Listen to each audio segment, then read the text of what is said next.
Hey there everybody, it's me, Casual Cooper, and it's very good to see you all today. We're going to be doing the big redemption tournament today, and I am super excited to get that started. But right now, we're in our 15-minute pre-stream where we like to collect ourselves and get everything together. But this will be the very last tournament before we start Worlds. Worlds will be next week, and this is the final chance for your favorite characters to make it to the World Tournament stage, if your favorite characters even made it into Redemption itself. Welcome Alexi Bear, welcome Ghost Wolf, welcome everybody, and I hope you guys are excited. So right now, just let me do my links. I'm gonna send out some links. I got my phone. We're gonna do that. Don't think I'm ignoring you. I love you all. I gotta do this. It's important. Gotta make sure the people know. A lot of people say they don't get the notifications, so I gotta do this. All right. Welcome, Morgan Ryder. Land is Moon. Good to see you. Big Smoke. What's up, Big Smoke? Nightburn. Welcome. Cyrus. Welcome. Techion. Welcome so much. I'm glad to have you all here. Fire Dragon. Good to see you. So let me just put some links out there. Not the Let's Play. Let's do Yu-Gi-Oh section. This is a Yu-Gi-Oh thing after all. Do I have... I don't know how to do that. Yeah, I guess that's fine. Let me go ahead and set up this stream. Well, it's good to see everybody. Yeah, it is the Redemption Tournament. We are going to be having so much fun today. You guys have no idea. This is the final opportunity for your favorite characters to make it in. This is the last chance. After today, Worlds will begin. World Tournament starts next week. As long as there's no technical issues today, which, you know, whatever, don't happen, please. It's snowing in California, and I gotta make sure nothing happens, but we'll see what happens. So I'm very happy to see you all here today. I hope we get to have some fun, and we'll see how it goes. I'm gonna just press some buttons here to send out my links, and then I think I'm good. Just gonna pay attention to you guys now. I don't like looking at my phone if I can help it, especially when I have guests over. So welcome to my home. As you can see, we got a board. We got some wall. I got a couch over there. But you guys don't qualify for that couch. That's for top tier subs on a different thing. Don't worry about that. It's not your business. All right, so let's see.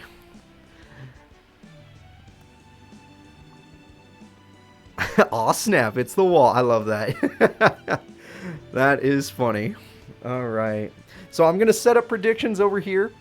It's gonna be all perfect and whatnot, and then over here is where I could talk to you guys, which I am excited to do. But, yeah, today's tournament, we're going to have a lot of your favorite characters. It's going to be a big tournament. Redemption means that there are a lot of people trying to get in. And I put a lot of people in this tournament. Some people won't even guess or expect. And some characters that are people actually like might not have a chance.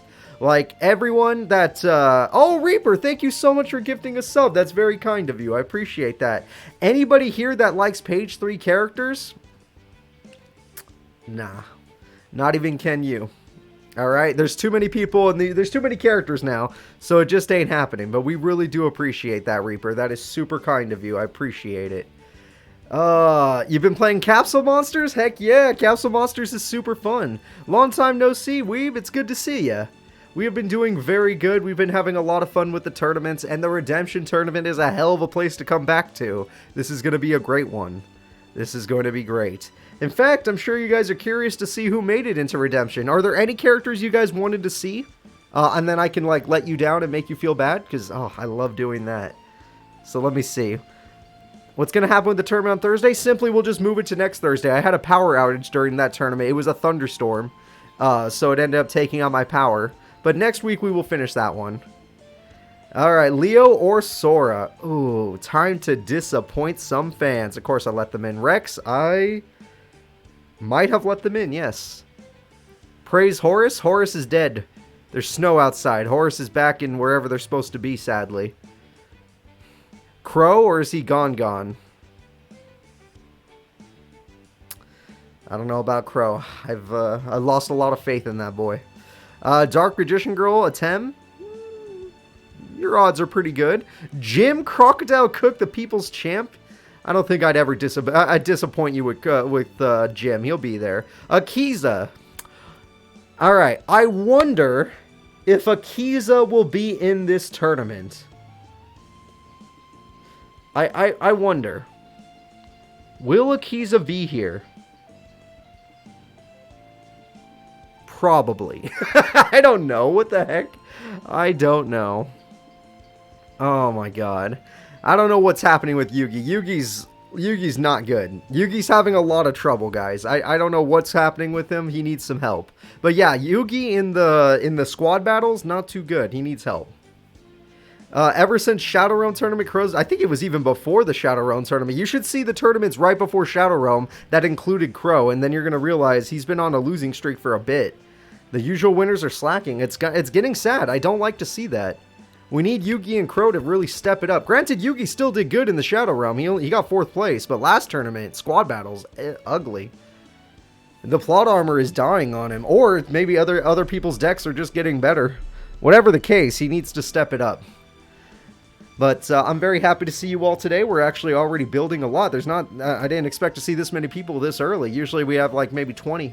And then when we start the tournament, that's when everyone starts to show up. Because I do say 12 o'clock usually. That's when I like to start my tournaments.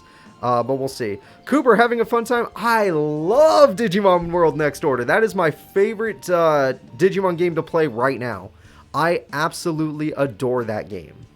I love it, love it, love it. Alright, and playing it on Switch, the second I'm done with the Let's Play, I'm going to start playing that game like on the go in my room. It's going to be great. I highly advocate for Digimon World Next Order, even if they are trying to get me with copyright. Bandai, I don't know why you hurt me, but I still love you, okay? Even though you're trying to take my $5 away. Even though I'm recommending your game. It's fine. I'll get over it. Why are you shocked this is the best part of Saturday? Yu-Gi-Oh! Tournament Day, you got that right. I have Yu-Gi-Oh! Tournament today, I have Dynasty Tournament tomorrow, and I have a ton of Pokemon battles with my friends tomorrow, which, oh my god, those bastards are getting tough. My friends are getting really tough. But we'll see what happens. I am super excited. I got Digimon on my mind. I got Yu-Gi-Oh! On my mind. I got Pokemon on my mind. My friends and I have played a shit ton of the new Kirby game, which, by the way, that new Kirby game, obviously we already did on the channel the original and not this is the remake. Those minigames are super fun. I freaking love those minigames. And a lot of them are from my past, so that's why I like them personally. But playing them with my friends, oh my god, it's such a good time. It's just great. I don't think I watched much of Ranma. I think I've only watched a very little amount of that show. So sorry, it's not on my thing. Capsule Monster Tournament. I'm afraid my friends don't like Capsule Monsters. Yeah, don't worry. I'll take down my friends. I'm the Pokemon Master, except last season where I took second. But let's pretend that didn't happen. Wow, Cooper. What did you say? A joke, Celtic? Cam finally working. Just check the screen to see my screen. Oh, your screen's cracked. Oh, that sucks. Sorry, there's so many messages popping up. I'm used to like 2 or 3 at a time that you guys are talking to me now, and I appreciate that. I'm listening until I, turn away and then stop listening to you guys. Oh man, any character with the Nightmare deck will just win the duel. Look, Nightmare is unstoppable. It's just what happens. A Nightmare is literally an unstoppable character. I've missed seeing you guys too. I really wanted to talk to you guys with the face cam. The only reason I've turned it off for a while is due to sickness. And I didn't put it in the Digimon series because I recorded that game at 9 p.m. at night until I would say 3 a.m. I recorded that long. And I don't know. I don't know how to tell you guys that normally I don't like to... Usually I don't wear these. Alright? I don't find clothes very comfortable. But for you people, I put on my clothes, okay? And anyone outside. Anyone outside that house. But we'll see. But I've missed seeing you all too. I know, right? That sounds so stupid. Ew, exactly, right? That's why I'm nice. I put on the shirt for you guys. I don't want you guys to feel uncomfortable here. You guys get to be comfortable. It's not completely nude. What the hell? I would never do completely nude. That's just weird.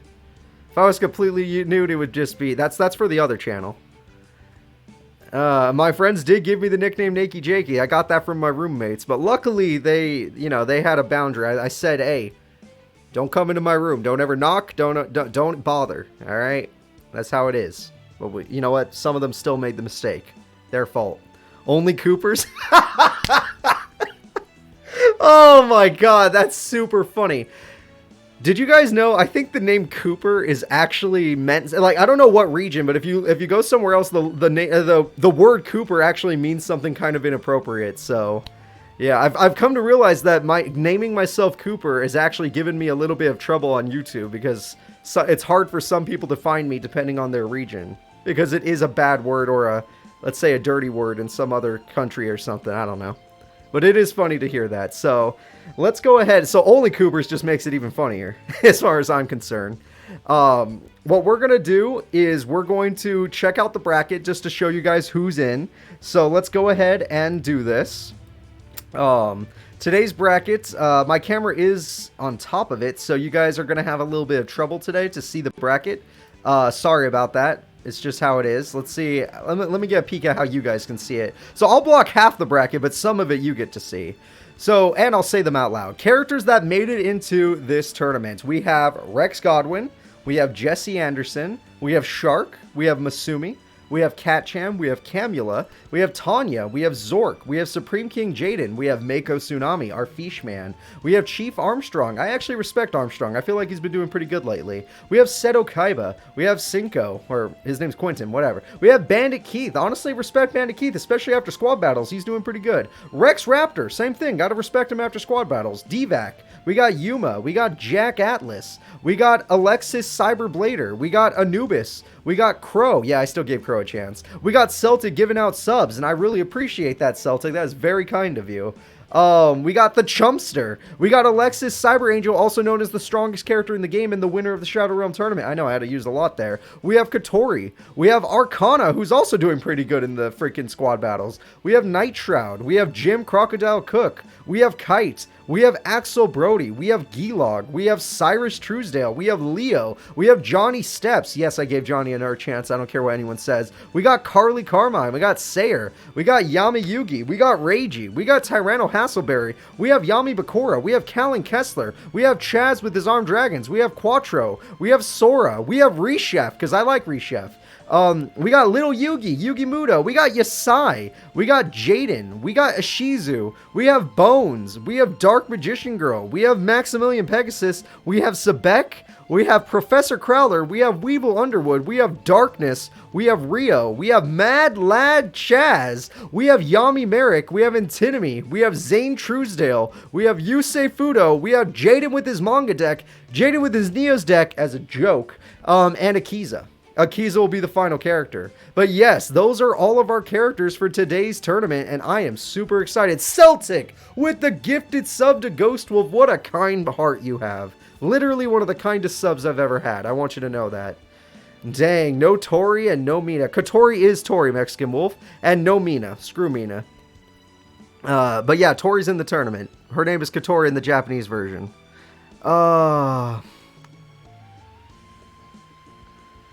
Now let's see. This is your chance to be an MC, Lil Yugi. Lil Yugi could try to step up today. That's right. It's going to be a tough tournament. Predictions are going to be hard on this one. So the first fight is going to be Rex Godwin versus Jesse Anderson. And I'm going to set up those bets right now. And actually, I should probably set up the fight first. Give me a second. I'm going to be real quick. I got my PlayStation controller here. We're going to have some fun. I don't know why I buy wired controllers. I just like them. There's nothing wrong with me. This controller cost me $10.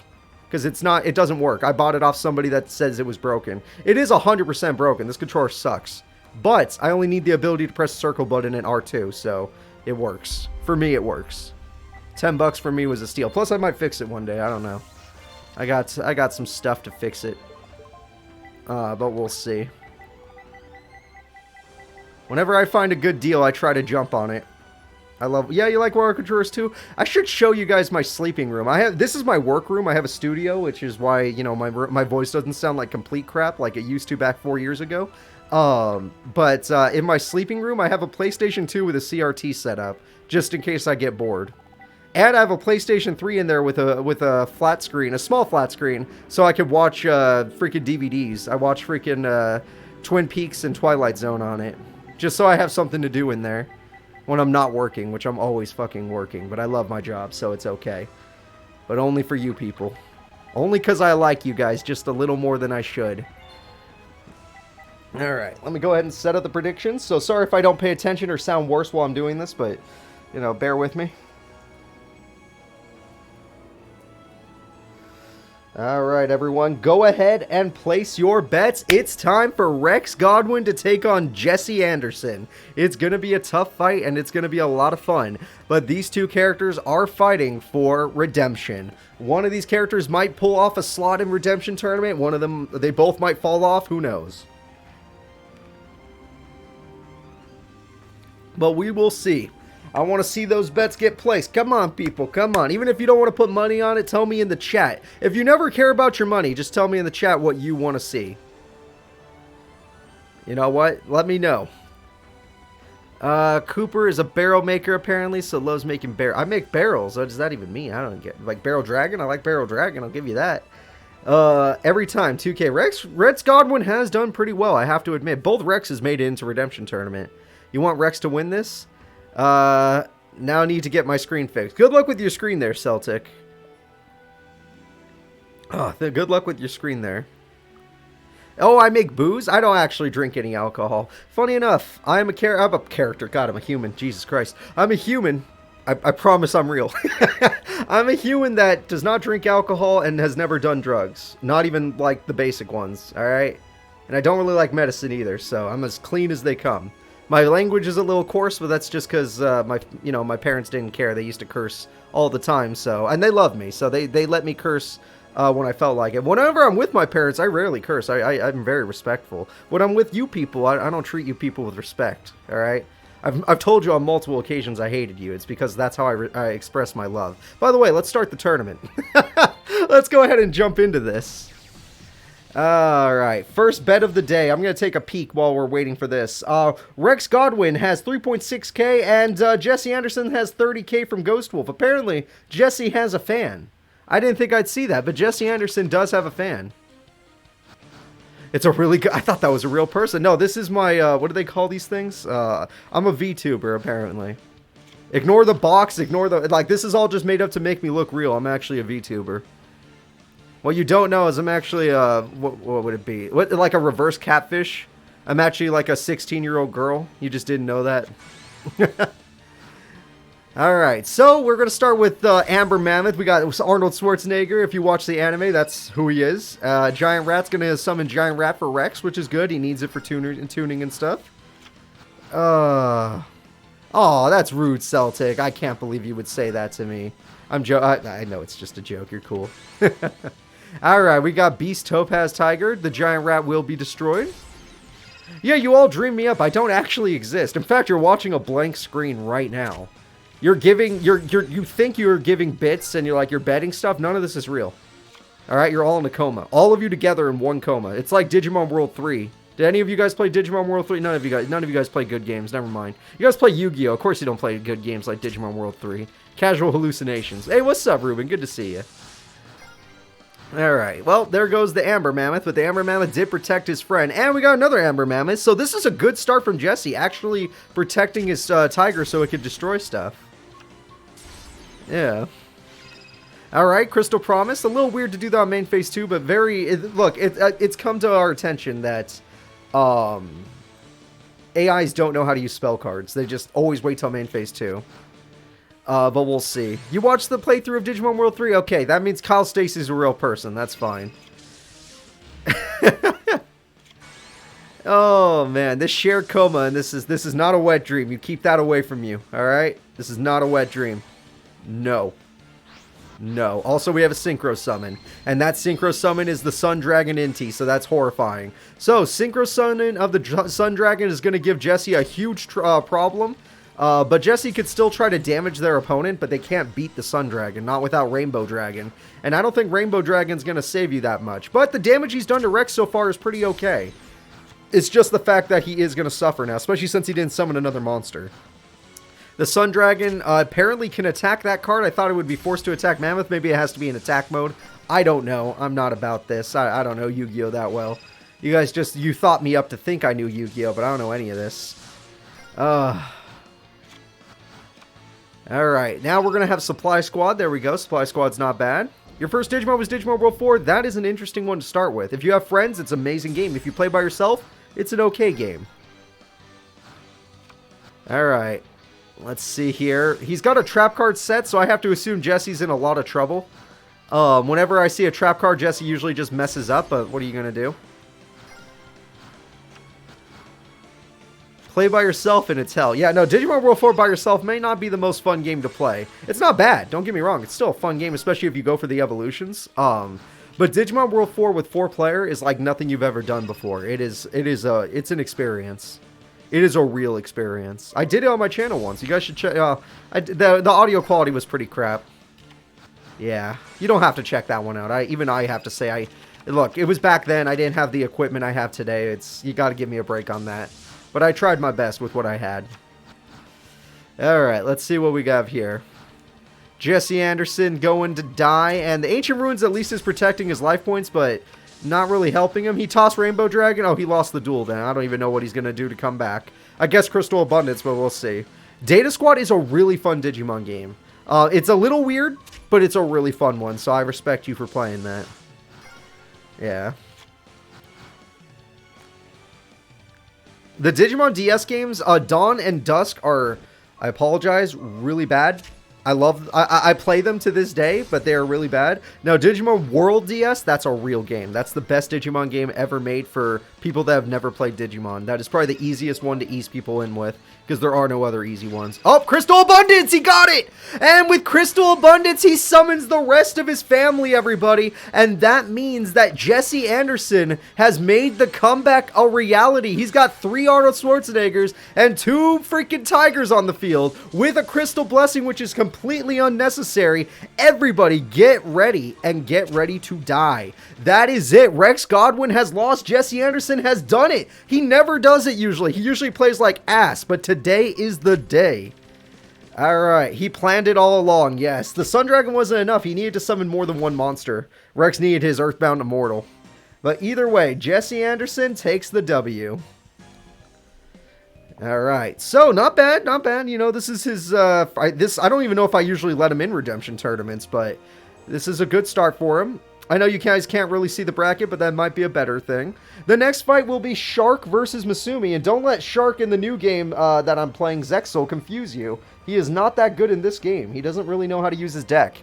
He is a little bit better in that other game I play, Zexal World Duel Carnival, which I will admit is a fun game as long as you're not playing as Dr. Faker, because Dr. Faker sucks.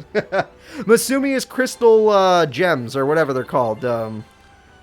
The ones that fuse, like Ruby, Sapphire, shit, I don't know. Master Diamond, what are those called again? You guys know. She's an Arc 5 character. Alright. Gem Knights, thank you very much. You guys, see, you know what I'm talking about. Thank you, everybody. You guys caught up with me. Alright, Gem Knights, and we all know Shark, he uses a literal shark deck. Has not been successful yet, but we'll see if he gets any luckier today. I hope for his sake he does, because it's been pretty sad watching him. Either way, we'll see what happens. Alright. Shiny Rock Boys, yep. Playing as Dr. Faker, then fight one of the best Zexal duelists. Imagine, I swear to God, if that game makes me fight Zexal himself, I'm done. I am actually done. That game is, that's a rough game. Alright. So, let's see. We have Gem Knight Garnet and Fish Step Charge immediately, destroying his, whatever the hell that was. Apparently, he's already started with a hand that doesn't have a combo. Rock Bombardment is a really good start from her, getting her a card in the graveyard and burning the opponent at the same time. We have Spear Shark, which is okay, but it's not, there's no Silent Angler, there's no combo off of it, so it's not that great. Crystal Abundance is how Jesse beat Crow, that is correct. Gem Knight Sardonyx is a lot better than this Shark. However, the Poseidon Wave cancels the attack and does 800 burn. However, the Gemini Spark lets you summon your monster and draw, or lets you do that. So you don't lose the 800 points after all. But now you're left wide open. If Shark has another monster, level 4, then, oh my god, Shark, you suck. I don't know why Shark sucks. It's not his fault. It is his fault. But I don't know what he's doing. It's terrible. Misumi, the leader of the Crystal Gems, yep. Oh, Pyroxene Fusion. Okay, that's a trap card we don't usually get to see. And that trap card summons Gem Knight Topaz, another card we don't usually get to see. Topaz in the freaking Steven Universe show was actually a pretty cool character. Alright. Oh, Topaz can attack twice and does 1600 burn. Jesus Christ. If you need a freaking Gem Knight that does damage, this is the one. Apparently. Oh, man. Look at Cooper. Understanding Zexal decks. I've come a long way, I know. It's disgusting. You people made me a worse human, but it's okay. I love y'all.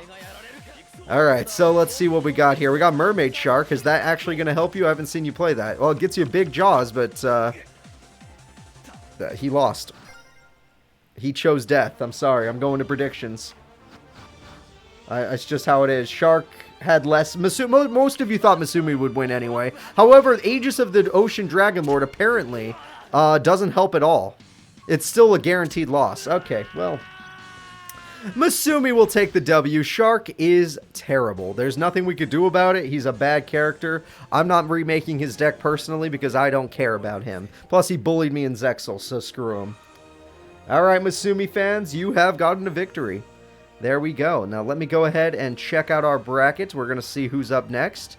Up next will be... If this would load. I think I can read it from here. It's Catchan versus Camula. Okay. We got a little Zexal versus GX going on. Which one do you like more? Do you like cats or vampires? Alright. I'll find out right now. Catchan or Camula, people, make your choice. It matters. Now, I'm going to set up the duel as we speak while you guys make your predictions. So, let's see here. Catchan.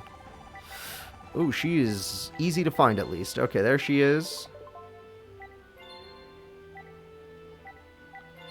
And Catchan and Camula, thank God.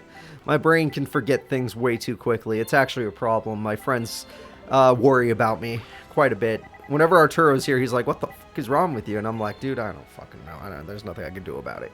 I'll figure that out later. I'll probably have the mental forgetfulness when I get a little older.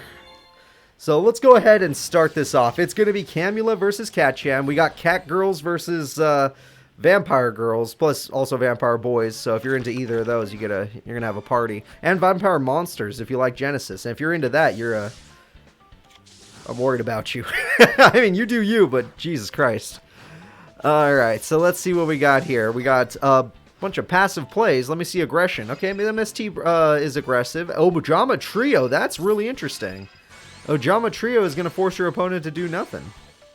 500 on cats. Alright, cats are good. We got ourselves Vampire Hunter. And not going to attack with Vampire Hunter, so I'm still confused. We got Cat World, which is exactly what Catchan needs to make her deck good. Just kind of like Yusei in his field spell. Cat Girls are now doubled, but Mirror Force will destroy them. However, that was one Mirror Force for one cat. That was a horrible trade-off. Especially when your vampire is not even attacking. So now all of a sudden you feel like attacking. And goodbye, King Kabyo. See, could have done that earlier, but you just didn't feel like it. And you need more monsters, Camula. I know you have Ojamas for days, but you don't need those. Oh, get rid of the field spell. Wow. You're letting them keep their... Okay, granted, that trap would have been problematic, but you let them keep the field spell, which is problematic. That is a big misplay. That is a very big misplay. Alright, King Kabyo, here it is again. It's going to do its thing to bring back that cat. 2 level 1 cats could make a exceed monster, so let's see what we got. We got Ghost Rick Dullahan. Ghost Rick Dullahan is a dark monster. It does not want to fight Vampire Hunter, so it goes after the Ojama instead, which makes a lot of sense. Get a little burn action. Alright. Camula needs more monsters, though. Camula, apparently with that big of a hand, has nothing to offer. Vampire Hunter will get rid of Dullahan for free. Luckily for Catchan, most of the cats are not darks. They're earth monsters or whatever. So we'll see. Nope, just a set. Not looking good. Not looking good for Catchan fans. And finally, we have Vampire Kingdom, the card that makes Camula's monsters a lot better. And Vampire Lady, Camula summons herself. And Transmodify, Camula evolves herself into the Vampire Lord. Now, that is a good monster. Vampire Lord is actually really good.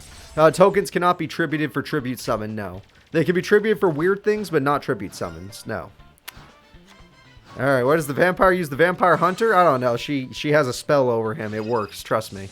Alright, and we got another level 1 monster to do another Exceed Summon. This one better be a lot better than the last. We got Slacker Magician, which does hold back the Vampire. I mean, that stops Vampire Lord. So now Camula's... Oh, wait, no. There's a field spell makes them stronger. Or maybe it does stop the Vampire. And okay, well, apparently I'm wrong. Slacker Magician 100% does stop them. So Camula has to think of something else now. Because the field spell should make you stronger than them. So I'm kind of surprised that you're not doing it. And both characters seem to be in a lock right now. I don't understand it, probably because I'm not reading this card's effect. Negate and destroy that card. Got it. Got it. Got it. Got it. It's about destruction. Alright, she doesn't want to be destroyed. Oh, we got Stray Cat. Stray Cat is, why are you in attack mode? Alright, Vampire Spirit Barrier to make sure you take no damage. Okay. Stray Cat's effect activates to summon Monster Cat. Okay. Monster Cat's effect activates to destroy those monsters. Oh, wow. Wow, that was a lot of burn. What the hell? Monster Cat just burned the hell out of the opponent, but we have an evolution, everyone. Say hello to Down Nerd Magician with 2100 attack. Well, actually a little more than we thought. That was actually a pretty good play. The burn has begun, but Camula has to go in. Vampire Sorcerer is ready. Vampire Sorcerer gets rid of that monster. Vampire Lord is unwilling to attack the Magician card. I don't really understand why. This card... Oh, it has 2700 attack. Never mind. If it had 25, Vampire Lord could beat it. But nope, goes for Vampire Lord. That's a smart play. Does piercing damage. That is really good. And Stray Cat's doing the same thing it did last time. It's going to summon Monster Cat. Monster Cat, do you pop face-up monsters, or what do you do? You do 800 burn. That's what you do. Okay. Vampire Sorcerer was a really bad one to kill, though, because now you get another Vampire Lord. Problem is, even if you do get another Vampire Lord, it's not strong enough to beat the Down Nerd Magician, so it's not a good play. I think Camula's in trouble. So Vampire Lord shall be summoned. Soul Exchange. Well, now you don't know what you're doing, do you? What are you doing? Okay.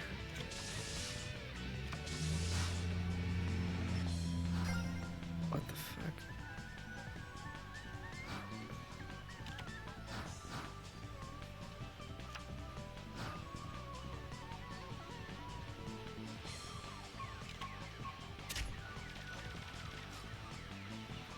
No, my mic didn't go out. I'm just... We're getting a lot of use out of that Zane emote. We're getting way too much. Alright, I'm starting to be disappointed. I'm really starting to get disappointed. This is... It's fine. Camula, just lose the duel. If you're going to play like this, lose the duel. I don't want to watch you. I don't want to watch you destroy yourself, okay? I care about you, Camula. I worry about you. And I don't want to see you act like this. This is just... It's just not right. Alright, so that monster's going in. Vampire Hunter uses its effect to destroy that Magician. Stray Cat is destroyed, but uses its effect to summon another Monster Cat. Oh, hi, Monster Cat. Do you want to win the duel? Alright, Monster Cat wins the duel. Thank God. And that's going to be it, everybody. Cat-chan is the winner, and I am very happy to see that. I don't want to see... Camula won a tournament, mind you. And I don't want to see her again. Not for a good minute. Alright, not unless it's nighttime. That is the only time. So we're going to go ahead and move out. Let's get Cat-chan moving forward. The next fight is going to be, if this would load, I don't know why this website is so slow, but I guess I should give them a break. It's not like I'm going to make a website like this. The next fight is going to be Tanya versus Zork. GX versus Duel Monsters. Alright, so you guys have to make a choice. Which one you like more? Do you like Tanya or do you like Zork? I'll let you decide, but I'm going to set it up as we speak. Alright, this website clearly is having some trouble here. Cat-chan, would you like to go forward? Cat-chan, would you like to go forward? Please move forward. Come on. Oh my god. Alright, well that just struggles to exist. I'm going to set this up. Alright. We got Zork over here. And we got... his deck, perfect, and now we got Tanya. She doesn't exist in this game. We have Camula in this game, but no Tanya. The game creators deny us, which is why I had to make her my goddamn self. Which I'm proud to do. I want you all to know that. I care. I care about my fans, just like people should care. Alright. So, we are just about ready to start. It looks like the website is having some trouble loading. Did I do predictions? I probably didn't do those, did I? Oh, I did, thank God. At least I'm doing something correctly. Alright, Tanya and Zork are about to battle. I'm going to try this one more time, and I'll let that do... Oh, it worked, thank God. We're going to get this fight started. It's going to be these two characters going at it. Between these two characters, I would say Zork has advantage, but Tanya is actually a pretty damn good duelist. It's just the fact that Zork has some interesting cards that can hurt Tanya. Now, I gotta find Tanya's face, so wish me luck. If I don't find it, we're gonna move on. Because I know where Zork is, as you guys saw earlier. Tanya. Yep, I found her. Boop, there she is. Alright, now I just need Zork. And there he is. Alright, we're ready to go. Thank God. So, looking at these two competitors, Zork's already got a pot of greed from his Dual Monster era. He's got Archfiend Soldier, which is beautiful, and he goes after the Amazoness Sage. That card is dead. Tanya's going to need to draw something a little bit better. Maybe some equip spells. I don't know. And Tanya plays passively. Not a good start. However, Zork has Slate Warrior on top of that, which is just a great beater monster. All these great beater fiends. And another Amazoness Sage. A very bad start for Tanya. She needs to pull off a swordswoman. She needs that amulet. She needs a lot of stuff. Oh, look, a swordswoman. Oh, look, a bottomless. Oh, shit.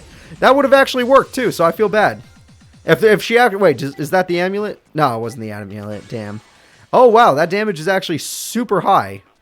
Like, holy crap. Tanya is barely still in this duel. These 1900 beaters of all different varieties are kicking the crap out of Tanya. He's got a Slate Warrior, a Doom Caliber Knight, and a freaking Archfiend Soldier.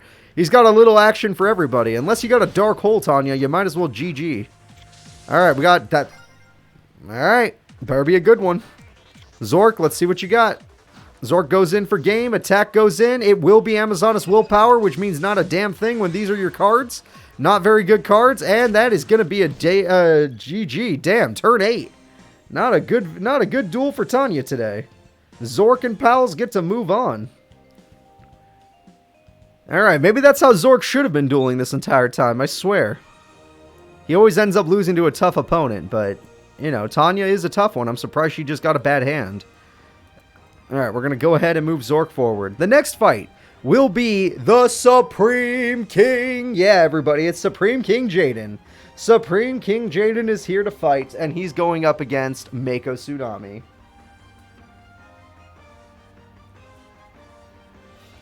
Alright, so who do you bet on? Do you bet on the fish or the evil heroes? You only get to pick one until after this fight. Then you can start picking other people. Alright, but you only get to pick one. Supreme King or fish? Alright, I got Mako. He's all ready to go. Looking all strong and crap. And I'm going for Jaden. There he is. Got his Supreme King deck ready to go. Somewhere in the 50s, I believe. Could be wrong about that, but it's good to remember. Yep, 52. We're all good. Here we go, everyone. Thank you all for your patience. Let's get in there. It's time for the Supreme King to take on Mako Tsunami. Now, obviously, odds on this fight, I would give it to Supreme King, but Mako has surprised us before with his interesting water plays that we aren't usually successful, but have been successful lately. Like, he did really good in the squad battles, so I can't disrespect the guy. Having trouble finding Supreme King's face. Probably hiding from me. Yep, there he is. There we go. Alright. If he emergency calls, that's a perfect start for the Supreme King, honestly. And now we get to see what Mako wants to do. Mako's got his Legendary Ocean. That's a great start. 7-card fish. That's a great beater. And TT. Hey, that's Mako's card. You stole... Oh, with Sangan. That was a really good start from Supreme King. You stole Mako's trap card. How could you? He's the one that made that card popular. Alright, we got Stratos. Stratos is coming in. And, oh, look at that. He's like, let me show you how it's done. Alright, Avion may be in your hand, but he got rid of your crap. Okay, Mako did it a little too early. He should not have done that. Dark Fusion it is. And we have ourselves Inferno Wing. That's a really cool fusion monster. This is Flame Wingman, but eviler. Why is the evil version, like, more female looking? Because Flame Wingman has a little more male looking, but Inferno Wing is more female, and Inferno Wing is the more evil one. I don't get it. Very funny, though. Alright, so Stratos, get in there. We got Malicious Edge. That's a good pick. And, oh, Aquamador can take it! The Malicious Wing can't beat Aquamador. That's impressive. And the Ace Monster, the Fisherman, is going in. He's got the fish. He's eating his opponents. Granted, he's not going to beat Malicious if he puts that out there. Heavy Storm, what a play. He got rid of the stuff. Grand Mole, he can bounce back the... Oh, wait, he can't. He could just attack directly. Oh, wait, you can because there's no spell card. There's no Umi on the field. And Inferno Wing does the 1850 damage. The Fish are dead. I'm afraid that Mako probably doesn't have a chance of coming back after that. Most of his deck relies on the field spell, and losing the field spell early is not good. You guys know how that is. But I'm hoping for the best on this one. I'm looking out for Mako. I want him to do good. Alright, Grand Mole's going to keep doing its thing. Hold up. Wait a minute. Alright, hold up.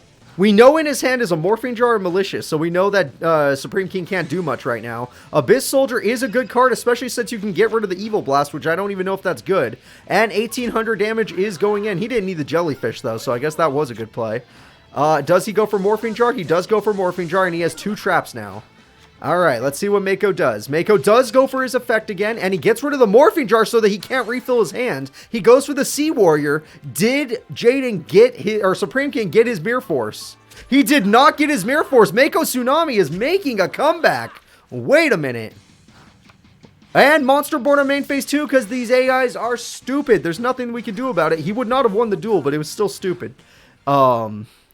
Let's go ahead and see what the Supreme King does with his Destiny Draw. It's got to be a good one.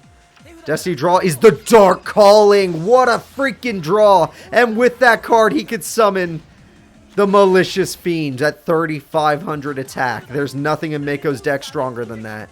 Mako's best card is like Amphibian Beast and Fortress Whale. If he draws a water monster, he can bounce it back because his AI opponent is very stupid. Supreme King chose the wrong target. But Terraforming is not a water monster. This will not work out. It's not a water monster, everybody. Don't get your hopes up.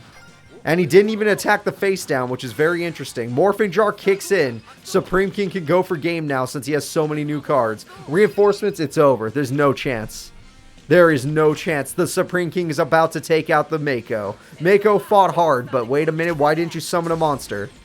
Supreme King is playing like an idiot, and I'm watching all of his stupid plays in action. Next play coming in is the MST. I don't think that'll make a difference. Next play coming in is the Pot of Greed. That might make a difference. And we have the Power of the Abyss. That matters. That matters. That card matters. Alright, 2,000 attack coming through. Supreme King is left with 1,150 life points. And just like this duel is up in the air. Anybody could win. Supreme King needs 650 damage. That gets rid of the field spell, but nothing much. That didn't do a damn thing. Supreme King just threw. He threw the gun. Oh, he's sending out the whale. He's got his boss monster. There we go. The lover's greatest beast, the Fortress Whale. It is here with 2550 attack. And this is going to end the duel. Elemental Hero Clayman can't hold back the freaking whale. And that is it. Supreme King gets knocked out of Redemption. Holy shit. Most of you bet on Supreme King and most of you just went broke. Mako Tsunami will not give up. He's got the whale and he made it happen. Alright, not bad. Not bad. It was a good duel. I don't know what was in Supreme King's hand that he couldn't play. Honestly, if it was just a bunch of monsters with no spells, then I guess that could have cost him. But, like, if it's just basic monsters like Avion, Burstitrix, Clayman, even Sparkerman's too weak. All those fish had 1,800 attack. Alright, here we go. The next duel is between two characters people like. We got Chief Armstrong from 5Ds taking on Seto Kaiba. I hope you're ready for that.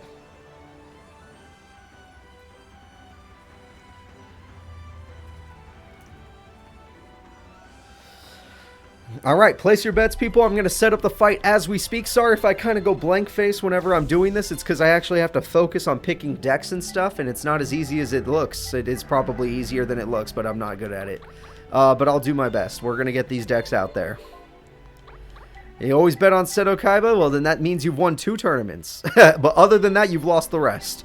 2 tournaments, Seto Kaiba's done good. Except, you know what? He might do good in squad battles. He's been performing pretty well as the leader of Team Dynasty. And next week, we're going to find out if he is the best. But let's see here. Chief Armstrong, character that is made up, which means Zombie Master comes in. And I got to get that Armstrong deck ready to go.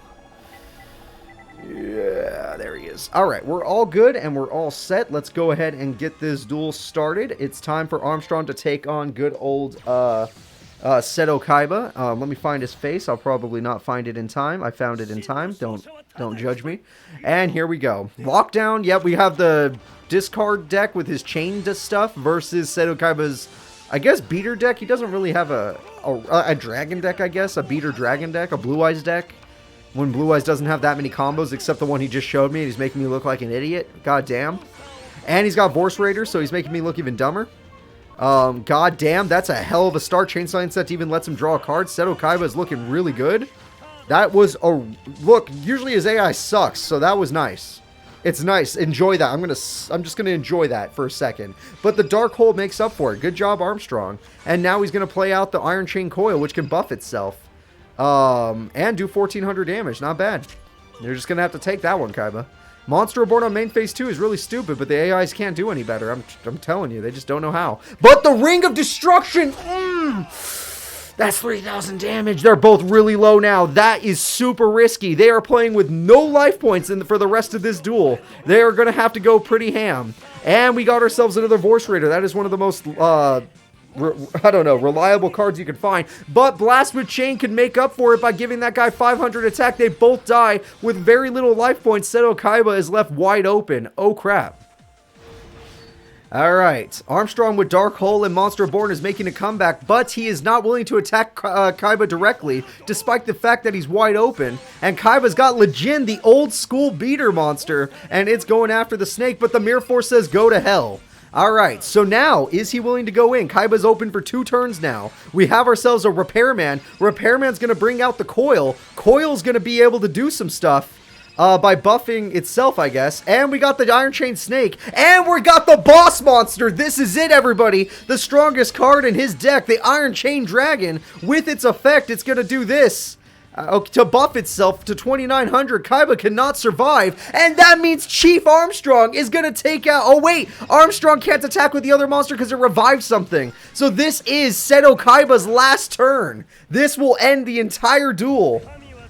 Alright, he's trying to prove he's the ultimate duelist, but can he do it? Lightning Vortex is a hell of a card, throwing away the useless Blue Eyes. Monster Reborn brings back his opponent's Iron Chain Dragon. He's insulting his opponent. He's insulting him. He didn't even go for Blue Eyes. He went for his dragon, and it's like, this is how you use it. There we go. Kaiba makes the comeback a reality.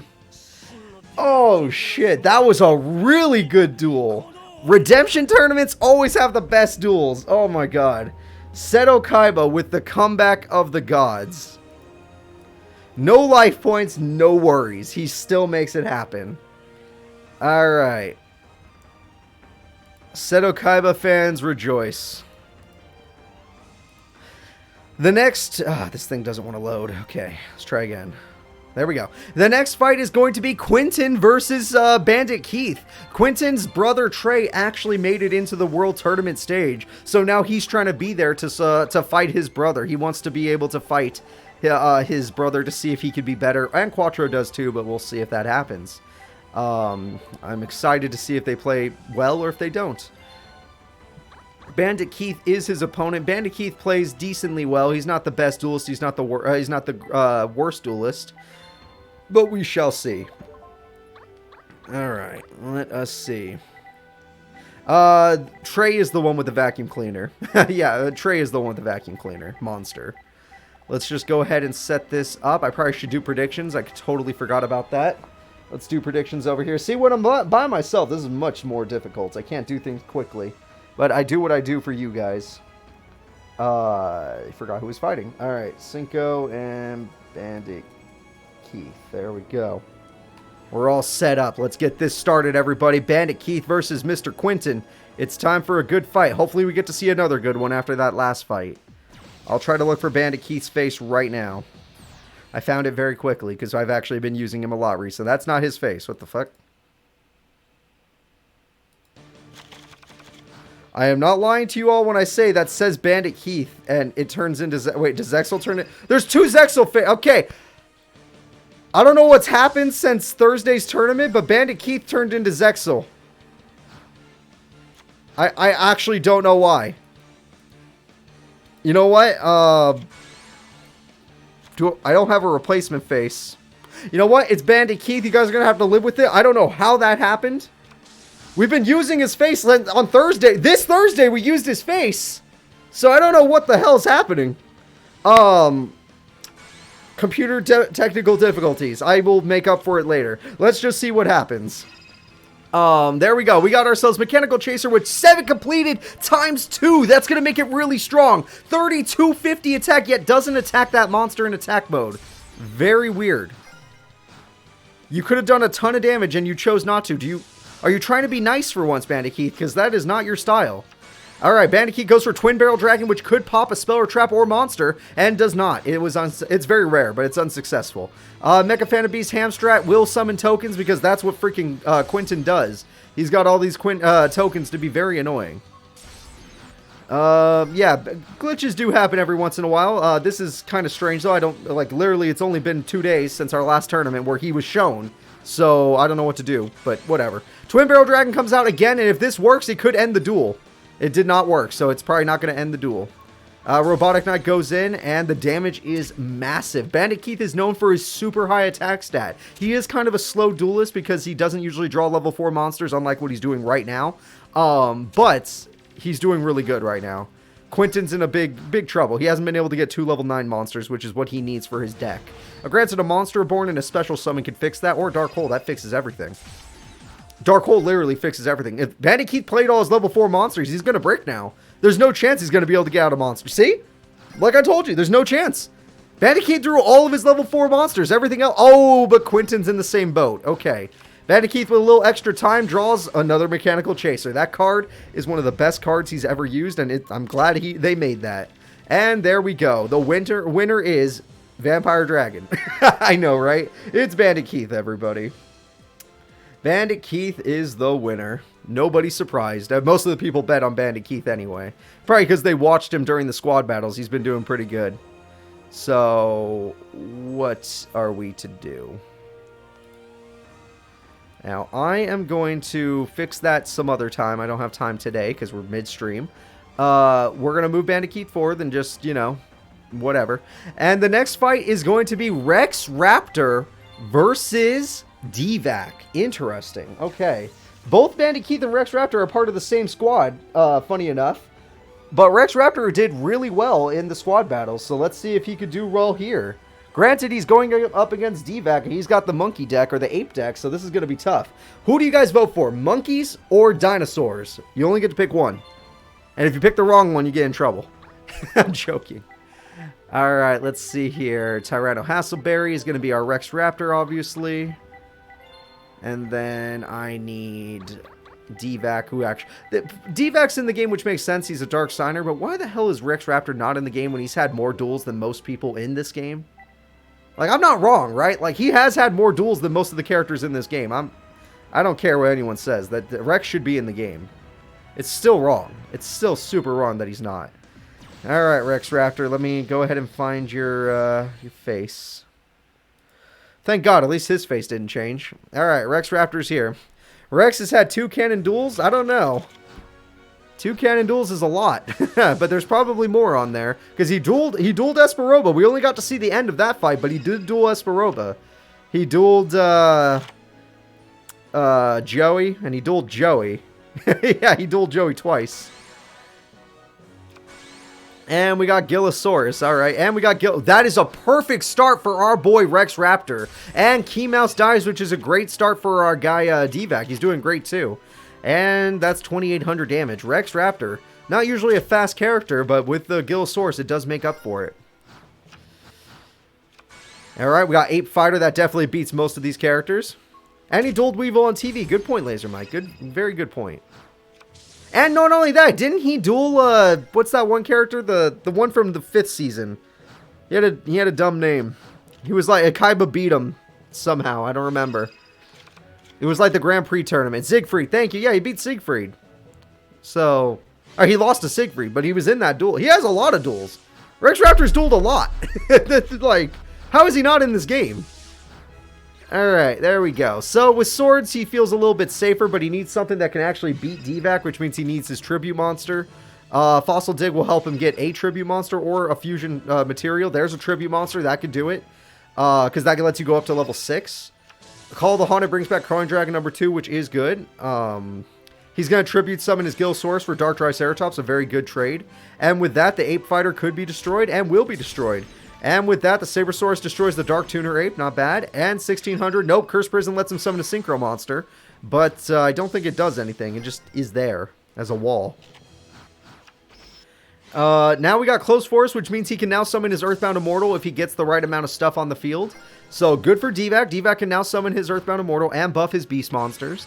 Element Source is a pretty interesting dinosaur from back in the day. It actually has some multiple effects, depending on what your opponent has. Dark Triceratops is going to do a massive amount of piercing, which can end this duel right now. D-Vac does not stand a chance. Rex Raptor and his dinos will be moving forward, and just like that, Rex is going to win. Ultimate, okay, with that, that's it. 2,500. Easy peasy. Now let's see what the votes are. Wow, most of you bet on D-Vac. No faith in Mr. Dinosaur. Alright, that's something I know now. The dinosaurs trampled those monkeys, so there's nothing you could do. And apes. You had faith in Rex? Well, if you had faith in Rex, you get to win some monies. Fake monies, but monies. Alright, here we go, everybody. Rex Raptor moves forward. The next fight is going to be Yuma. Yes, Yuma. He did get like top 8 in the freaking Zexal tournament, so I decided to give him a chance of redemption. I felt like he earned it this time instead of just getting it for being a main character. And Yuma is going to take on Jack Atlas. Alright. Don't know how that one would go. Yuma, the two main characters are going at it, everybody. Alright. So, which one do you pick? Do you pick Jack Atlas, the main character with a heavy power deck? Or do you pick Yuma, a more special summon-based deck? Which is also good, just in a different way. Starting to see a lot of people losing money today. You gotta remember, Redemption Tournament shows that people want to win. Like, these AIs finally show up, or some of them play terribly. You know how it is. There's nothing we can do about that. Sometimes they just disappoint, and there's nothing we can do. But we shall see. The next fighter's going at it. Let's see here. There we go. Alright, we got ourselves Jackie Boy, one of my favorite characters from 5Ds, if not my favorite, he is my favorite. My favorite character from 5Ds versus Yuma, the main character from Zexal, a show I have not watched, so my only favorite character from Zexal is Dog-chan, who did make it into the World Tournament stage. She won Season 2, now she can attempt on Season 4. Alright, the bets should be up. I hope I did this one. Yeah, bets are already up. If you're missing the bets, that means you need to leave and come back. So far, it's 10k versus 10k. Jack Atlas has more of the votes. Yuma does not have that many votes. It's not that bad. Yuma's in like the 42%, but, you know, you would expect the actual protagonist to have more votes. And that is a hell of a start from Jack Atlas, already summoning a level 8 Synchro Monster. And that level 8 Synchro Monster is his manga card, the Jeweled Demon Dragon Red Damon. And he's also got this creator card for some reason. Goblinbergen's... Why would you set Goblin... Look, as a person who has recently played a Zexal game, you don't set Goblinberg. Even I know this, and I'm an idiot. Okay? I don't get it. Alright, let's see here. Onomatopoeia throws away another Goblinberg. Now I'm really getting upset. Alright. And gets Gagaga's sister. There better be a damn good reason you did that. Also, he's having a lot of trouble loading for some reason. Like, that is kind of crazy. And we got Gagaga Academy, which brings out Gagaga Magician. I guess that is a good card with Gagaga sister. Wait, this might actually be a good play. Wait a minute. They're both level 6. Uh-oh. Well, hello there, Utopia Beyond. You have a lot of attack points. Okay. And his opponent has 0 attack points. Damn! Okay, Yuma. Not bad. That is pretty good. That is a pretty good start. I think Jack might be in some trouble. MST to stop the one trap that could have saved Jack. Oh, it was Fiendish Chain. Yeah, that would have saved Jack. Alright, this is pretty big. Jack Atlas is now on the losing side. Dark Resonator may survive, but what is it going to synchro with that could defeat 3,000? Alright. Oh, shit. Yuma's actually stepping up. Alright, go. We can make a level 4 rank monster if you want. No? Okay, well, I guess more damage. Makes sense. You got the clock resonator. No matter what, Jack's keeping a monster. So Jack keeps a monster. Yuma decides to exceed. Is it going to be his monster? It's Utopia. Okay, Utopia is here. That monster can cancel attacks, so that's not bad. He's got Utopia Beyond and regular Utopia. He sets a card, but that's not going to help. I think Jack Atlas is in a lot of trouble. Oh, my Kirby video just got done rendering. Okay, good. That is good. And Zubaba Knight, not a card I usually see. I actually used that in Cross Duels, but that was a long time ago. Yeah, Yuma's playing how he did in the Zexal tournament. He got 8th place in that tournament, or top 8 in that tournament, which was really impressive. Zubaba Knight destroys that monster, ignoring the effect. Red Nova's dead, and Jack is dead. Jack has one last Fiendish Chain. Jack has Battle Fader special summoned. That was a waste of Battle Fader, but whatever. We got ourselves Rising Sun, which does what exactly? I have no idea. Hey, what's up, Haven Knight? And thank you so much for the raid. We appreciate that. Good to see you, though. Good to see you. Alright, we got the Onomatopoeia field spell. We got a bunch of monsters. We got an Exceed Summon evolving up. We're going all the way. It looks like Yuma's going to take down Jack Atlas. We'll see what happens.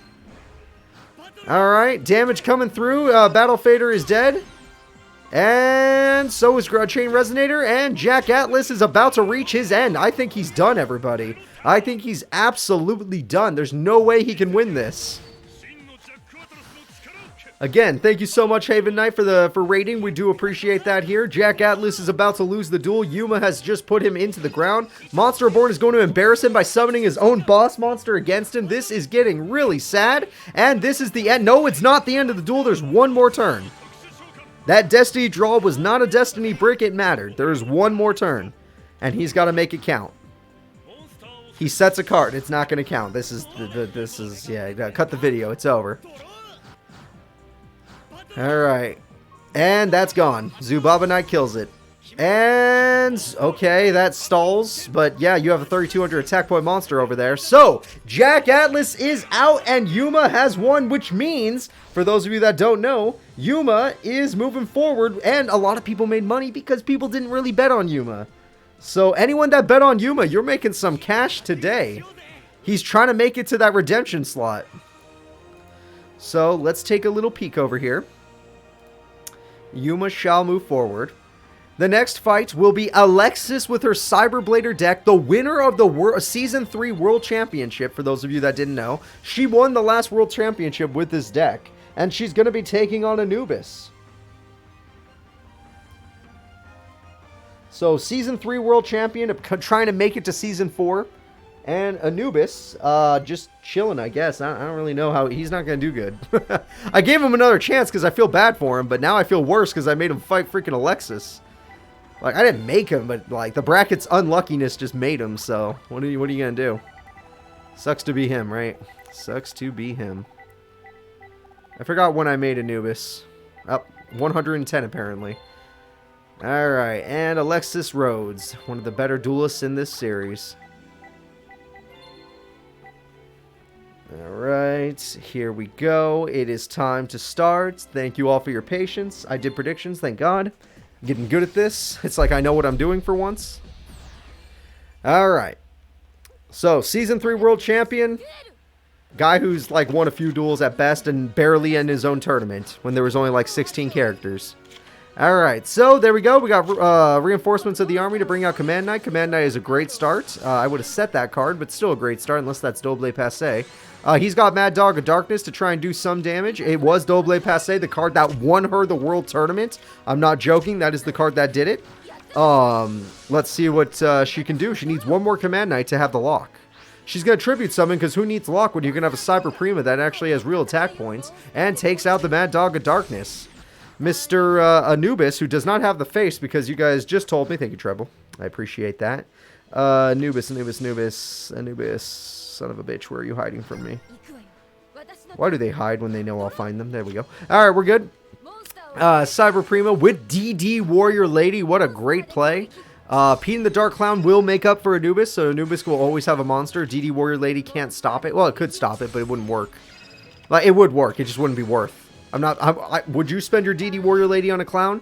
You should. Clowns are really good. You just don't know that. Alright, Monster Reborn to bring back the Mad Dog to get rid of the DD Warrior Lady. Honestly, it might be worth. Or Tribute Summon, but you don't want to Tribute unless DD Warrior Lady's gone. So, he needs to get Pyramid of Light. Without his Pyramid of Light, most of his monsters can't be really summoned. Not unless you Tribute, and Tributing's hard. So, Cyber Prima's going to go in, and 2,300 damage will be dealt. That is a lot of damage. Like, a lot of damage. And now we're going to see from a Destiny draw what will happen. We have a Graceful Charity. That better be a damn good Graceful Charity, because right now your hand is pretty crap. We have Call the Haunted to bring back the Guardian Sphinx with its effect actually mattering. Okay, wait a minute. He's got a different type of Sphinx on the field, and that will make a difference. Alexis is in a bit of trouble right now. If she doesn't get rid of that Sphinx or is not willing to attack it, she has to attack it. It's going to kill her. And she goes for Mask of Darkness, which is not a good... Well, I guess he didn't have any traps yet, but that is not good. Alexis is in a lot of trouble. This is going to flip up, and that means that, that's going to put cards back in her hand, and Guardian Sphinx, a card from the olden days, is actually going to do a lot of work. Alexis has to overpower 2,400 defense, which is not her thing. Her deck is not about that. Now, she is smart enough to attack this time. It will cost her a lot of life points, but at least the Sphinx can't do its strategy without costing itself its mode. So now it's going to go ahead and go in with attacking. There we go. And there we go. Alright. Alexis needs to think of something quick or freaking this guy's actually going to win. He only has one Guardian Sphinx, by the way. Oh, the rest of his are the Sphinx from the movie. And just like that, I don't see a trap card. Without a trap card, Alexis is wide open for damage. Granted, he does not have that many monsters in his deck. Premature Burial makes up for that fact and will summon the Mask of Darkness. And Mask of Darkness does have enough attack. That Destiny draw got her Pot of Greed. That Pot of Greed didn't do a damn thing. And that means this duel is over. The Season 3 World Champion loses to Anubis. That's a huge upset. And with that upset, 18% of you are about to be rich as hell. Oh no, I'm poor. That's so sad. Oh my god. That is so sad. Alright, for those of you that actually bet on Anubis, welcome to being rich. I hope you enjoy it. I'm done betting. Yep. It's only the first round and you're done betting. That makes sense. You're having a bad day. Alright. The next fight is going to be Crow. Crow, the 200 character champion, versus Chumley. We used to call him the #1 AI, but he's not that anymore. Crow versus Chumley. Alright, go ahead and place your bets, people. Go ahead and place your bets. That was rough. That was a rough one to watch. Crow. We know where you are. I want Crow, but I'm going Chumley? Interesting. You're not trusting your guy. Granted, I love Chumley, so I'm hoping Chumley can do this. Even though I don't disrespect Crow. I just don't... I don't know. My friend Arturo likes him, so it's hard for me to like him. Arturo likes a lot of bad characters. Crow's not one of them, but he does.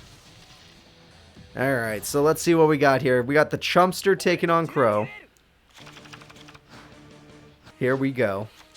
The Chumpster's going to set, pass. MST is going to take out Book of Moon. Good hit from Crow. Kalut is not a card you usually want to summon on the field, especially Mystic Tomato being what you just hit. Mystic Tomato lets him special summon Des Kangaroo. That's a good card. Again, though, unless you have another Kalut, there might be a chance where he has 2 Kaluts in hand. That might be the thing. He's got 2 Des Kangaroos, though, and Icarus Attack makes up for it. Just like that, Chumley's out of 2 Kangaroos, and Air Sunrock says go to hell, gives him back his monster at 1,500 attack, and goes in. Which is good, because he needs that for fusion. Alright, Crow's going in with Blizzard. Blizzard brings back Kalut. That's a level 5 Synchro right there. What level 5 Synchro is in that deck? Level 5 Synchro turns into that one. Graham the Shining Star. Shining Star. And there we go. That Des Kangaroo was destroyed. Not good. Not good. We have a set card. That means Chumley's in a very bad situation. Anytime you see an AI set, it's over. You didn't hear me say Shining. Be quiet. You don't know nothing. And we got a Synchro Summon. We're going to level 6, which means piercing damage. That's right, everyone. Blackwing Arm Dragon. Or, wait. Blackwing Arm Wing? Really? That's his name? Okay. Well, this is going to do a ton of piercing, and that's 2,700 damage. Yeah, Chumley gets 2 monsters out of the deal, and will heal a little bit back, but at the same time, he's just going to take even more piercing next turn.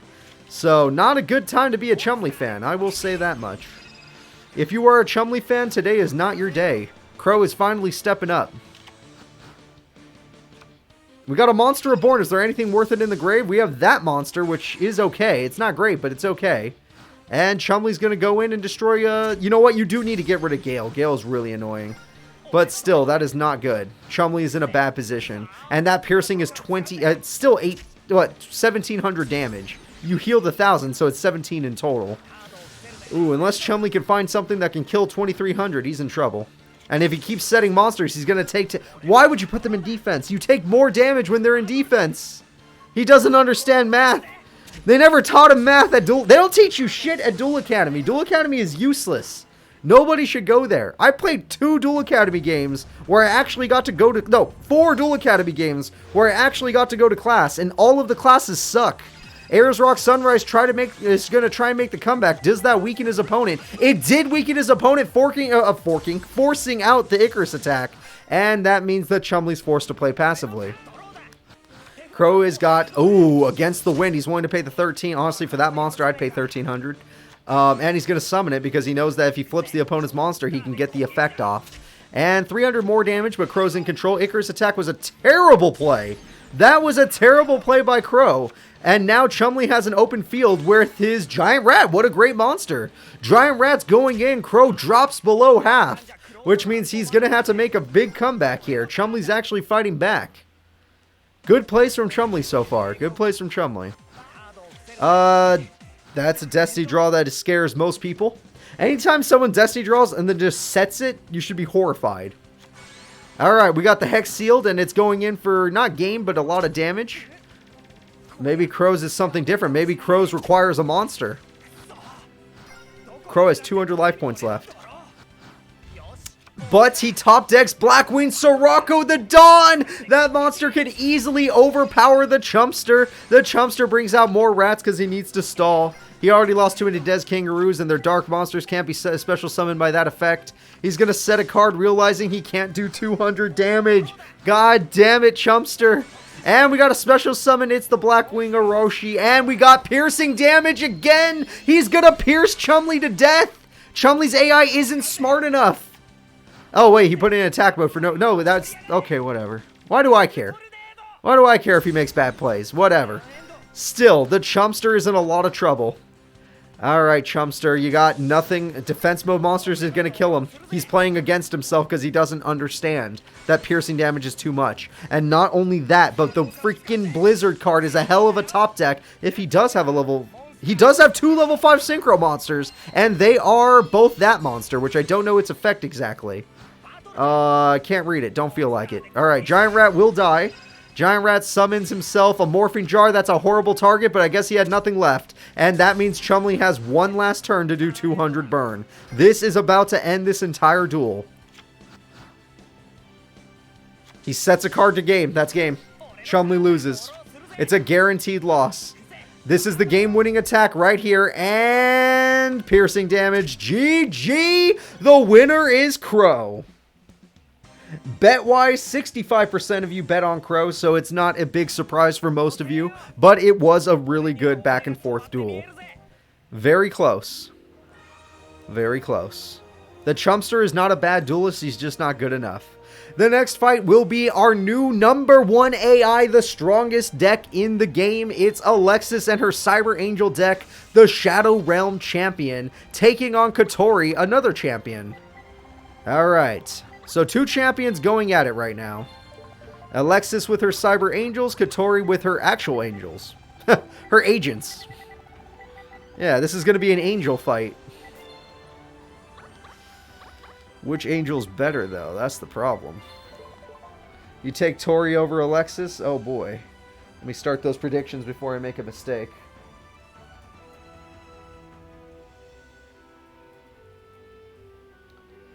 Alright guys, place your bets, place your bets. This is going to be a tough one.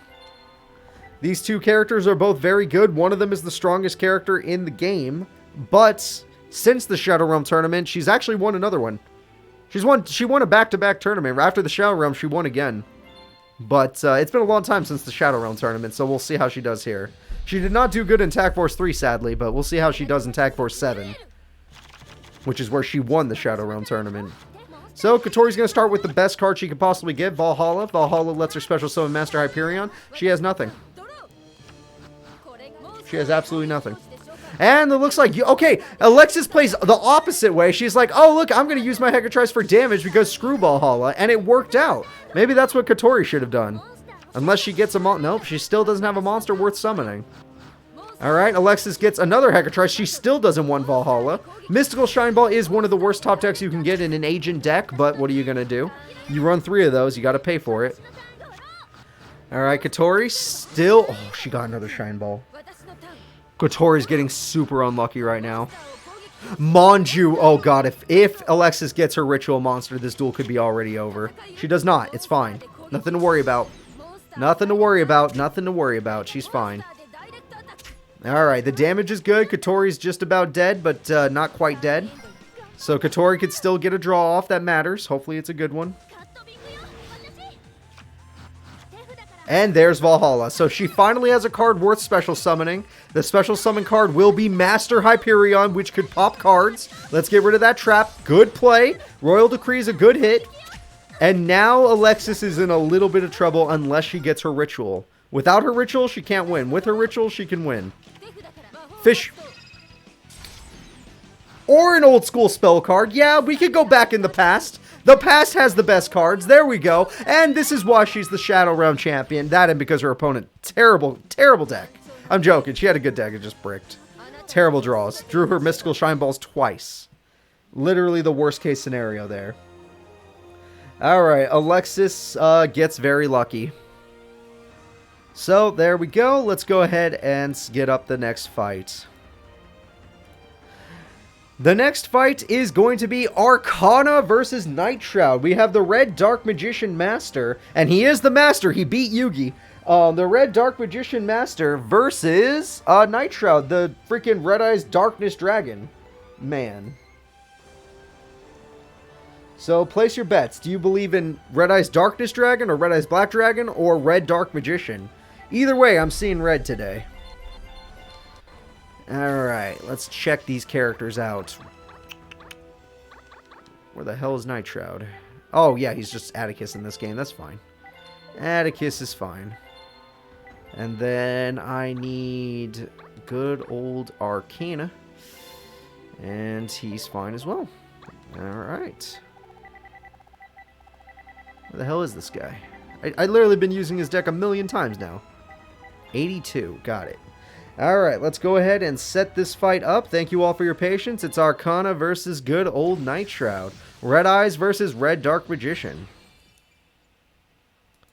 And we are ready to start. Rare Hunters or Shadow Riders? Maybe one day we'll find out. I think I did a Goons tournament where we got to see who was stronger, but I don't remember who did better.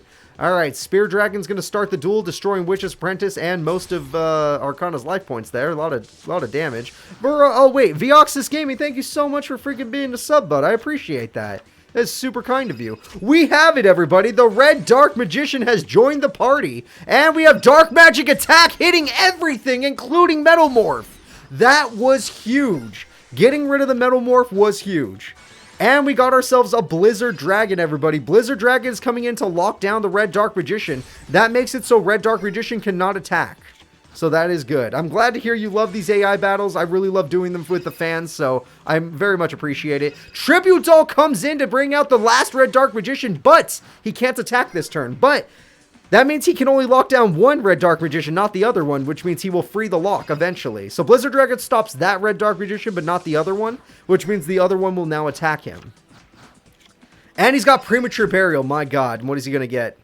There's got to be something in there. Witch's Apprentice could be very good. It might be very good. It beats the Blizzard Dragon, screw it. And the Blizzard Dragon dead. We got rid of the Wyvern. Wyvern dead is actually a good thing for Nightshroud, though. We'll see how that goes. Which just was sat card. Let's see.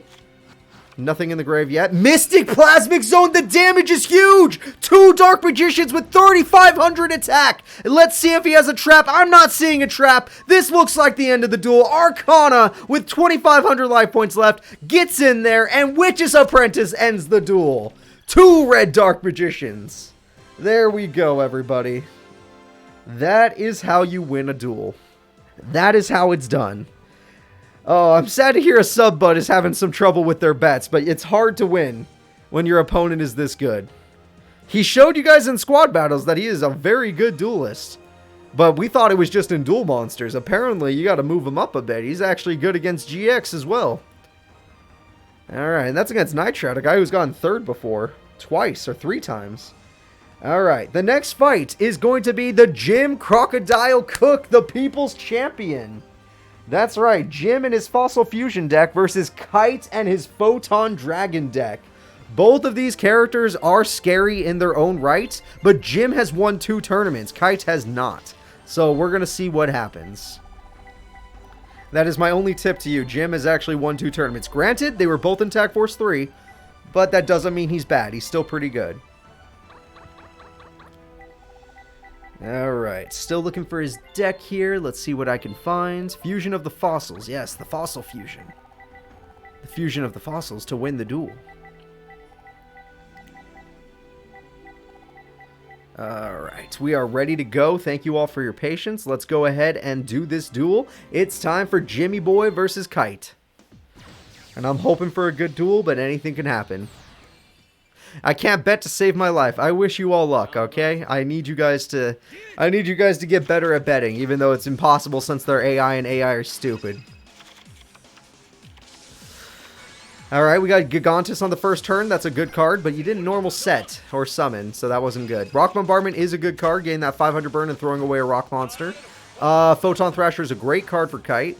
I used it personally. I think it's a great card. Gigantus will not get its effect off because there were no spells and traps on the field at the time. Kite was smart to wait. Let's see what we got. A set. Yep, that's not good. Set usually means he's dying. And there goes the monster. Legendary Jujutsu Master actually does have its effect, though, putting that back to the deck. So, you know, Kite does lose a monster. Now we have Fossil Tusker, which if it gets to do... And we have his boss monster. Okay, one of his bosses.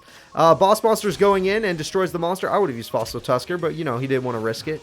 And there we go. I'm not done playing Cosmic Shake. I'm still going to play SpongeBob Cosmic Shake. I've just been extremely busy. I will get to playing SpongeBob. Trust me, I want to play that game. It looks really fun. Alright, so we have Polydynamo, a card I actually used, which I used to summon his boss monster. And he's going to use it to negate effects and put that card at 0. Okay, there we go. No worries. I would be concerned too if you haven't seen episodes in a while, but it's happening. Fossil Fusion kicks in, and by throwing away 2 weak monsters, we're going to go ahead and summon the weakest of all the Fossil Fusions. And with the time stream, that makes a difference. He has to pay half his life points, but he will be able to make his monster evolve to the next stage. From Cenozoic to... Is it which one's next? Mesozoic, or Mesozoic, whatever. And Golem Sentry in attack mode because he doesn't give a damn. With that, the Mesozoic monster destroys the opponent Dynamo and gets in there with Fossil Tusker. And then a little bit of damage from Sentry, who will then set itself because you don't want that card in attack mode, right? Okay. This is why he's the people's champ. He actually does make good plays. However, Kite could still make a comeback like that. His deck has that kind of power. Photon Sanctuary is that exact card because that lets him summon his boss monster. What have I been talking about? There it is, Galaxy Eyes Photon Dragon. There it is, Galaxy Wizard. There it is, the boss monster is here, everybody. Here comes the level 8 rank monster. Here comes the, whatever that's called. That name was huge. Alright, and Kite will obviously not realize to attack the Sentry because his brain is mush. But his damage is 32, so he didn't need to. He wins the duel because he increased his attack. He did not rank up again, and he wins. That is going to be it. Kite makes the comeback. One more turn, and that means Jim would have won, but instead, Kite does it. Very close. 49% of you bet on Kite. It was very 50-50 there. I love to see the 50-50 bets, because it shows that you guys know that this could go either way. Alright, so here we go. Having a bad day in bets? That sucks. I'm sorry to hear that. 20k bets? That's a lot. Start betting small, trust me. Trust me, if you're having a bad day, don't keep adding to it. Just start betting small. Work your way back up in the slow way. Alright, the next fight is going to be Axel Brody versus Gilag. For some reason, this website does not want to load, so I can't, you know, say that Kite won. But whatever, I'll deal with that later. Alright, what's the fights? Gilag is here with Axel Brody. This is the first time we've ever seen Gilag in a redemption tournament. I'm not gonna lie. He's been on Team Zexal like every single time. So this is kind of crazy. Alright. Gilag. Gilag's about to get his revenge, alright? He's 100% about to get that revenge. However, Axel Brody is still a very good duelist. He's just, I don't know if he's Gilag's level. Gilag's on a different level. Axel, I don't think has ever won a tournament. I don't remember, though. It's been a lot of tournaments. Alright, here we go, everyone. Let's go ahead and start this duel. It's time for Axel to take on Gilag. We got a burn deck fighting a deck of literal hands to punch you. Like that. But we'll see.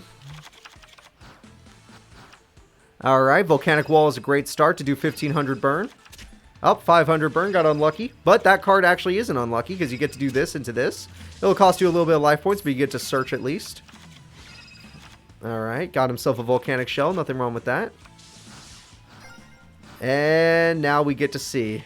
Gilag starts Supply Squad. Perfect start for Gilag. He needs that card. He has Prominence Hand, which can combo off of another card like Instant Fusion. Perfect. Gilag has a great start getting out his Giant Hand already. And if he has his rank up magic, then this duel is good as over.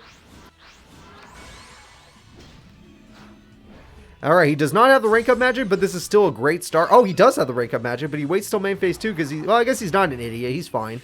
It's not... There's nothing... He wouldn't have done anything different, so this is good. Alright, good start from Gilag. In fact, it might be perfect. Gilag is going to negate that card every turn, but at the same time, that's actually good. That means Axel has a way to get rid of those attachments. If Axel could keep getting rid of those attachments, he can actually win the duel. Axel just keeps getting counters, nothing he can actually use right now, so not good. Not good. Volcanic Wall will not be used for some reason. Scatter Shot's going in for some reason. I'm completely confused what the fuck is going on. Volcanic Counter is going to do...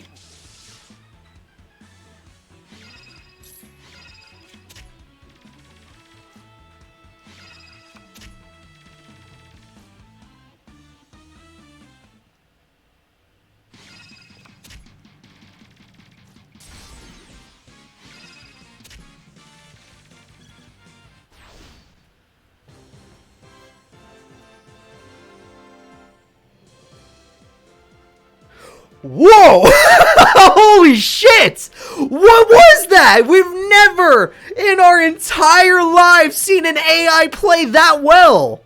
That was Galaxy Brain. That was literally the best I've ever seen. Holy shit!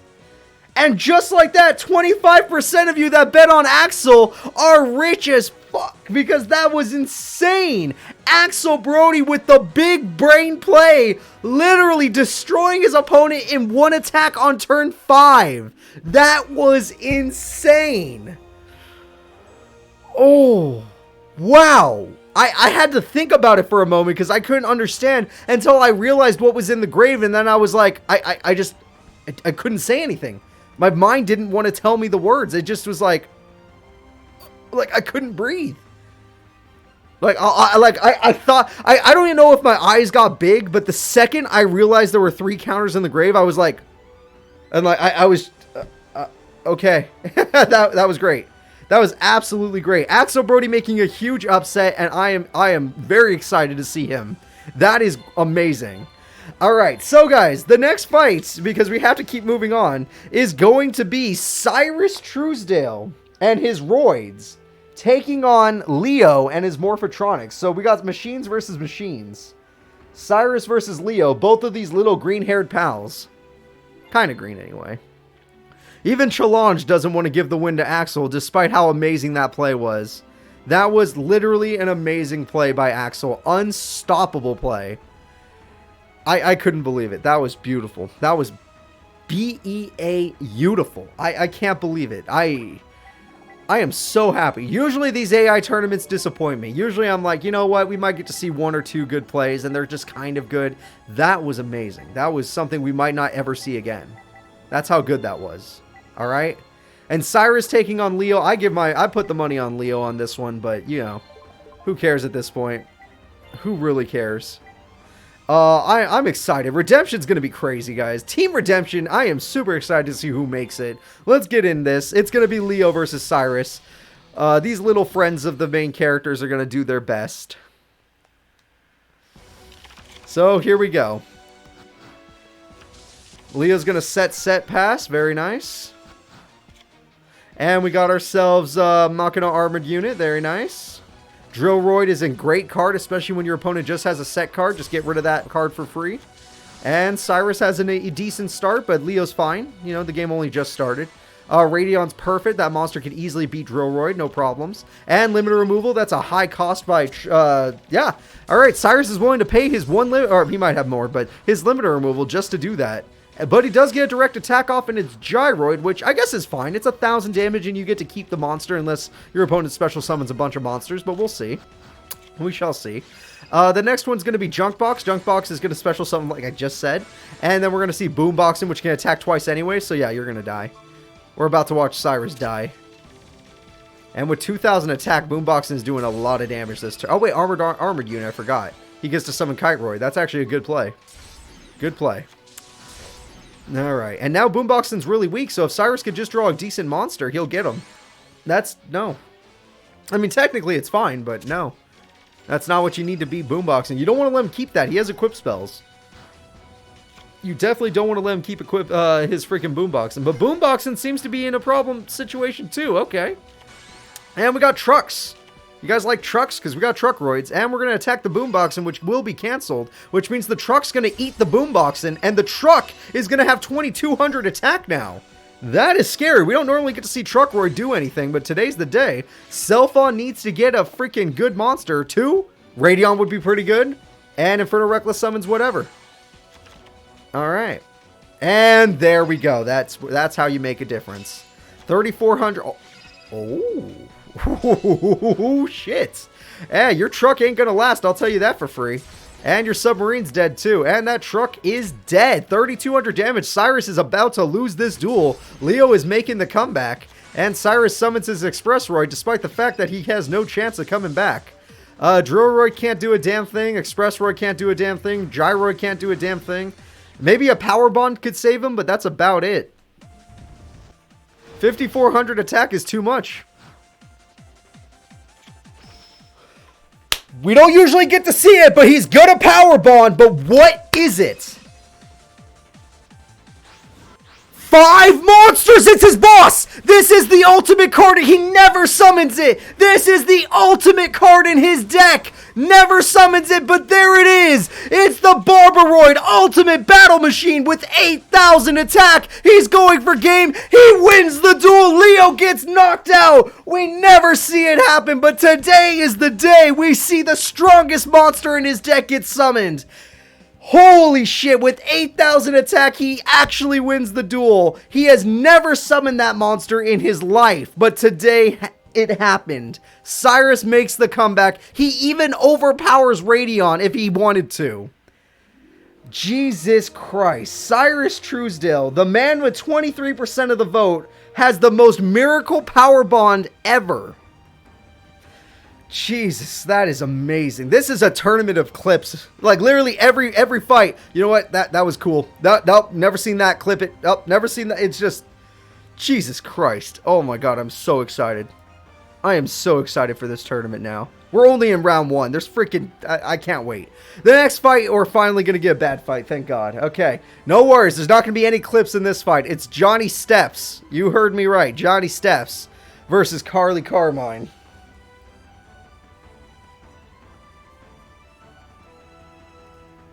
Alright. Carly has performed very well in tournaments. Johnny sucks. So Carly's gonna be great. This should be a fast duel, honestly. They don't really stall. Johnny Steps is kind of dumb. He usually summons monsters in attack mode, and they're usually pretty weak. And Carly, you know, she's spell card reliant, but when she has it, she's good. She's had 5 monsters with 15k attack before, so... I forgot which tournament that was. Was that the Shadow Realm tournament? Was that the 200 character tournament? It's been too long. My brain can't remember everything. Alright. Wow, just happened to pick Carly. That is very lucky. Speaking of lucky, I think that's what her deck is called. Yeah, it is. Wow.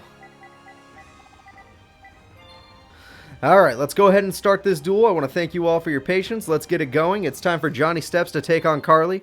My opinion, Johnny Steps is going to get his ass kicked, but Carly could lose if she loses her spell card, since she needs it to buff her monsters. But still, Johnny Steps will probably still lose somehow. because he's Johnny Steps. Looking for Johnny's face right now. I found it. There we go. She already got her spell card. Johnny's already dead. Doesn't summon a monster that actually works with the spell card. Kind of weird, but it's fine. Beautiful Headhuntress is one of Johnny's better monsters, sadly. And we'll destroy that. As long as Johnny can prevent her from summoning more than one monster, she can't beat him. And so far, so good for Johnny, but at the same time, it's fine. Johnny's got Ancient Elf. That's also a pretty decent monster. And Just Desserts, he's going to do 500 burn, because, you know, he's not going to assume that she'll ever get more than one. But at the same time, I think once she gets her Enchanting Fitting Room, this duel is over. There we go, Jerry Beans Man. We all know Jerry's too good, and Jerry's going to destroy the beautiful Headhuntress. But that beautiful Headhuntress is made of metal now. That's right, she's got the Armament Hockey, and there's nothing you can do about it. Jerry's Bean Man will be destroyed, and the beautiful Headhuntress is nice with 1900 attack now. He's got King of the Swamp. King of the Swamp gets him his old school polymerization from back in the day. There's nothing to fuse, but he's got Lady of Faith, which is part of his main fusion, actually. Or no, it's part of his other fusion. And there's heavy damage. Carly's in a little bit of trouble, but she still has her Destiny draw. I'm not going to give any hype to Johnny yet, because honestly, we've seen Carly go ham. So get ready for Carly to go ham. And set. You see that? There's a trap. See that trap? That's the game-winning trap right there. All right, Johnny boy, good luck to you. Johnny's going to go in, attack the monster. Just Desserts for 500 burn, and Mirror Force. All right. Oh, the Just Desserts will go off, but the Mirror Force will ruin Johnny. Johnny's got no good monsters now, because guess what? Carly has 2 monsters now, which means they'll both have 2k attack.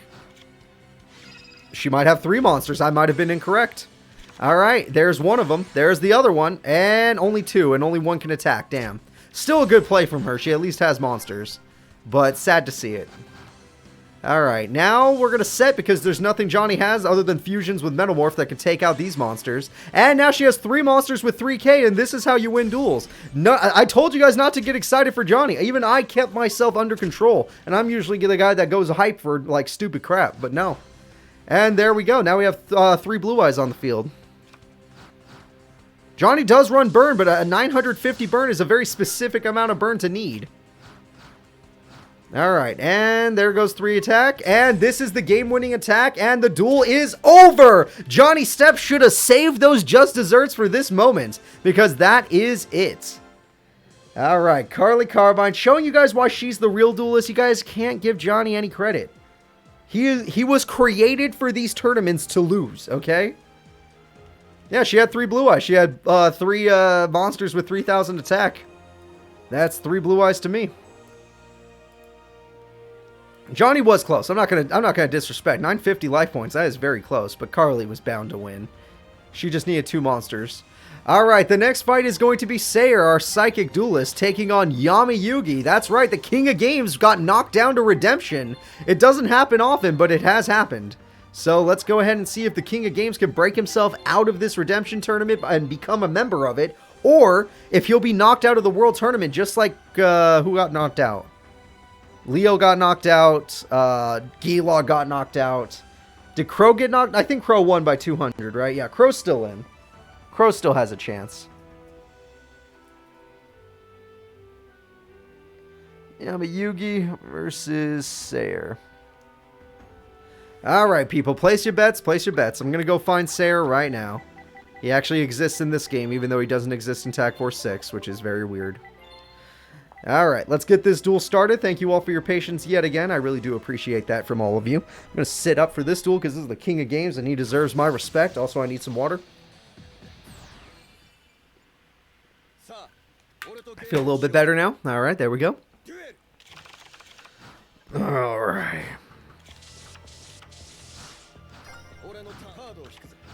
Yes, Sayer exists, but not Rex Raptor. It's just disgusting, right? And we got Rainbow Life, apparently. Rainbow Life is going to do what exactly? He heals instead of takes damage. Not bad. Good start from Sayer, but I wish he would have a monster card. And Sayer is still bricked at this moment, but maybe those traps will continue to help him. He's got... The King of Games has the lock, everybody. The lock has been created. Sayer needs to use effects to get rid of these monsters because guess what? Battle won't work anymore. Sayer can no longer go into battle. He has Esper Girl, and Esper Girl is gone because, you know, this guy... Oh, wait, he got rid of the lock, but he got Dark Magician of Chaos. But he has psychic tuning. Oh, psychokinesis. No matter what, the lock was gone. And we got Brain Research Lab, which does nothing. The King of Games is going to summon out Skilled Dark, which is really good. Too bad it wasn't there earlier. All these spell cards would have helped him out.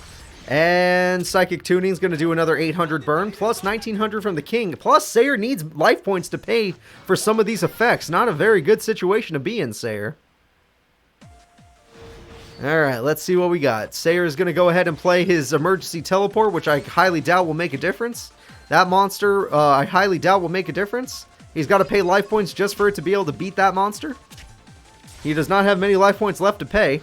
And his monster's gone. So guess what? Yami Yugi, the field is basically open. The world is yours. Nothing can stop you. The King of Games goes in. The King of Games keeps going. He's going up in the bracket, and he is the winner. Yami Yugi has won.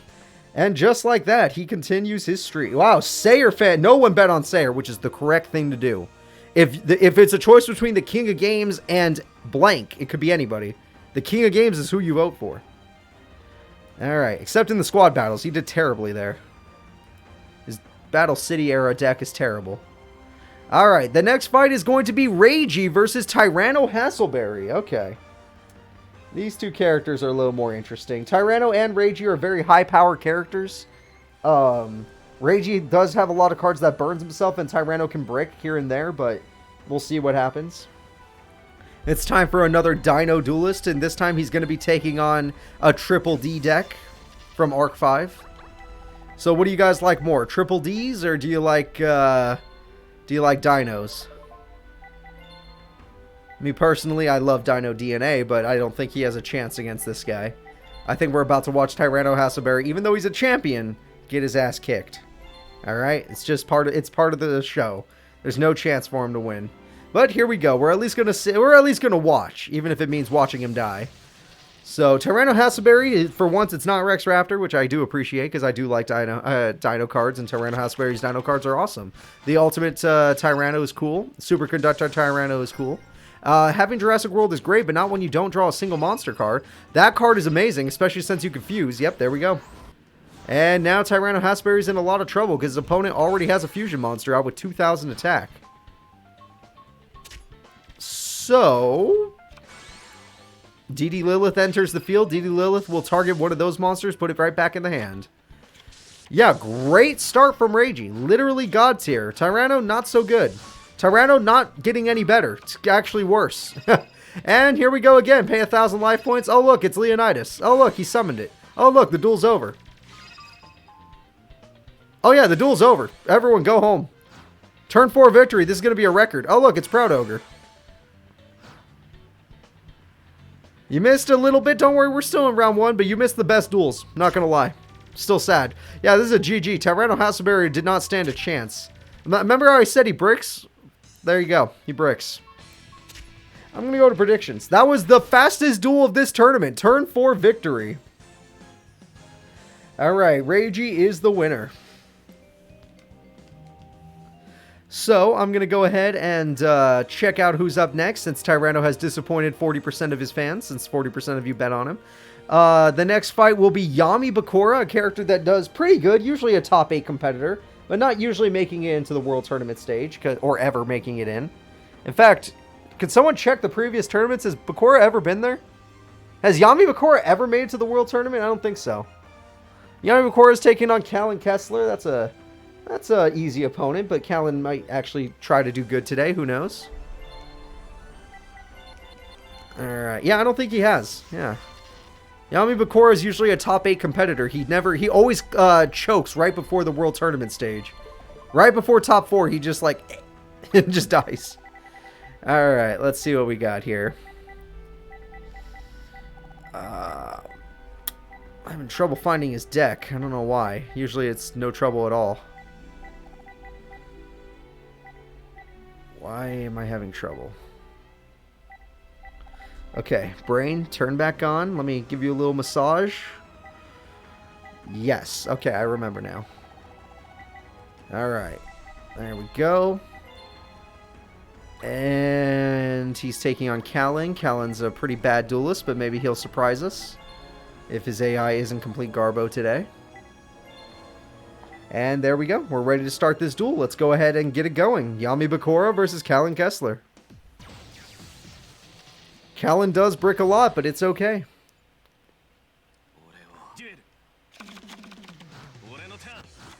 Alright, Callan's going to start with Foolish Burial to get rid of that card that would brick up his deck anyway, and he sets 2 cards. Not bad. But still has a card in his hand, so it doesn't work out.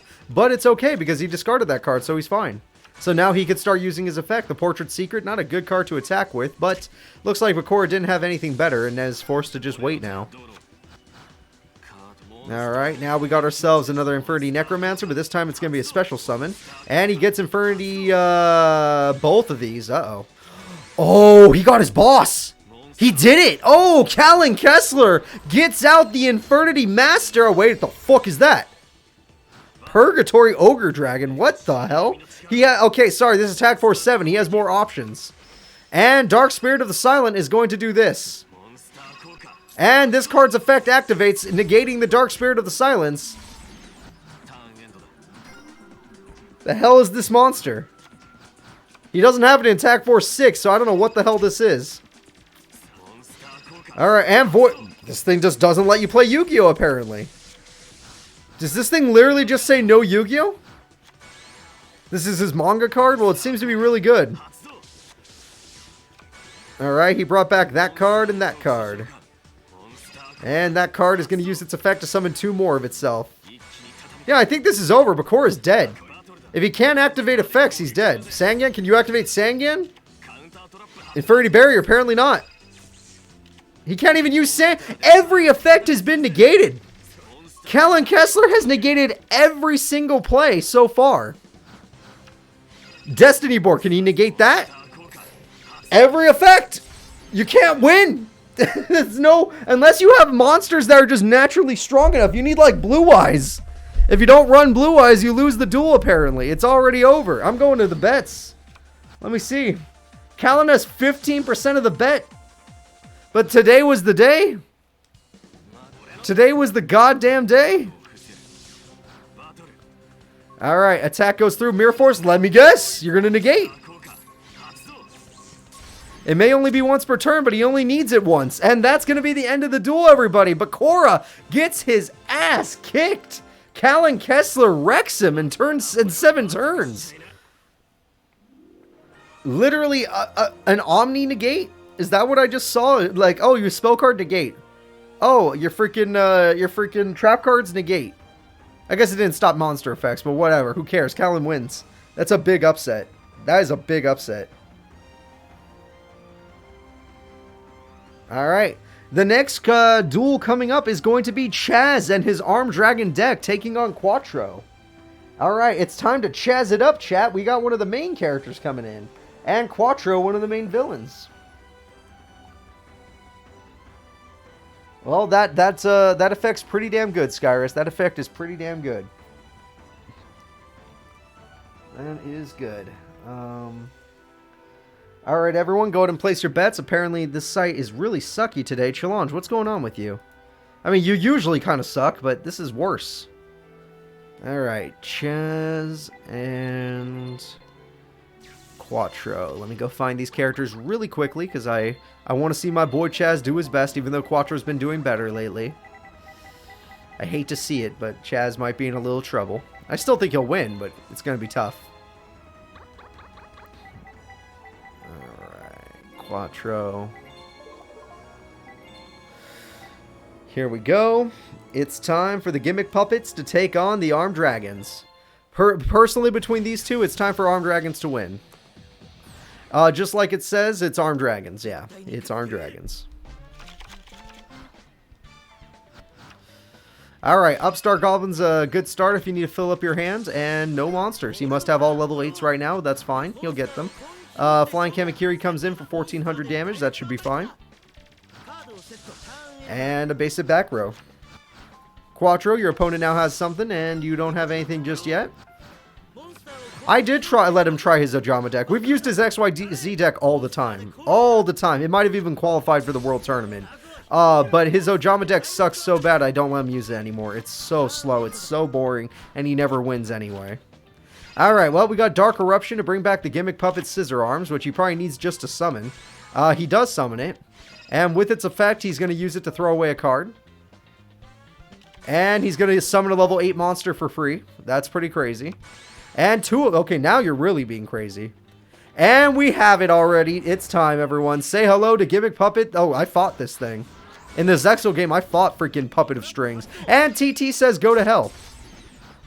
Alright, good TT from Chaz. That could have been really bad. Quattro had a good hand, but Chaz is bricked. He has Armed Dragon level 5 and 7 in his hand, and possibly 10. Alright, so here we go. Chaz, Premature Burial, try to bring back something. Flying Kamakiri is a safe choice. Maybe a level 5. Nope, you don't want to Tribute Summon? Whatever. Screw me then. Chaz, you don't love me? You don't love me. Alright, this monster gets special summoned, and that's a level 8 monster, so that horrifies me. If Quattro has another level 8 monster, I'm going to be terrified because he has not summoned any monsters normally except for Scissor Arms. Oh shit. Puppet Ritual, what is this doing? Oh god, level 8 monster. Oh god, level 8 triple level 8, is that a thing? Okay, just double, we're fine, we're fine. And everyone say hello to Gimmick Puppet Giant, whatever the hell the name is. Giant Grinder.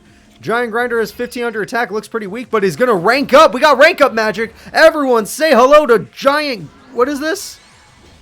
Gimmick Puppet of Dark Strings with 3300 attack and an effect that I don't know about.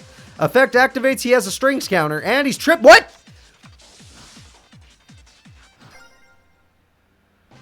Look, I don't know Gimmick Puppets, but I'm going to assume that everyone in chat's about to blow up with anger. Yep, okay, there it is, because you guys are a little delayed, so... Yeah, there it is. Oh, shit.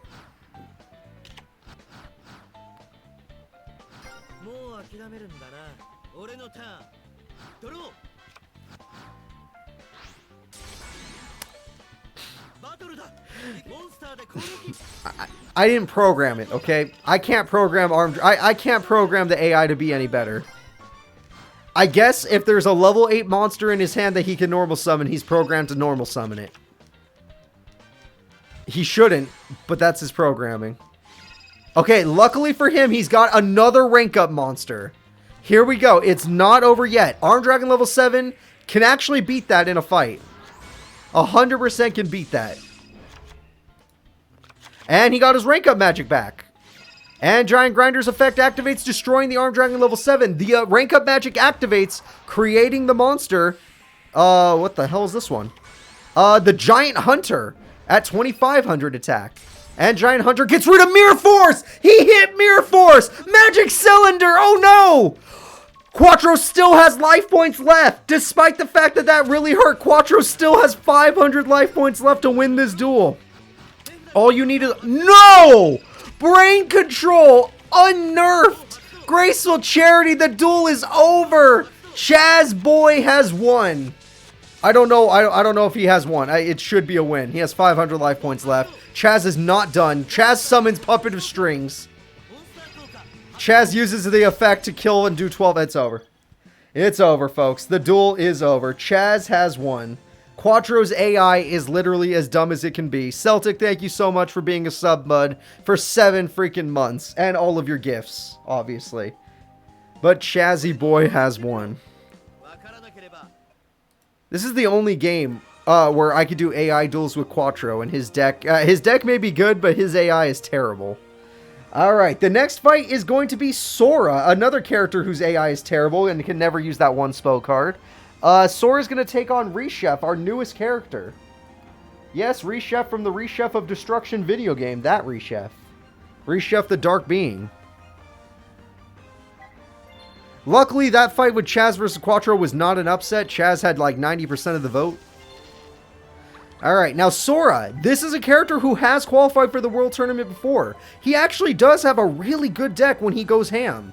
The problem is, he has to fuse. And he does not always get his poly.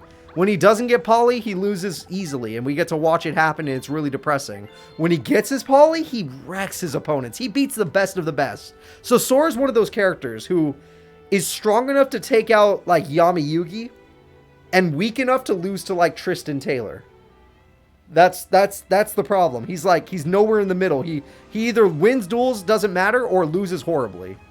He doesn't have consistency. He's a character that is really strong with no consistency. So if you like him, if you like the Fluffles or whatever they're actually called, because I don't really know what they're called, Fernimals, whatever. Let's go ahead and start the duel. I'm gonna get this ready. Reshef is the newest character, so I already know where his face is. Unless it looks like Zexel as well, because screw me. Nope, it's Reshef. Good. So yeah, we got Reshef, and Reshef is taking on Sora. And we got Pot of Greed as a good start for Reshef. Reshef's going to go ahead and start with Zombira the Dark, a card he actually does use against you if you play a Reshef of Destruction. He's going to just set pass. Sora does not have a fusion to start the duel, but that's fine. It's still early. Grace of Charity kicks in. That's also a really good card. Throws away a couple cards and attacks with Zombira. Apparently, he doesn't have another monster to summon, which I find very weird. No, he couldn't attack directly anyway because he had another Zombira. Alright, let me check the bets. Oh, 50-50. These bets are exactly 50-50. Alright, that's pretty crazy. Summoner Monk is great for Sora. Didn't use it. Okay. Alright, people really want to see you fuse Sora, but I guess you're fine because Reshef can't attack directly. So you're in a good position right now. Fusion State, there we go. This is how Sora wins duels, right there. Use it. Edge him Sabers, this is how you win duels. There we go. And the fusion. Pick whatever fusion you want. They all beat freaking Zombira. And the fusion he chooses is Tiger. Tiger's one of the better ones. Tiger's going to go ahead and pop some cards. Gets rid of TT and Mirror Force, but TT chains. And Mirror Force is gone, though. He still hit the Mirror Force. And Armageddonite gets summoned to throw away another Edge M Sabers, and 1400 damage will be dealt. So, Reshef fought back, but at the same time, he got rid of Mirror Force, so it's totally worth. Super good play. And Mechanical Chaser, of course, another card Reshef will actually use against you, so watch yourself. If you have never played Reshef of Destruction, good for you. It's actually a horrible, horrible game that I enjoy. Very much so. Reshef of Destruction is a horrible game in the same way that Digimon World Dusk and Dawn is a horrible game. Where, like, they're still really fun if you're a Digimon fan, but, like, goddamn, do those games just depress you with how much grinding they expect from you. 1900. And also, they kind of lag, like, Reshef's better than Dawn and Dusk because Reshef actually has a good story. Dawn and Dusk sucks. They really cut out the story. And the story that is there is good, but they cut out most of it. They made it all side quests, which is stupid. But what are you going to do? Edge it, Sabers. We got another Poly. This is how you win. This is how Sora wins duels. Poly this time will create another Tiger, but this time it's popping monsters. And there we go. Tiger has 22. Fusion Weapon has 3,700 attack. Holy shit. Wait a minute. Sora is on a roll now. He can win easily. Alright, this Tiger's in complete control of the duel. Reshef, without his ritual, can't... Oh, he got swords to buy time. Without his ritual, he can't do a damn thing. His ritual monster is like the only thing that might be able to save him from this big of a monster. Himself. Alright, Destiny Draw kicks in. He does have that card in the game, too. Monster. I know you guys have Sora fans out there, but wait, why'd you pick that card? You can't attack. Oh, I guess it doesn't matter. Your opponent's too weak anyway. Alright, I'm going to predictions. Reshef, our newest AI, takes down Sora. Rest in peace, Sora. Rest in peace. Now, this was a 50-50 bet, so honestly, the fans were going to win or lose either way. It was going to be good wins and good losing. Yeah, so here you go. Sorry, everyone who's a fan of Sora. He did really good, just not good enough. Reshef, the new character, moves forward. The next fight is the Prince of Games, Yugi Muto, taking on Yusei, our Tomato Man. Little Yugs taking on Yusei. Yusei is one of those characters who is kind of field spell reliant, I would say. Yeah, he's kind of field spell reliant, but the Prince of Games is also kind of weird. He's not the best duelist, not the worst. He actually has qualified for the World Tournament before. But he's not the best duelist out there. He's alright. Yusei is better than him. Yusei is actually, like, way better than him. But I will say that Yugi can win duels. Yugi's, like, an easy 6 out of 10. Which is good in these terms. It's good. A 6 out of 10 in, like, out of 250 characters, which is now even more, is pretty good. But Yusei's like an 8 or 9. Like, he's insane. Alright, here we go, everybody. It's time. Yusei versus Yugi. Yusei has gotten second place in the Shadow Realm tournament.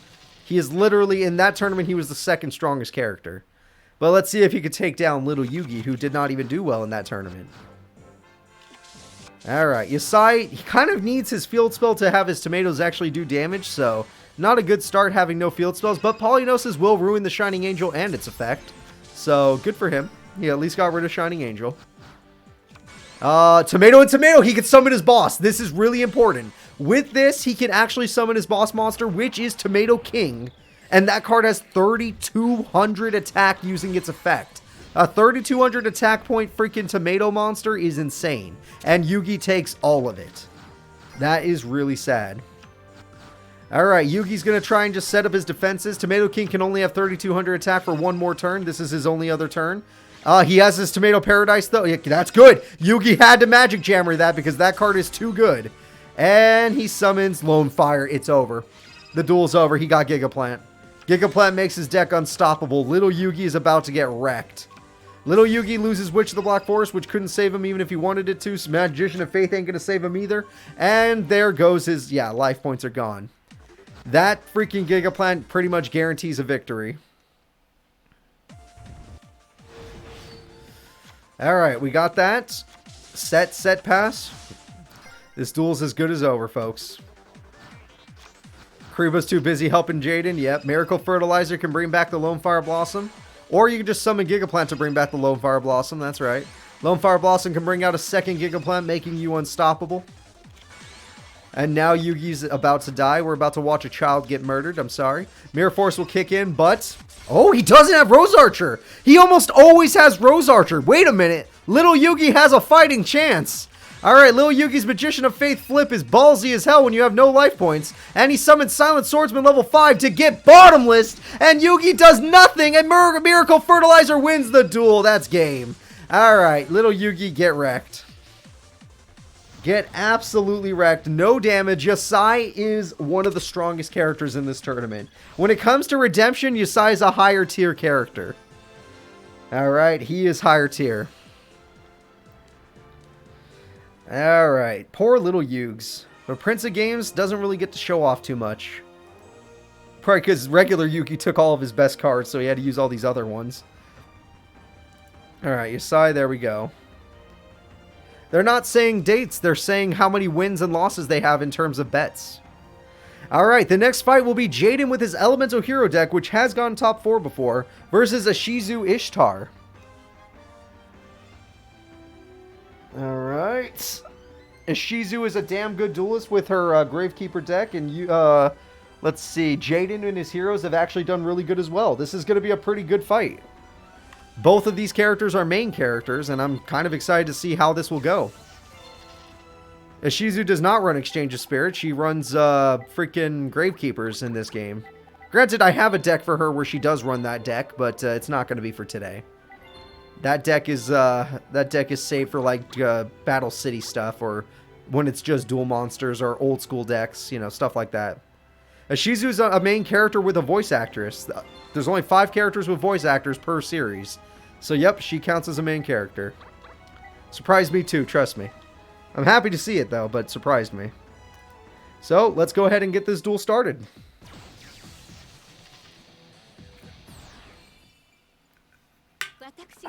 Got some water in me. And Jaden Yuki, let's see how you do. Your buddy Schmaden's been doing pretty good, but let's see if Jaden can do better. And we just have a set from Jaden, okay. Shizu's going to go ahead and use Necro Valley. Perfect start. If she ever gets Necro Valley, you pretty much guarantee she wins. Royal Tribute! He lost everything! Oh, yeah, that was the perfect start. He got screwed. Okay, emergency call. Oh, my God. No Yu-Gi-Oh! Literally anti-Yu-Gi-Oh! He can't play. He can't play. That's 4,000 damage, half his life points. Jaden is dead. Supreme King died too, I think. Royal Tribute, it's not over yet. Boss Monster. Boss Monster with 2,500. Yep. Yep. Who here likes Jaden? Who here is ready to watch Jaden die? I actually love Jaden. I love Elemental Heroes. I don't like his other forms, but I do like Elemental Heroes. Evil's okay. I don't like Neos. Neos sucks. And Jaden loses. Alright, GG. It was a guaranteed loss anyway, but Ashizu completely has the perfect hand and wrecks him. Wing Kariba would have been one of the only cards to save him, and he does have it in his deck, but He did not draw it. A Shizu, a person who's made to the World Tournament multiple times and was the champion of the representative tournament last season, will be the one to win. Alright, the next fight will be... Oh shit, we have some fan favorites, but not fan favorites that we get to see every day. Except because one of them's in the other tournament we do get to. It's going to be my buddy Bones. That's right, Bones is up to bat, but he's taking on the Dark Magician Girl. So, what do you guys believe in? The spellcasters or the zombies? The Dark Magician Girl or Bones? She wasn't the champion of the first rep tourney. She was the champion of Season 3's rep, or Season 2's rep tourney. One of those. Season 1 rep tourney, I don't remember. In fact, maybe it was Season 1. Screw it. You guys know about more than me. I haven't rewatched my old tournaments in a long time. I should, though. I really do like it. Yeah, so my buddy Bones is going to be taking on good old Dark Magician Girl. I know Dark Magician Girl has a lot of fans. I know Bones has a lot of fans thanks to me and my Let's Plays, but yeah, we'll see how it goes today. Dark Magician Girl will be played by Taya as usual. So let's see how we do. I forgot what her deck number was. You're on the double elimination GX tourney. That one was a lot of fun. That one was really good. In fact, you get to watch Jaden do good in that tournament. So it's not often you get to see Jaden do good, but that's one of them. That is one of them. Alright, so let's go ahead and get this duel started. Thank you all for your patience. I'm going to go ahead and find these characters as quickly as possible. Probably fail at that, but do my best. I found Dark Magician Girl. I'm going to go look for Bones now. I know where he is. And I found Bones. We're good. So let's go ahead and start this duel. Dark Magician Girl versus Bones. Dark Magician Girl opens up with Skilled Dark Magician, which is a perfect start for her. And 2 back row, which is horrifying. And then we got Pyramid of Wonders for Bones to try and buff his monsters, but also kind of helps the opponent. Axe of Despair is a better buff, and that will actually make it so he can defeat the... Well, now you got to be careful, because if she survives the fight, you're going to die. Alright, Magic Cylinder. Yep, you are going to die, sir. You just gave her a Dark Magician, and who knows what kind of spells and traps it's going to combo off of. So here comes a Dark Magician. You have 3 spell counters, and she does have a Dark Magician in her deck, yet she does not choose to. I am very confused by that, but we're going to have to live with it. Bones is starting off with Snake Hair just being buff as hell. And we got ourselves Armored Zombie, a decent beater, and Spirit Reaper, which can discard cards from the hand, so that has its own use. Magician of Faith will bring back absolutely nothing. Spirit Reaper will throw away something from Taya's, or sorry, Taya, freaking Dark Magician Girl's hand. Dark Magician Girl's in the grave now. I bet you she prefers Dark Magician was in the grave, but whatever. And sadly, Dark Magician Girl is a little bricked right now. We're going to find out what's in her hand, though, thanks to freaking Spirit Reaper. Actually, no, the duel's over. Oh, Mirror Force, that's what's in her hand. That was a naturally drawn Mirror Force, and that completely ruins him. Book of Life will try to make a comeback, and he removes from play Dark Magician Girl, which is very smart. Armored Zombie's not a bad choice. It's a decent monster, and can definitely scare her, so at least he has something going for him. Armored Zombie's going to go in, sadly attacking Apprentice Magician, which we all know is going to be a very good card. Gets her Old Vindictive Magician, which is exactly what she wants. Putting our buddy Bones in a bad situation. Old Vindictive will destroy it, and now she could tribute for Dark Magician Girl if she has it. Or this. Or this. Dark Magician... That's her boss. Okay, Dark Magician of Chaos is here. The strongest card in her deck. Magician Circle is here. He doesn't have any spellcasters. The comeback is real. We have a Gemini Elf. We have a freaking Dark Magician of Chaos. We have lots of damage coming in, and it's over. Bones is out of here. Dark Magician Girl is just way too fast. Alright. The speed stat matters, everybody, and Bones is one of the slowest duelists out there. Alright, Dark Magician Girl is the winner. So, let's go ahead and set this up. Dark Magician Girl moves forward. She's naturally top deck Mirror Force, and it actually did 100% save her. The next duel is Maximilian Pegasus, the creator of card games, taking on Sebek, the one of the guards from Forbidden Memories. Sebek has won 2 tournaments. Pegasus has won 2 tournaments. This is going to be an even fight. We'll see how good the fight goes, though. Sebek, for those of you that are new, is a character from Yu-Gi-Oh! Forbidden Memories who wears the alligator head. He's one of the guards that protects Haitian, who is actually really protecting Dark Knight. Dark Magician Girl did win, thanks to a Mirror Force. which was very good for her. That was a good play. Top decking that card was godlike. Alright, so we got that. And we got Pegasus.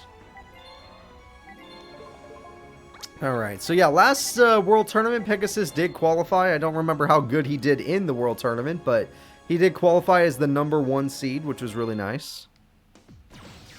Yeah, which is why... no, Shizu was either second or first then, because I do remember him being the third one. So let's see what we got. And we got Toon Kingdom to start the duel. Perfect start for Pegasus. And Toon Mermaid, perfect start. And Toon Goblins, very nice. Literally, I couldn't be happier. Pegasus got a great start. Dark Hole ruins it. Dark Hole literally ruins it. Graceful Charity kicks in. Graceful Charity puts monsters in the grave. Zoa's in the grave now. Zoa gets special summoned by Monster Reborn. Great play. Yami's going to buff it now, so that's even scarier. And no normal summon, though, so that's kind of sucky. But literally, Pegasus takes a huge hit. And Heart of the Underdog with a trap card. Jesus. Yeah, Sebek's a two-time champ. Consecutive two-time champ, just like our buddy, what's his name? Skill Drain. Ooh, Skill Drain makes it so he could attack right now, but he's too weak. Yeah, that Goblin's a little too weak. Rui Kishin powered, not bad. Rui Kishin powered, wow, 2 in a row. Opticlops, wow, it's lucky he got this card, or he would just draw normal monsters. Rui Kishin powered instead of Opticlops, weird choice. Mirror Force, great choice. Now it makes sense why he didn't pick Opticlops. Alright, and Pegasus can now attack directly with all these monsters, because guess what? The Skill Drain actually is buffing Pegasus. I forgot Sebek's face, ignore it. We don't need it. He's already dead, basically. Pegasus could almost kill him with just Cannon Soldier, but he doesn't. Alright. Let's see what Sebek's gonna do. If I can find his face in time, I guess I'll put it on, but it's been too long. Oh, look, I found it. Boop, there we go. And we got Pot of Greed. This is gonna decide the entire duel. He has Opticlops, which could at least beat the Mermaid. But with Toon Kingdom, not so much. Skill Drain, Skill Drain Toon Kingdom might actually be a thing. That actually works. Zoa on main phase 2 because he's an idiot. Yep, that happens. And the duel's over because he did that on main phase. Well, actually, he would have lost either way because you can't kill the Toon Goblins. And, oh, I forgot he got buffed by Yami, so he's actually fine. Never mind. Never mind. It would have been, oh no, it would have been 2 weeks still. Ushioni, that's not a bad monster. And Zoa's going to go in and do 500 damage, but the Kingdom will not let him die. So now Pegasus sadly can't attack directly. I bet he wishes he could now. Goblins will go in and destroy the Rui Kishin power.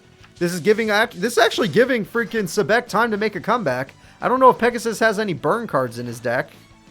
There goes another attack. Toon Kingdom's going to keep it alive, but yeah, not much he could do right now. Thanks to Skill Drain, he can't really do... Yeah, a Toon Cannon Soldier could work, I guess. Because since it destroys itself, then it does the burn, it works. Morphing Jar won't work. Toon Blue Eyes could save him, yeah. What were the first 5 cards that got removed from play, though? Toon Kingdom already banished that, too. Yeah, Magic Cylinder's gone. Alright, Heart of the Underdog's really kicking in. He could win by deck out thanks to Heart of the Underdog. Yeah, that's what I was thinking too, Skyrus. Like, literally, thanks to all these cards, he could actually just lose. Harpy's Feather Duster! Toon Kingdom's gone! Oh, shit. Opticlops, Ancient Power? Oh, shit. Zoa? Oh, no, the duel's over. The creator of card games loses to Sebek, who only had 300 life points left. Sebek is winning. Although most of you bet on Sebek, so it's fine. Most of you bet on Sebek. Alright.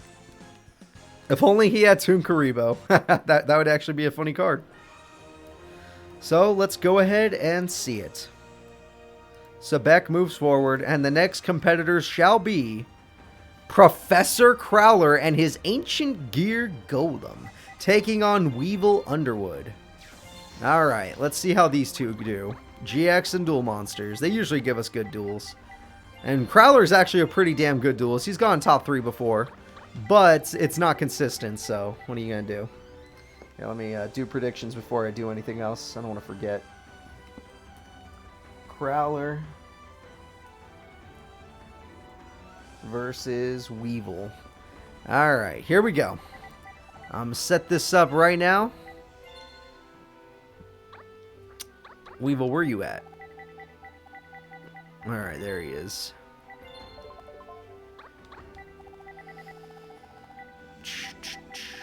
I found him and then I didn't. Okay, there we go.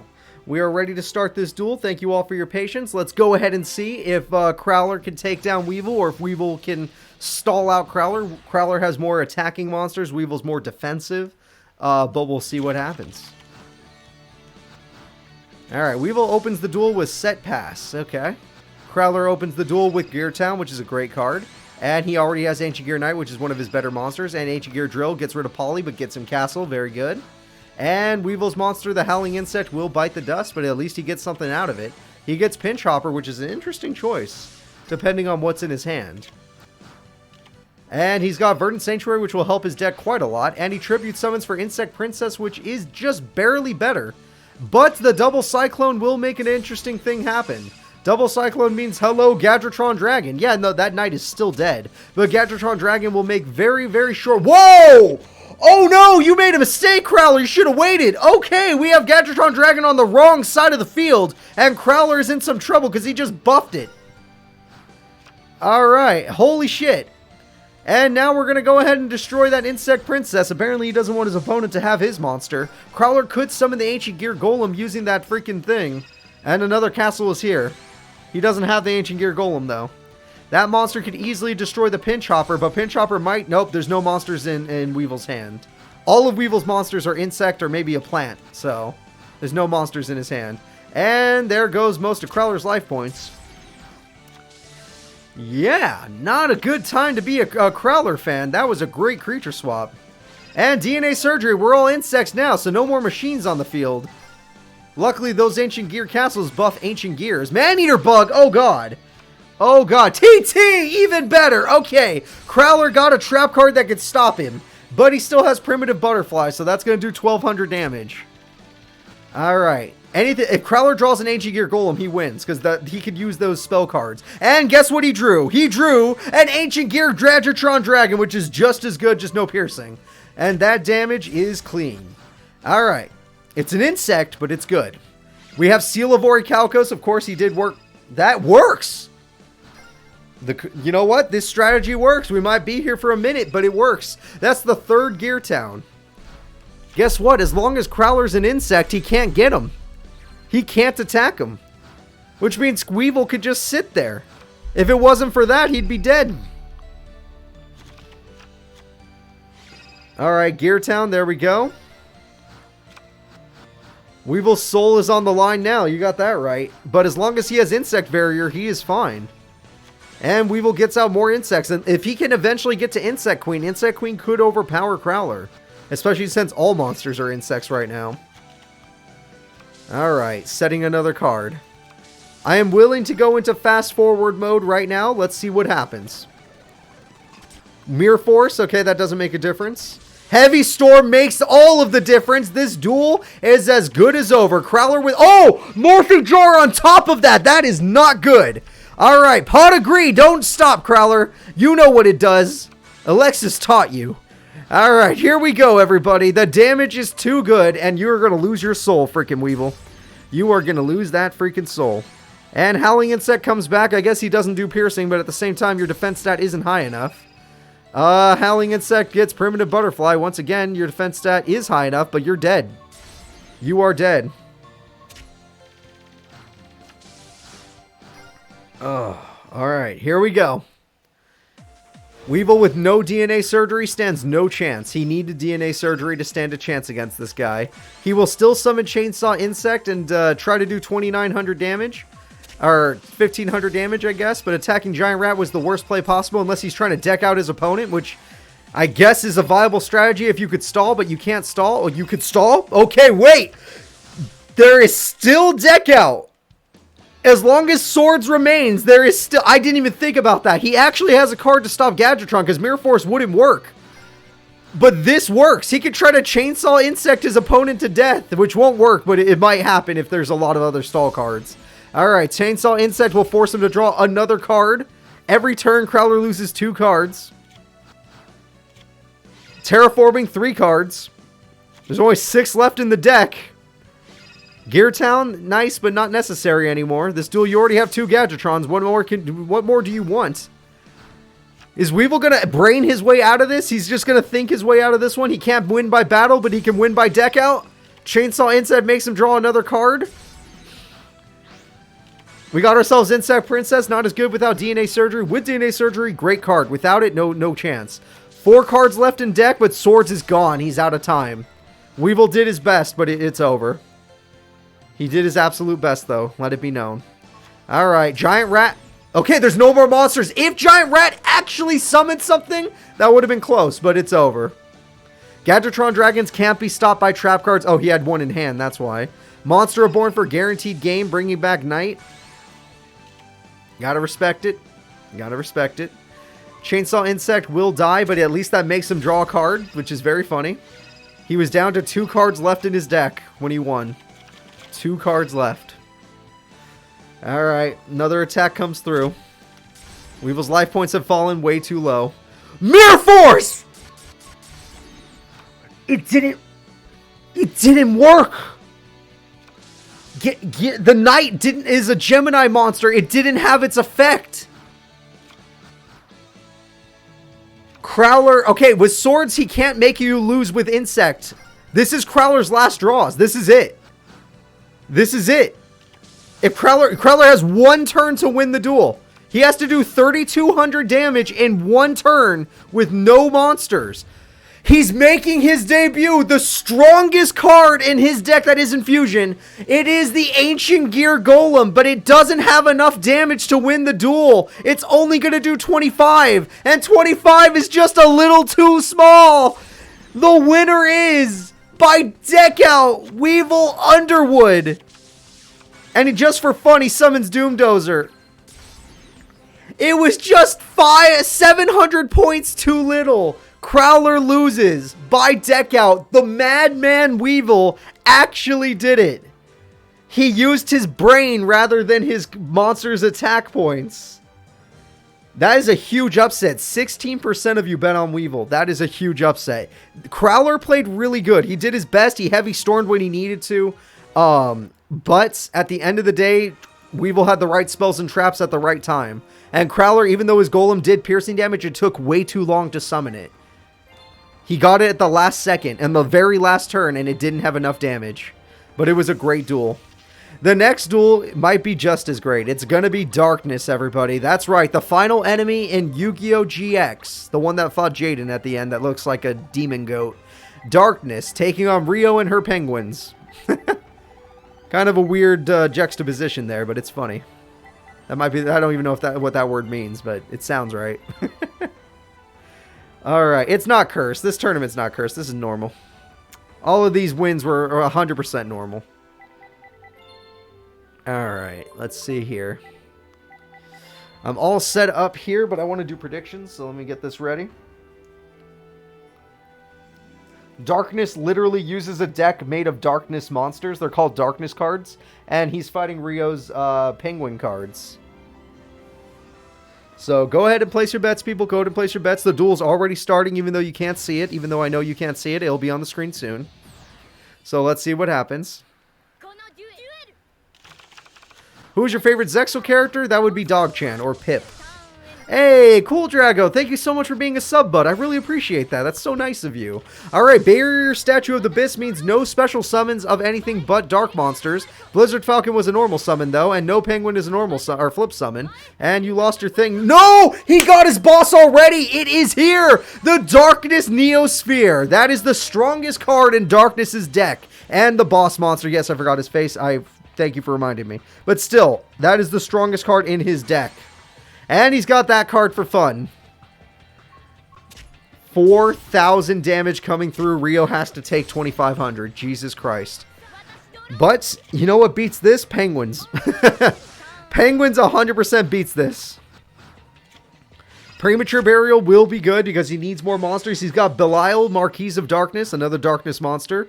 And Penguin Soldier saves the day. Putting back Darkness and that monster, no Penguin removes them from play. Which, guess what, guys? That means Darkness just got countered by a Penguin. But he got to keep one powerful monster. Alright. No Penguin goes in to destroy Doomsday Horror. Doomsday Horror's effect puts them back in the grave. They're better in the grave than removed from play, so that was good. Allure of Darkness is risky when you have no cards in hand, but he got something. And lots of damage will be dealt. Also, Veil of Darkness. I don't really know what it does. We got more penguins, everybody. We got more monsters getting removed from play. The Marquise of Darkness is out of here. And that means he's wide open for attacks, which means Rio can make the comeback a reality. Plus, this damage is a lot. Oh, shit. That's like half his health. It's over half. Oh, God. He's dropping down. He's dropping into the 20s. He's in 2,900. Oh, God. It's Swallow's Nest. It's not over, folks. She's got 1,800 more damage going. He's almost dead. This man is almost dead, and he has no comeback because all his best cards are in the grave or removed from play due to penguin effects. Darkness may be a go. It's over! The Blizzard Falcon effect does burn if it has more attack than it's supposed to. Holy shit. She didn't even give him another turn. She didn't even give him another turn. She didn't care. Darkness may be a damn good duelist, but Rio is a tactical duelist. The tactical duelists like Rio and Weevil are stepping up. They're doing good. Alright. Let's go ahead and see our next opponents. So, Rio moves forward. We're all proud. The next fight is going to be the Mad Lad Chaz taking on Yami Merrick. Oh boy. Alright, Yami Merrick did terribly. Well, not too terribly, but terribly in the squad battles. So let's see how he does here, taking on Mad Lad Chaz. Now, the Mad Lad Chaz is really good at negating stuff, so this burn deck might get negated. But we'll see what happens. I'm hoping for a good duel between these two. At least a good duel. Doesn't have to be a great duel, just a good duel. Alright. Chaz's Mad Lad deck. I completely forgot where I put it. Oh, I found it. 95. Got it. It's a good thing my eyes can scroll that quickly. So, here we go. Chaz versus Merrick. Mad Lad Chaz is Manga Chaz, so it's Manga Chaz versus Yami Merrick. Let's see what happens.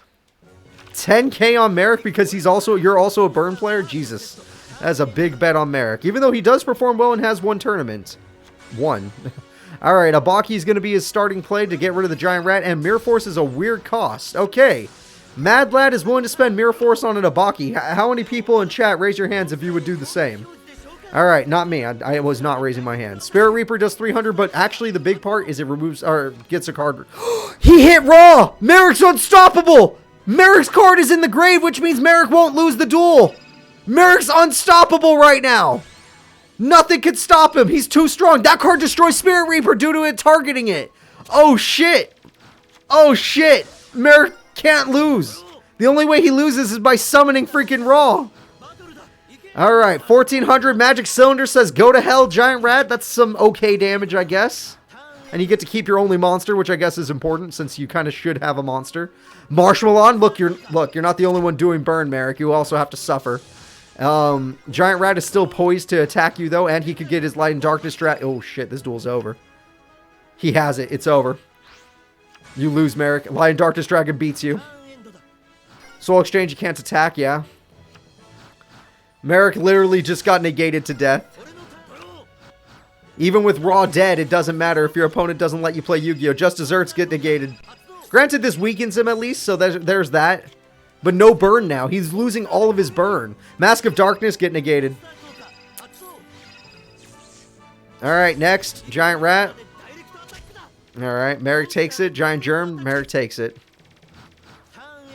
Alright, let me see the bets, because this is looking pretty bad for Merrick. 59% of you bet on Merrick. It's not looking good for the 59% of you that did. This duel is looking over. Oh, he's got another one. It's guaranteed game. It's guaranteed game. How do you win this? How do you win this? It's GG. That's game. And the Mad Lad Chaz is literally the winner. Once he gets his lad out there, his Light and Darkness Dragon, he is unstoppable. That was his boss monster in the manga. Not these Ojamas, but this. Alright, the burn deck does fail because everything gets countered. Mad Lad Chaz moves forward. The next duel is going to be Antinomy and his Tech Genis deck taking on Zane Truesdale and his Cyber Dragon deck. Now, I know what you're all thinking. Zane can't possibly win because I made a goddamn emote about Zane. In fact, emote in chat the Zane emote so people understand. The no-brain Zane or stupid-looking Zane. It's just like he's supposed to be dummy. It's dummy Zane. Dummy brain Zane taking on Antinomy. He is just terrible. Where's Abidos the Third? I did not give him redemption. Abidos the Third did not get redemption, not from me. I don't care if he beats Sebek that one time. He's not getting redemption. I'm not betting on this duel. That's fine. You don't really want to bet when freaking, what's his name? When Zane's involved. When Zane's involved, anything can happen. He could beat the best of the best. He has beaten the best of the best. He's been a champion multiple times. And he can lose to the worst of the worst. This is a character that could lose to Johnny Steps. I'm not joking. Zane could lose to Johnny Steps. That's how bad his AI could be. He has one of the dumbest brains we've ever seen. Alright? Consistently dumb. I don't even know if he has a brain in there. Alright. And Antinomy is also a champion. Antinomy won the Tech Force 5 tournament, and his tech cards, when they do Synchro Summon, are really good. Especially when he gets Hyper Librarian. Oh my god, he really gets started with that. Yeah, most of the time, Zane either loses a duel by beating himself, or by, no, that's it. He just either that's it. He loses the duel by beating himself. And Zane starts the duel with Cyber Twin Dragon as a choice. Oh no, Cyber, he also does this sometimes.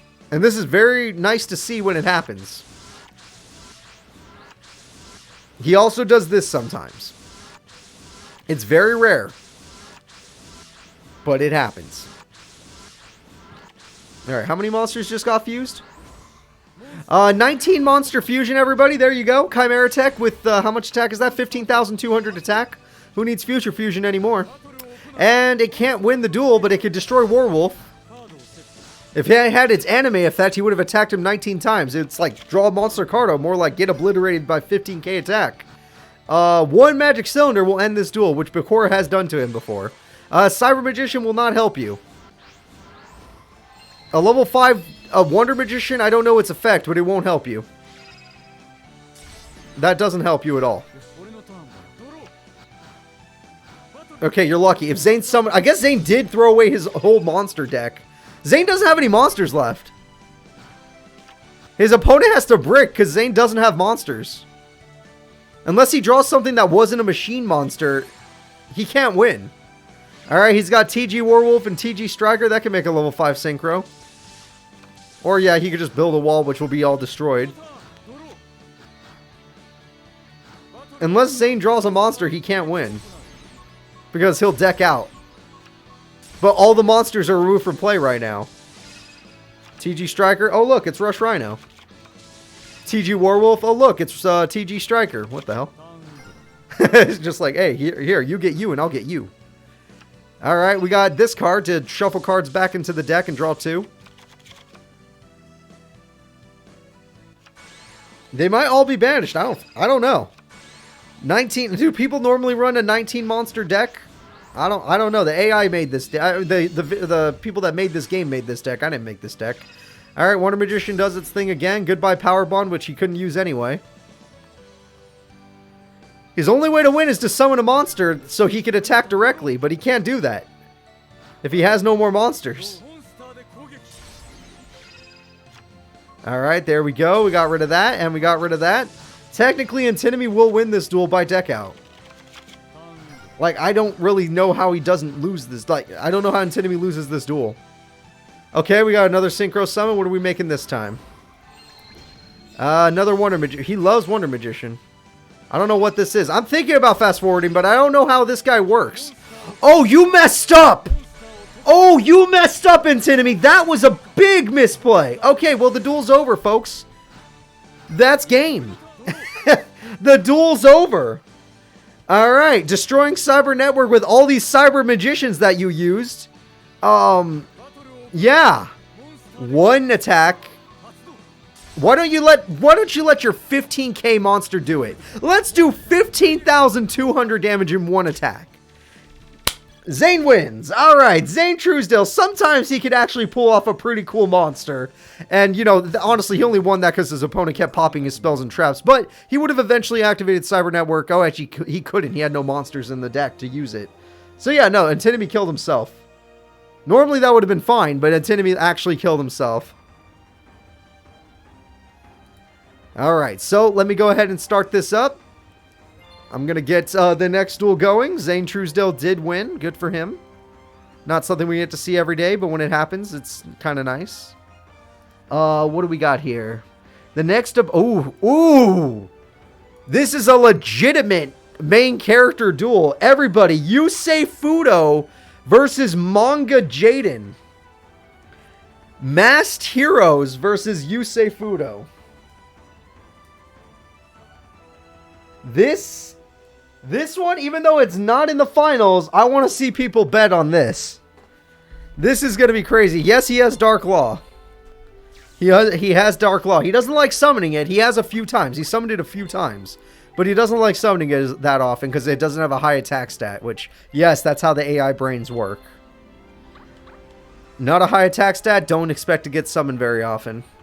But he has summoned it a few times. He has Dark Law. But Yusei Fudo is one of the best duelists ever. He went from being one of the worst to having like one of the best win records and he's won like 3 or 4 championships. He's won so many now. Jaden, on the other hand, not really. Not any. Maybe Supreme King's won one, but not regular Jaden. Alright. Here we go, guys.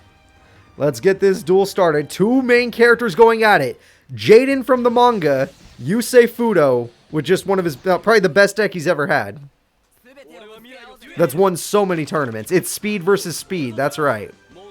Alright, we're going to set pass because it's the first turn. Not much to do on the first turn. We're going to MST, which is a good play. Getting rid of reinforce. Oh, can't get rid of that. It'll just work. There we go. We got Doppel Warrior. At least you forced it out. We got Blaze Man to guarantee a polymerization on the first turn. That's a good play from Jaden. Jaden's going to fuse on the first turn, but what is he making? Oh, doesn't have anything to fuse from the hands. Forced to use cards on the field. And he's making Gaia. Not a great choice. Who's your least favorite fight East character? That one old man from the prison. I didn't like him at all. Alright, and there we go. We got Foolish Burial. You say if you can get some tuner monsters out, you'll win. And he's got Debris Dragon, and he's got Quillbolt Hedgehog, which means we might see a boss monster. And he's got Doppel Warrior. We're gonna see a boss monster. Everybody say hello to the Stardust Dragon. That's right. Yusei Fudo pulls off Stardust, and guess what? Dark Gaia, you ain't too big, are ya? You're only 2200 attack. If only you were in defense mode. And Hero Signal will try to save the day by getting Stratos to fill up Jaden's hand, because he clearly didn't have any monsters if he fused with the monster that was on the field. Alright, he's got Ocean now, but now he needs fusion cards. And he's going to summon the Ocean to help get rid of the Doppel tokens. But without any fusions, he's not going to be able to take out the Stardust Dragon. Stardust is way too strong. However, he's got Mass Change number 2, and Mass Change number 2 brings out Divine Wind, and Divine Wind takes out Stardust by battle, and not only that, lets him draw a card, and he gets Mass Charge. Jesus. Manga Jaden's going ham, but Yusei still has a turn. I've seen Yusei come back from nothing, from just one turn. So let's see what happens. His Destiny Draw kicks in. He's got Tuning. And with Tuning, he throws away any card. We'll find out he got Junk Synchron, which is great. And sadly, it was a trap card, but he still has cards in the grave. He summons his Synchron Carrier, and he activates its effect. And he summons his Junk Synchron, and he activates its effect, and he gets his Doppel Warrior, and he activates his Synchro Summon, and he has a level 5 Synchro. It will be the Excel Synchro, which can go even higher. And with Synchron Carrier's effect and Doppel Warrior's effect, he can synchro whatever the hell he wants. He has all the levels on the field that he could ever want. And he activates his effect to do this. So now he's a level 3 monster, and he synchros with all of those cards. And he makes himself a Stardust Spark Dragon, or whatever, Jade Dragon. The manga version. So it's manga versus manga. And now we're going to see... This still looks like Jaden. That monster isn't strong enough. Stardust is not strong enough. Wing Karibo, of all cards, getting the mask change. Wing Karibo transforms into Koga. Koga and, oh god, Shadow Mist, and oh my god. Koga is here. Koga is, well, first we get this one. Stardust Dragon's effect activates. He will not die. He takes the damage, but he does not die. And Koga, for some reason, can't attack the Doppeltoken. I don't know why. Oh, he weakened his attack points. It's over. Yusei Fudo loses to Manga Jaden. There we go. I did not know Koga could do that. I don't know Masked Heroes at all. All right, Jaden fans, you've done it. Jaden has won. Let me go ahead and move him forward. The next duel, yes, there's still another Jaden. The next duel is Jaden Yuki using his Neos deck. So don't think we're done yet. But this time he's taking on Akiza. Neos is his worst deck, but people love Neos for some reason, so I keep letting him use it. So here we go. Place your bets, everyone. Do you believe in Akiza and her plant deck, or do you believe in Neos Jaden?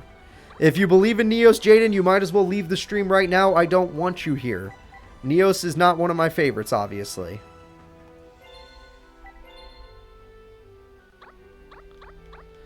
Alright, let me go ahead and find Akiza. That's Jack. I need Akiza.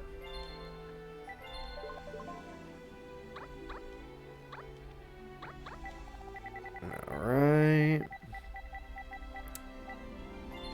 And we're ready to start the duel. Here we go, everybody. It's going to be Neos Jaden versus Akiza. This will be the final fight of round 1. That's right. It's been how many hours? It's been 2 hours and 41 minutes.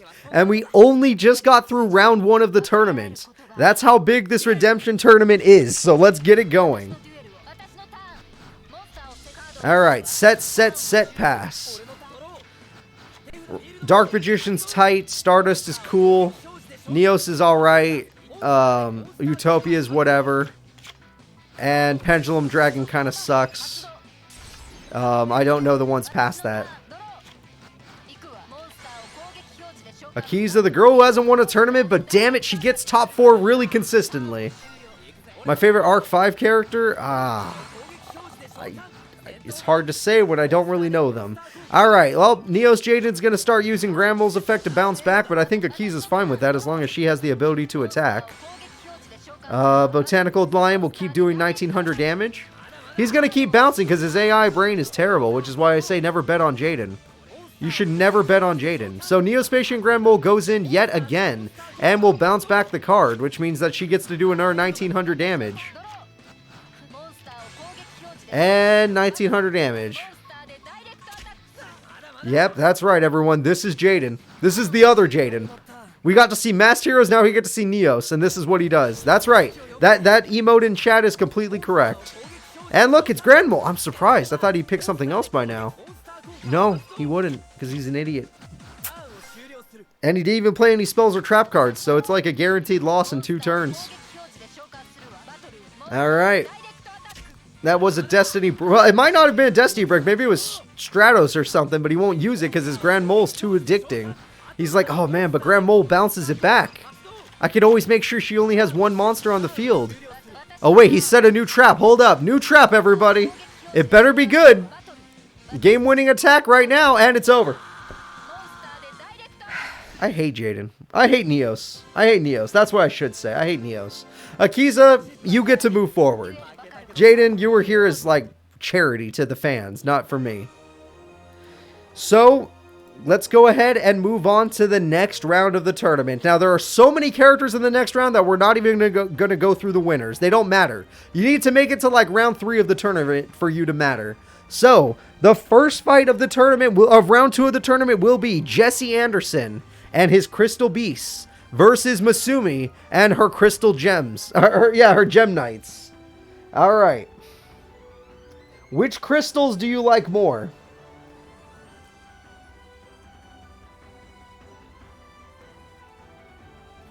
Place your bets, people. Place your bets. Gem Knights or Crystal Beasts? I'm going to go ahead and set this shit. I pressed the wrong button and I'm stuck. Alright, I'm gonna need an extra I'm gonna need an extra minute. I'm gonna need an extra minute to connect. Give me a second. This is gonna be a very easy duel because Misumi is actually consistently top 4 and has been to basically every world tournament. And Jesse sucks. Except he did beat Rex, so I guess that's something, but Jesse does suck. So, let's see here. Jesse boy, where are you hiding? Where did they put Jesse? They put him with Sartorius for some reason. What a weird game. What a weird game. I would never put him with Sartorius. I put him with Jaden. Alright, now I need Misumi. Not really are many Arc 5 characters I like. I don't have a favorite Arc 5 character. You know what? If Michio is a character, I pick Michio. The guy who runs Hungry Burger. And then the food cards. That guy's funny. Alright, I found Misumi, and now we are ready to start this duel. I'm glad you guys already got in your predictions. Let's get this started. Alright, let's go.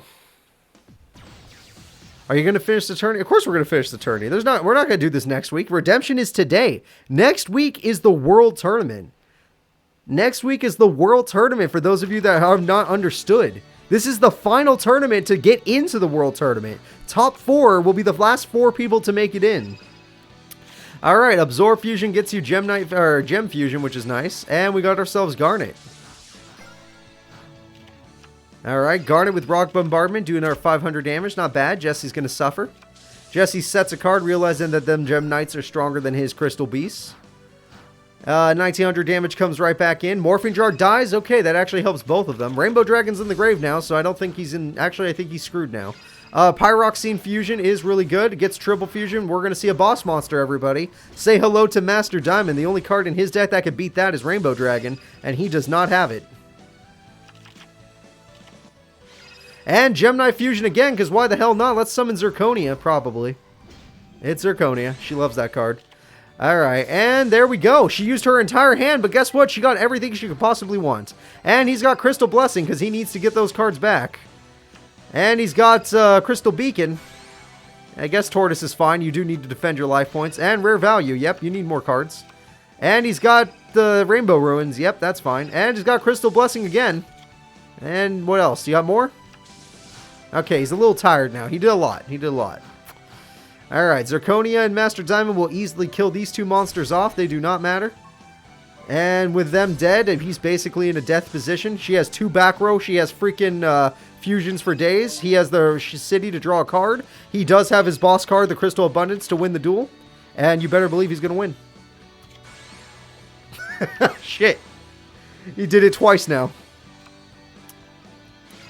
Crystal Pegasus will get out another card. We got the Panther.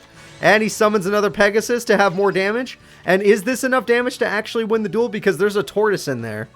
And Tortoise isn't very strong. Tortoise is not very strong. Yep. If only he had one more monster other than Tortoise. Just like that, Misumi top deck your freaking best fusion card ever. And win the duel. Because remember, Jesse's best card is Crystal Beast Topaz. That can only get up to 2k attack. If she summons one monster with more than 2k, she wins. And there we go. We got Absorb Fusion. Absorb Fusion gets her Gem Knight Garnet. And we're going to summon Garnet with 1900 attack. Get rid of the Tiger. She didn't choose to get rid of the Tiger, so she still loses the duel. Never mind. If she chose the Tiger, she had a chance. But she did not choose the Tiger. So it turns out Jesse is still going to win. And there we go. Tiger gets rid of it. And I'm going to check the bets. It looks like none of you really bet on Jesse. 32% of you are about to be rich as hell. And 32% of you collect your cash. Alright, there you go. Misumi, for the first time ever, might not make it to... she does not make it to a world tournament. Jesse, of all people, is the one to knock her out. It's not an upset tournament. We don't know who top 4 is. Top 4 are probably going to be the most common people we always see. Alright. The next fight will be Cat Chan versus... I can't read that. Zork! Okay. Cat Chan is taking on Zork from Duel Monsters. Let's see how this goes. Placing the bets right now. Everyone place your bets. It's already up. You're all in on Zork? Okay. And of course, this thing just doesn't feel like working. I know it's like, it's crazy. I get it, challenge. It's crazy, but Jesse did win. You have to let him move forward.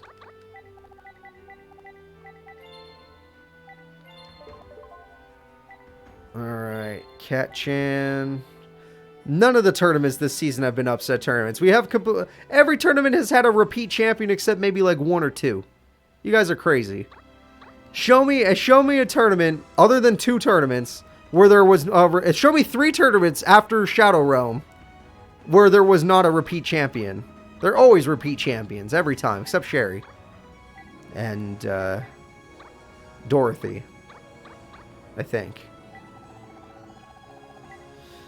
Alright, let's see here. I need Zork. Dog-chan is not a... Dog-chan's a repeat champion.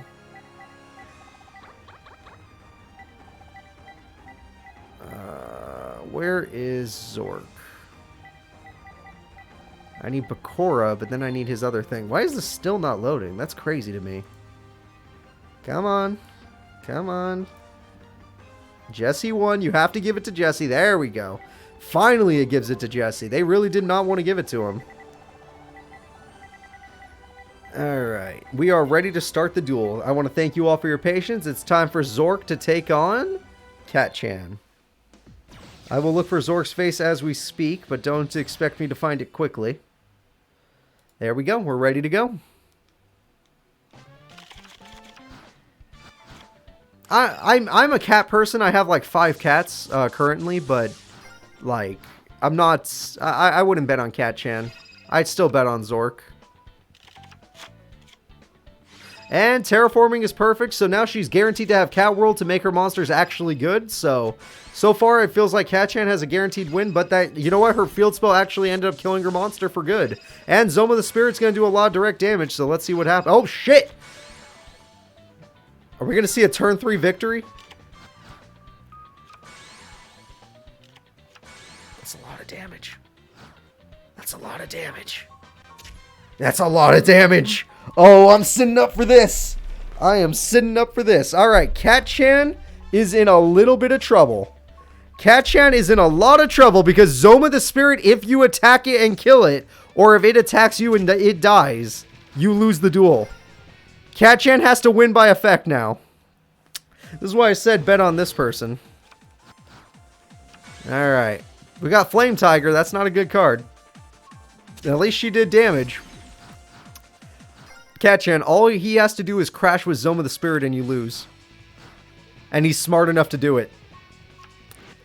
Gold coins for cats. What does this do? No, you don't want to be stronger. You lose. And it's over, everybody. Cat-chan takes the L. Zork has the perfect start. 49% of you are as happy as can be right now. The other 51, go ahead and comment about how upset you are. It fuels me. It fuels me to know that you're upset. Alright, so there we go. Zork has won. He's better than Darkness, apparently. That's right, Big Smoke. It's time to quit. It's time to quit betting. The next fight will be Mako Tsunami versus Seto Kaiba. They did not fight in the anime, but they should have a good fight here. Mako is more of a tactical deck, whereas Kaiba is all about a hit you in the face deck.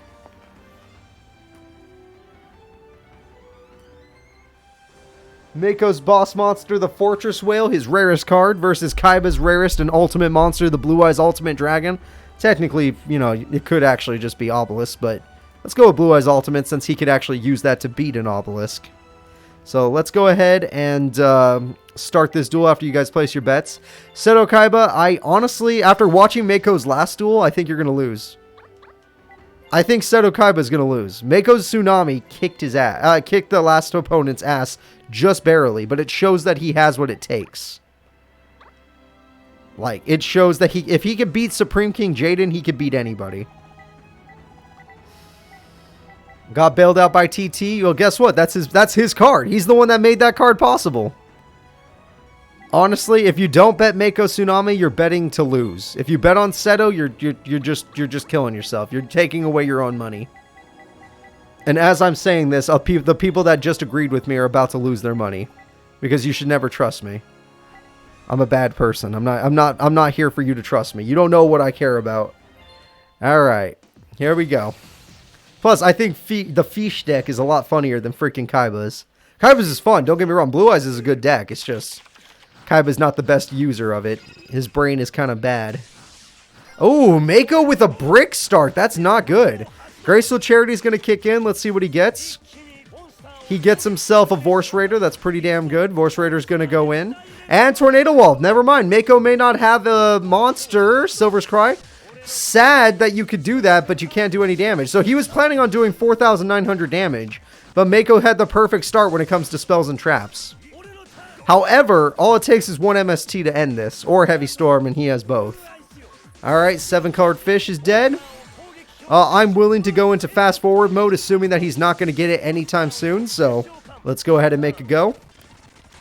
Alright, and we got Shadow Spell to destroy that card, but barely any damage was dealt. He's got more Legendary Oceans just in case. Still waiting on a spell or trap card to destroy the field spell. Kaiba is really bad against stall decks. Anytime someone has a stall strat against him, like Weevil, his brain just goes away. Alright, there we go. Taking the AIs a long time to think now that there's more cards on the field. We're on turn 20 and no action has happened yet. Fast forwarding was the right way to go. Mako Tsunami is barely even doing anything. He's summoning monsters just because. This looks like it will be a deck out because Kaiba filled up his field so he can no longer play MST or Heavy Storm. In fact, I don't know how Kaiba comes back. He killed himself. Kaiba literally killed himself. Wouldn't be the first time, so I'm not going to get upset. Kaiba can't play any more spells and traps because he filled up his field, so there's nothing he could do. He filled up his monster field, his spell field. He's got nothing. Obelisk wouldn't say... Obelisk can't beat Tornado Wall. I told you guys to... Oh, wait. His opponent made a mistake. His opponent got rid of a card. And because of that, Mako can now... Kaiba can now play Heavy Storm or MST. Let's see it. I'm waiting. Or Chaos Emperor Dragon. TT! Oh no! The Chaos won't work anymore! Dragon Shrine? Wait a minute. Hold up. He lost his Chaos Emperor Dragon that could have actually blown up everything. I didn't even think about that. Alright, Silver's Cry got Blue Eyes back. There's something. Still no Heavy Storm or MST. We're gonna move on. Ring of Destruction, that can do burn, but it can't win you the duel. Alright, Granadora, technically if you kill that, you could actually do some damage. So, I'm looking at Mako's life points, I'm looking at how many cards Kaiba has left. Because Kaiba's running out of turns to do this.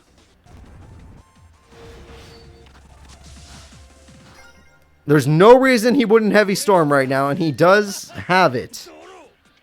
Waiting for him to use it.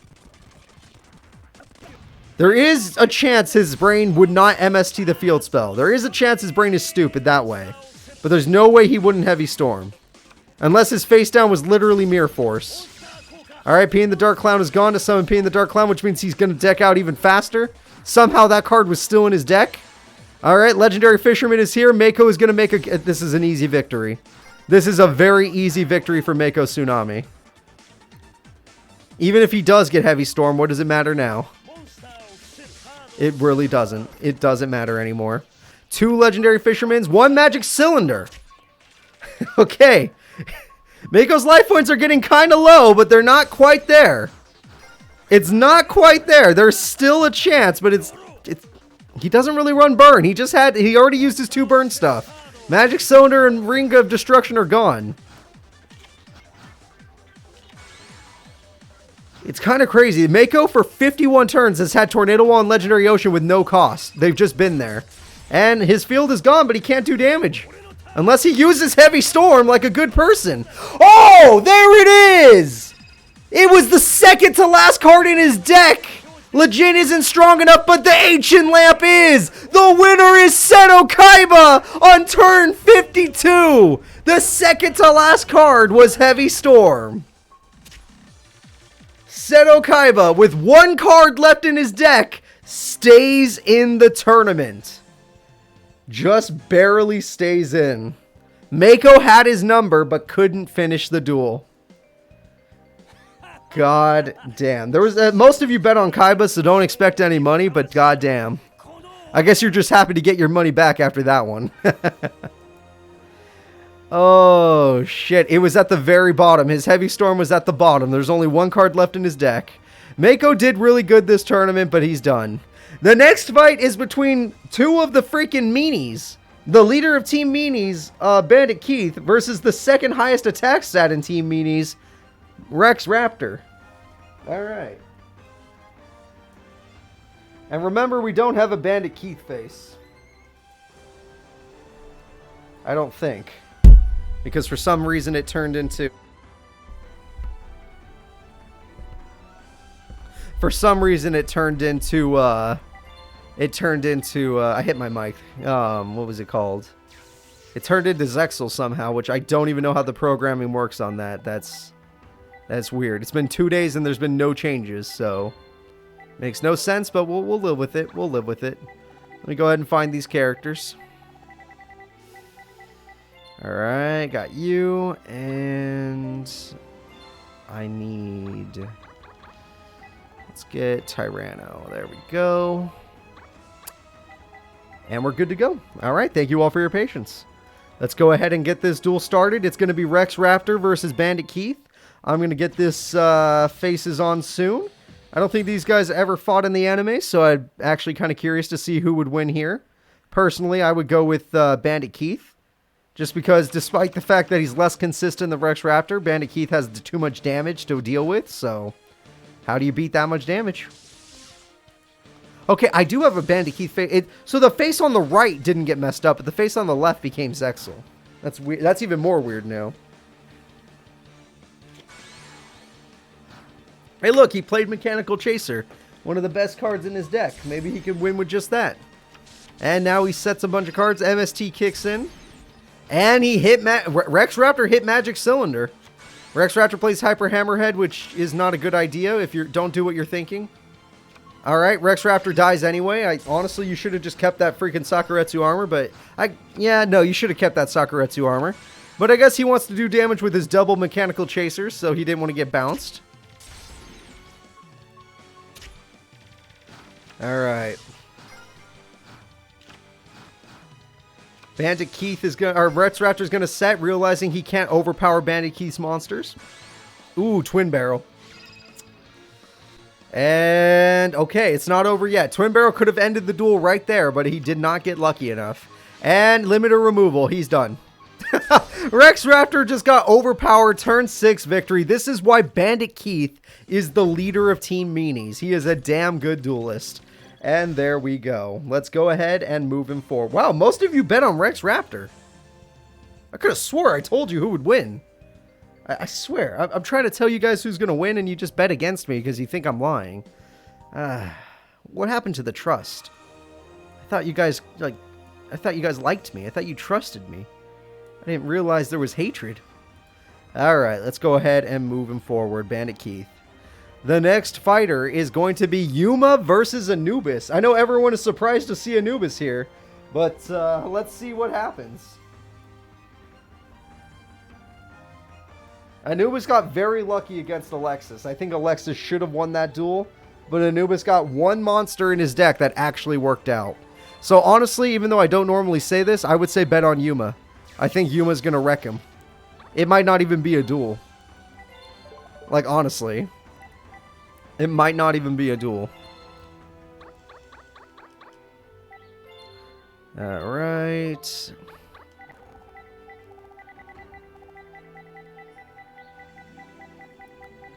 Shit, I don't remember where I put Anubis' deck. Is it 110? Yeah, it's 110. Okay. Thank God. So, let's go ahead and get this duel started. Thank you all for your patience. It's time for Anubis to take on Yuma. Anubis is the movie villain, but is not a very good duelist because he actually uses his freaking Sphinx cards. And Yuma is an actual good duelist, but not that good compared to the other main characters. Alright, we got Pot of Greed and Graceful Charity. That's as good of a start as he's going to get, but if he doesn't have Pyramid of Light, then he's screwed. Oh, he got it. Alright, Pyramid of Light. He actually stands a chance of winning. Yuma got Onomatopoeia, though, so I don't know how good that is. Dark Hole is kind of wasted right now. Zubaba Knight is a good card, though. And Call the Haunted will bring back the Mad Dog of Darkness. Yeah, that Dark Hole was wasted. Jesus. Alright, well, let's see if he actually uses his Pyramid of Light. He does not. Okay. So he finally gets the trap. He doesn't have the monsters. And his deck is very low monsters. Not too many that he can actually use. So I'm not feeling too confident right now in our buddy here. Not feeling too confident. Now, Anubis still got to do 1900 damage, but, yeah.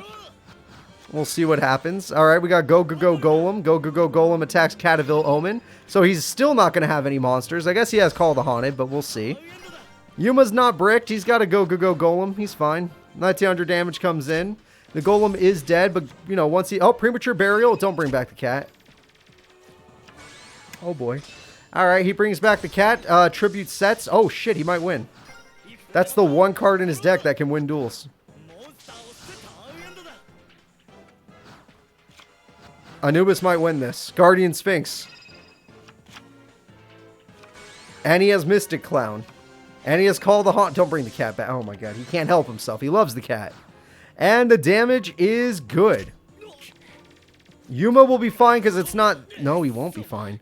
The cat ends... The cat doesn't end it. Oh, it was so close. Oh, it was so close. That cat almost... Yuma almost lost to freaking Anubis, but watch this. Watch what Yuma does to make up for it. Monster Reborn. Okay, this is the beginning. Zubaba Knight. Then he sets it.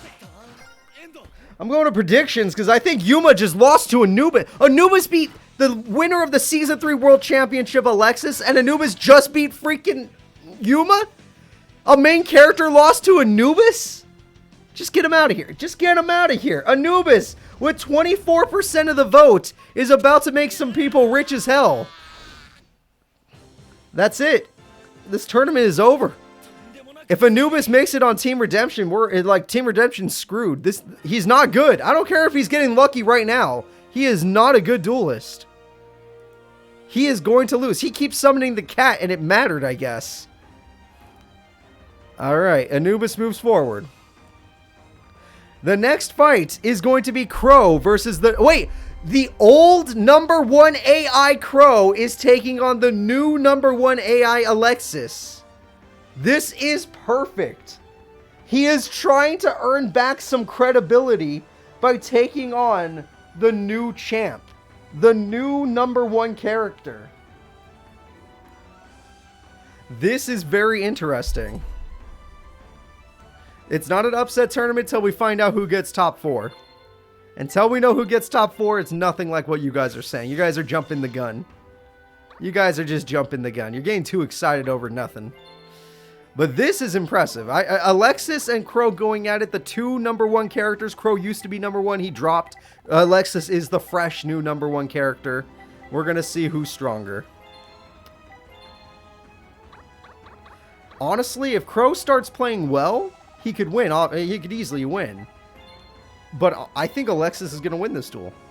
I honestly do. This should be a good duel, but I think Alexis will win. This is going to be a hard one to bet on. Yeah, Yusei and Yuma lost. I think Yami Yugi's fine, though, and Jaden's fine. His manga version, at least. And the Arc 5 guy already is in the World Tournament, so he doesn't need to be here. Perfect start from Crow. Black World. Perfect start from Crow. Literally got... Okay, except when you have a weak monster, but still a good start. Still a good start. He gets Jin, and he gets Orochi. Alright. Literally as good of a start as Crow can get. Let me see the bets on this one. I'm kind of curious. You bet like cowards. You all bet like cowards. Granted, a lot of you bet, but you bet like cowards. And it looks like Alexis has less of the votes. Crow still has 58% of the vote. So that means that Crow still has enough believers out there. Icarus Attack is a good card, but you have to break one of your own whirlwinds. That was a bad play. But Alexis is wide open if he has a tuner into a synchro. Okay, or Shura. Shura's good. Shura's damn good. Oh, TT. Shura was good. And Monster Reborn brings back Hecatrice. I would have picked Shura again, but that was a terrible play by Crow. They don't know how to use... No one knows how to use Monster Reborn, I swear. If you're all in Shadow Phoenix, then you're not a coward. I just pity you. I'm so sorry. Alright. Maybe you just haven't seen enough tournaments. And the Steam Ghost is back. Alright, we got Steam the Cloak. 1500 attack comes in. Marshmallow is here. Now, Marshmallow is only as good until we see that piercing damage monster. And we got ourselves a Hecatrice. Okay, Hecatrice for Hecatrice. And we got a Steam token. Oh boy. You know what that Steam token means. Hecatrice for Hecatrice. There we go. Now, oh god, AIs are so stupid. She'll put Marshmallow in attack mode. She's going to put Marshmallow on. Oh, wait. Zephyr's really good in this situation, but you should have did this on main phase 1. And we have a level 7 Synchro Summon. I don't really know a level 7. Oh, Armament. The best one. Literally the best monster. All right. Good luck, Alexis. You have to take on the literal best monster in that deck. Manju is not going to win. However, Dakini actually would win if you can get it. Can't get it. I don't know why it's so hard for her to get a ritual all of a sudden. She used to be very good at it, but now it's just too hard. If she gets her ritual, she could beat it. Or Brain Control. Or Brain Control could beat it. Or the Splendid Venus card from the manga, that could beat it. It wasn't her card, it was some other girl's card, but still. 2800 damage is really good. Armor Master gets devoured. And we got Shura with no way of coming back, except with a Synchro Summon into a different Armor Master. That's right. Make another Armor Master, but make this one better. Now it's okay, guys. Now it's okay. With Armor Master, he's going to be just fine. And that was perfect. That was literally perfect. He had the perfect hand to make it up. And just like that, Alexis is out of here. She can't come back. Literally, Gale and Armor Master, it doesn't get better than that. It looks like Crow does deserve to have all those old fans because she can't come back. Senju just gets her another Dakini. That doesn't work. You need the spell card. You can't win with Dakini. Granted, you could do some damage, and swords will stall. Okay, well, you have swords. Swords does stall. I'll give her that. Crow should not be doubted, though. He has full control over this duel. Alright, and she's got another Senju. Okay, you have every Dakini in her hand. 3 of the cards in her hand are Dakini. It's real nice. That I don't know why they didn't program the AIs to pick the spell card when you play Manju. But they don't know how. They just don't know how. And we have another Splendid Venus, which does nothing because Armor Master beats it. So, yeah, there's nothing. Splendid Venus is nice, but it's not going to win you the duel. She's still screwed. The AI is so dumb. You know what? He hit Mirror Force. Never mind. That wasn't dumb. Hitting Mirror Force means it was worth it. Because he would have died either way. It was fine. Heavy Storm, but she has Dakini. She can't do anything. She has 3 Dakinis in her hand. She's bricked. She's 100% bricked. This duel's over. This duel's over. I don't know who's going to win it, but it's over. They're both bricked. What the hell? You're both the #1 duelists. And there we go. We got the ritual spell. We lose a Dakini to make a Dakini. Dakini can't do anything. No effect activates. The damage is good, but Crow survives. Jesus Christ. All right, Crow, you need a monster card. Even if it can't beat Dakini, you need something to protect your life points. All right, Crow sets a monster. He has a monster card, thank the Lord. However, Dakini does piercing. And that has 0 defense, but the AIs don't know how to work with that. Crow is still shown. He can't beat the new champ. That is it, everybody. Granted, it was a lose-lose situation, but get wrecked. Crow is the loser. Alexis shows why she is better than the old #1 champion. He's out of here. Alexis Rhodes is the #1 champ for a reason. 58% of you put your faith in Crow because you don't want to believe that his time is over. But Alexis has proven it. His time is over. His AI just can't keep up. All right, we have an interesting duel here. Because Arcana's been doing really good in our squad battles tournaments, but he's never had to fight someone like freaking Kite. So who do you guys think will win this? Arcana, the Red Dark Magician user, or Kite, the Photon Dragon Man? Go ahead and place your bets. If Anubis beats Alexis today, then Anubis is unstoppable. There's no way to beat him. There's just no way. Alright. Arcana has not had to face a person like this, though. This is a person way above his pay grade. However, Kite is known to brick from time to time, so we'll see what happens. Arcana doesn't usually brick, but he loses his life points easily. That's true. Anubis beat Alexis to get to round 2, but look, he shouldn't beat the number 1. He shouldn't beat the Shadow Realm champion Alexis. He beat the Season 3 world champion Alexis. It's different, okay? It's different. Their decks are very different. Anubis can't win again. It's not possible. It's already a miracle that he's this far. Miracles have to come to an end, guys. So let's go ahead and start this duel. It's not Anubis, sorry. It's Kite versus Arcana. I will look for the faces as quickly as possible and fail at finding them, because that is just part of the fun now. Alright, I found him. Alright, let's see what we got here. We have Photon Thrasher, which is a great start, and you put a monster on the field, making it do nothing now. Arcana summons himself a Skill Dark, which means he might be nice enough to get rid of... Oh, he might try to special summon. That's 2 spell cards. He only needs 1 more spell. 1 more spell will do... Ah, it's always 1. It's always 1 spell away. They're always just 1 away from being able to do what they need to do. And Photon Thrasher kills your guy, which means you didn't... Oh, even worse, you did get enough spells, but it did not matter. Oh, look, it's 4 spell counters now. Oh, you can't have 4? Okay, whatever. And you lose your trap card. It was TT. He didn't summon. Damn, losing TT early is really rough. Witch's Apprentice does technically weaken your opponent's monster, but it's not that good. Not for this situation. Again, I don't know why you even played in attack mode. That was a bad play, Arcana. Alright, there you go. Play a monster in defense mode. Buy yourself some time. There you go. And here comes the Photon Trident to get rid of your trap card. And do piercing damage, apparently. Witch Doctor will try to do this, but you lose your trap, and it was a dark magic attack. I guess you don't need that. Not against Kite. Kite doesn't really run spells and traps that like are in the back row. Arcana's down to his final card, which means he's already in death range. And it's Monster Reborn, which I don't remember any card in the grave that could save him. Witch's Apprentice will not save him. Oh wait, with Skill Dark it does, because they switch attacks. Skill Dark gains 500, and Photon Thrasher loses 400 due to Witch's Apprentice. Good play. Good play. And trade in. Yep, his hand is a brick, so he needs to draw new cards. Good play. Trade in. Okay, his hand is still a brick. He needs to draw new cards. Good play. And trade in his... Jesus Christ! Okay, that's a lot of those.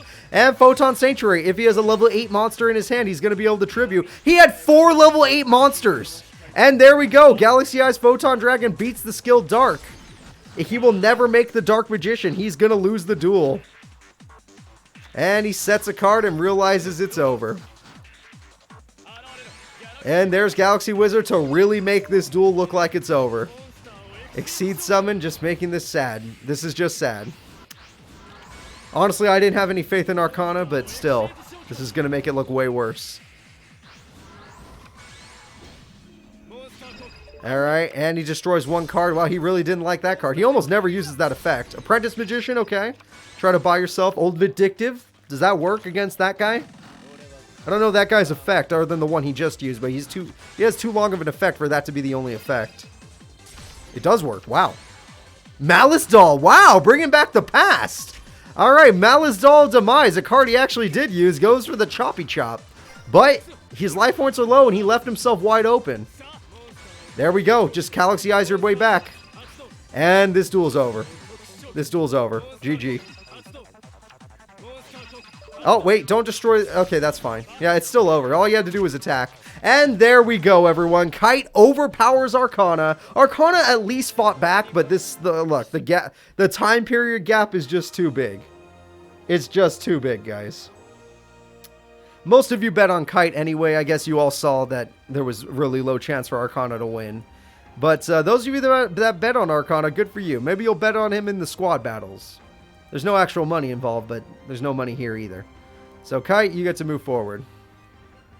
The next fight is going to be Axel Brody, the guy who took down Gilag with one of the most intelligent plays we've ever seen, versus Cyrus Truesdale, the guy who literally finally summoned his ultimate monster, the Barbaroid Master whatever, with 8,000 attack and won barely against Leo. In fact, I would say those were the two best duels of this tournament so far. Axel, Brody, and Cyrus had two of the best duels of the tournament so far. And now they're going to fight each other. This is perfect. Alright, Cyrus versus Axel. I want you guys to place your bets on who you think will win. Both of these characters are really freaking good. Alright, we already know this. They're both amazing characters. So which one do you think will win? They took out two of the strongest characters in this tournament. Granted, through some bullshit, but they did it. Axel was a genius, and Cyrus just had the perfect destiny last card draw. And he summoned the one monster he's never summoned in his entire career as a duelist on my channel. Alright. Now let's see what we have here. I need Axel Brody. He's hiding from me. Now, if this was Pokemon logic, fire beats steel, so I would say Axel Brody's gonna win, so... And Pokemon's usually right, especially, you know, I've been playing a lot of it lately, so... Yeah, let's go with Axel Brody. I'm gonna go with Axel Brody. Don't get used to it, young deck. I'm not gonna say it many more times. He just had one really good duel. Alright, Shield Crush is a great start from Cyrus, getting rid of the card that actually won Axel the duel. Gyroid's going in with 1,000 damage, which means the counter will probably activate for 1,000, but... Oh, it can't activate, it was a direct attack. Alright, and we got ourselves Volcanic Rocket, one of his best cards, because it gets him his spell card, Blaze Accelerator. Alright, Blaze Accelerator goes in, and no entry says go to hell, but... Even in defense mode, it has too much defense for Gyroid, so Cyrus needs to top deck a good monster. Cyrus top decks Submarine Roid, it's not good enough, so that means Cyrus bought himself a turn, but can't do anything with that turn. Which means Axel is still in full control of the duel. And we got Blaze Accelerator Reload, which does that apparently. Oh, he needed more fire types in the grave? Okay, that's what it was. Eh, whatever. I don't know Volcanics. It may be a GX era deck, but no one I know would use it. Alright, Premature Burial brings back the Submarine Roid, so he paid 800 to do 800. Blaze Accelerator uses its effect again. We have Machina Armored Unit, which will help out Cyrus Truesdale, but right now he's in a lot of trouble.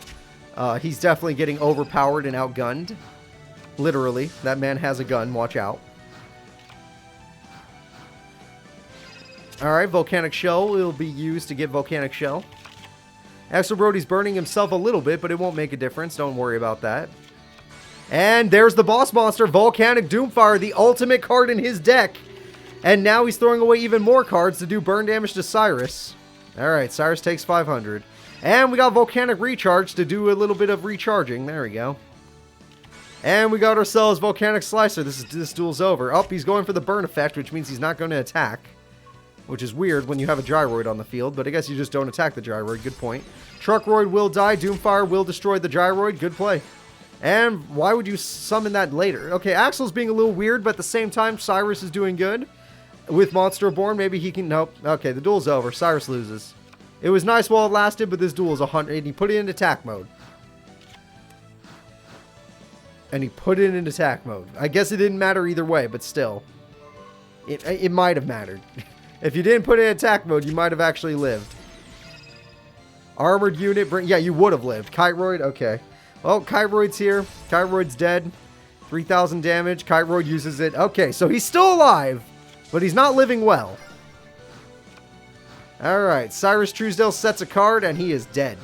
He is super dead. The field is stacked. Don't use that effect, because then you can't attack. Okay, you're just going for guaranteed 500. I guess it's still a win, so it's fine. 3,000 goes in. Magic Cylinder! Ooh, that puts Axel super low on life points.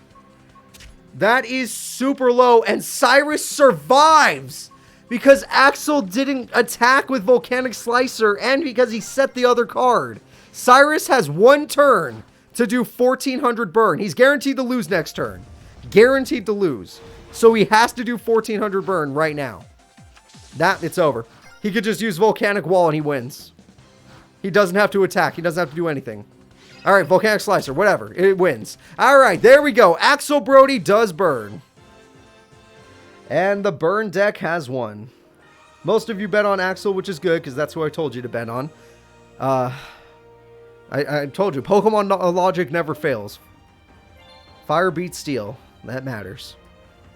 Especially in Gen 7. God, we've been playing Gen 7 recently, and fucking fairy types and all this crap. Steel types have become super important, so having a fire type helps. Go Ninetales.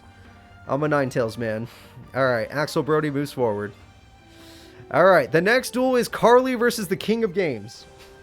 I don't need to tell you who to bet on. I'm going to just give you the option to bet as a courtesy. Your choice. Carly the reporter or the King of Games. And I will just set this up.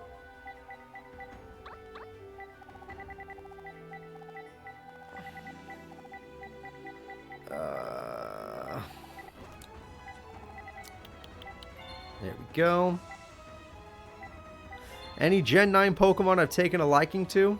Other than Meowscarada, the starter Pokemon, and all of its forms. I think all of its forms are cool. I like that new bird, Kilowattrel. That one's pretty cool. I like the bird. Other than that, Tinkaton's alright. I think that one's kind of cool. I've used Spidops in my Let's Play, but I called him Torrible for a reason, because he's a horrible tarantula. I don't know. I don't know. If I had to be honest, this is probably one of my first Pokemon. Gen 9, it was probably one of the first Pokemon games where I really did not like that many of the new Pokemon. I still like the game, and I like some of the Pokemon, but Gen 9 for me was one of the weakest. I know for a lot of people it's different, but for me, it was one of the weakest when it comes to new Pokemon. And I don't really care about the Paradox forms. Like, some of them are okay, but most of them look like junk. Like, literally junk. Like, I like the Delibird one. That one's fine. But the rest of them are kind of blech. Alright, let's see what we got here. We're going to start with Enchanting Fitting Room. That's really good for Carly. Sonic Duck freebie right there. Alright, and there you go. Free monster right there. And Inferno Reckless Summon, nope. And Justy Break, nope. But she got 2 monsters out of the deal. That's great. But no spells or traps, so she's already in a bad situation. Defender can't beat Sonic Duck. That's very funny. And swords. As I said, I don't really like the new Pokemon, Primal or not. The Misdreavus one's okay. I like Misdreavus. Alright, and there we go. Carly is going not very good because she just doesn't have her spells or traps. Royal Magical Librarian attack mode is very brave. Oh, that's why. Wait, why didn't you get... You kept them at... What? What? Why didn't you get rid of Jerry? Jerry's stronger than Sonic Duck. Oh, there she goes. Okay, she got her Miracle Stone, everybody. That's the game-changing card, and she didn't summon anything. Alright, despite the fact that she had the stone, she doesn't have the monsters. Yugi, the King of Games, is having a little bit of trouble. Give him some time. He'll figure it out. He's about to have a lot of... Okay, Magic Cylinder's a good start. He's going to have a lot of draw power. And she does have her spell, so he has to be worried. Magician's Valkyria protects his monsters. That's even better. And there's one spell... You could have had that monster stronger, but you need one more in face-up attack mode. Alright, Jerry's going to get rid of that for free.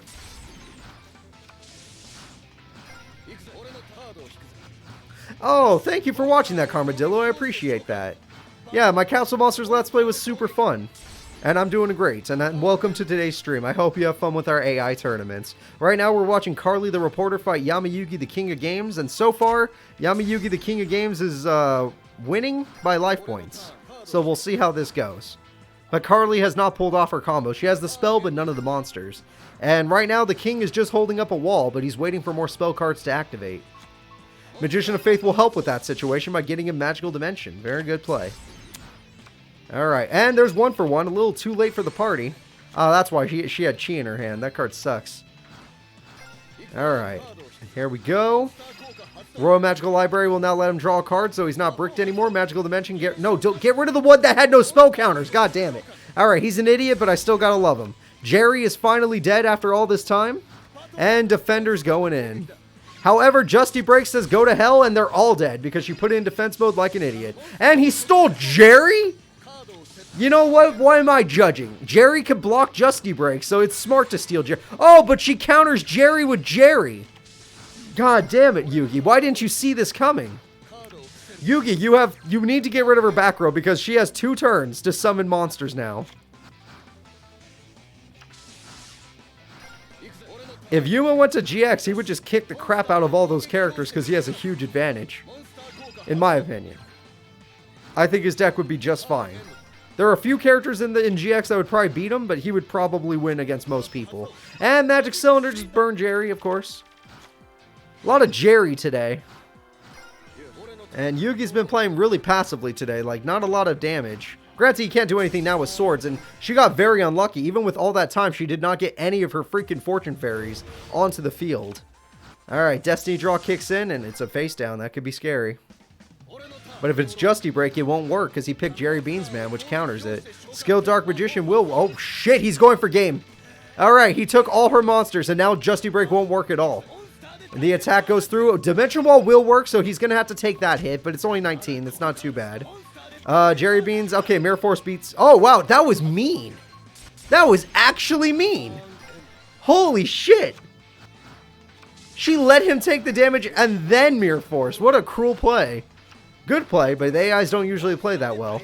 All right, Magic Cylinder. He takes another 19. Honestly, that skill Dark is working against you, Yugi. You should have let it die. And then Defender goes in. This is actually a weirdly close duel life point wise, but now that he has his Dark Magician, what is she going to do? Because she could have overpowered him with 1-for-1 and a monster, but now she can't. Alright, there we go. Now she definitely has monsters she could use to get her spell effect to activate, but she needs to summon 3 of them. Oh, you motherfucker, no way. That's 1! She only needs 2. That's not, nope, that's the wrong monster. No, she didn't get it. She needed 1 more. Wait, what is this?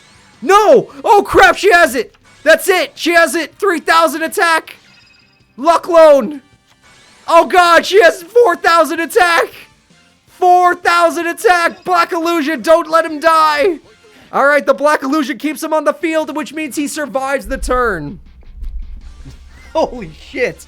Okay, Yugi is still in the duel, but she has 4 Obelisk the Tormentors on the field. And he has to get rid of them. Alright, he's got Skill Dark, but that won't make a difference. Skill Dark can only destroy 2 of them. Which means they still, and she has 1 in the hand. It's over. The King of Games just lost. Oh, she didn't have 1 in the hand. I was wrong. Did she use them all? Wait, what the fuck? Why did you summon that? Why is your AI so stupid, Carly? You won the duel and then you lost the duel? I mean, Yugi's not much better. He just Dark Hole for no reason. Oh, look, it's another Miracle Stone. Oh, look, it's a Jerry. Let's go Jerry for game. Jerry Beansman goes in and wins the duel. Carly Carmine has won the duel. It's over. The king is going to bed. This will be the first world tournament without Yami Yugi. There will be no King of Games in this world tournament. The very first without the king. Carly Carmine moves forward. Jerry was, at the end of the day, the strongest card. No, it's not an upset tournament until we find out who top 4 is. If top 4 is a bunch of people that have been to the world tournament, it's not an upset. Granted, Yugi not being at a world tournament is upsetting. I didn't think that would happen. I definitely didn't think that would happen. That's wrong. Alright, the next duel is going to be Callan Kessler taking on... I forgot Callan won. Taking on Reiji. The Triple D deck versus the Infernity deck. If he gets that freaking Ogre card that he got last time with the negate everything effect, maybe he will win. Alright, let's see what happens. Callan.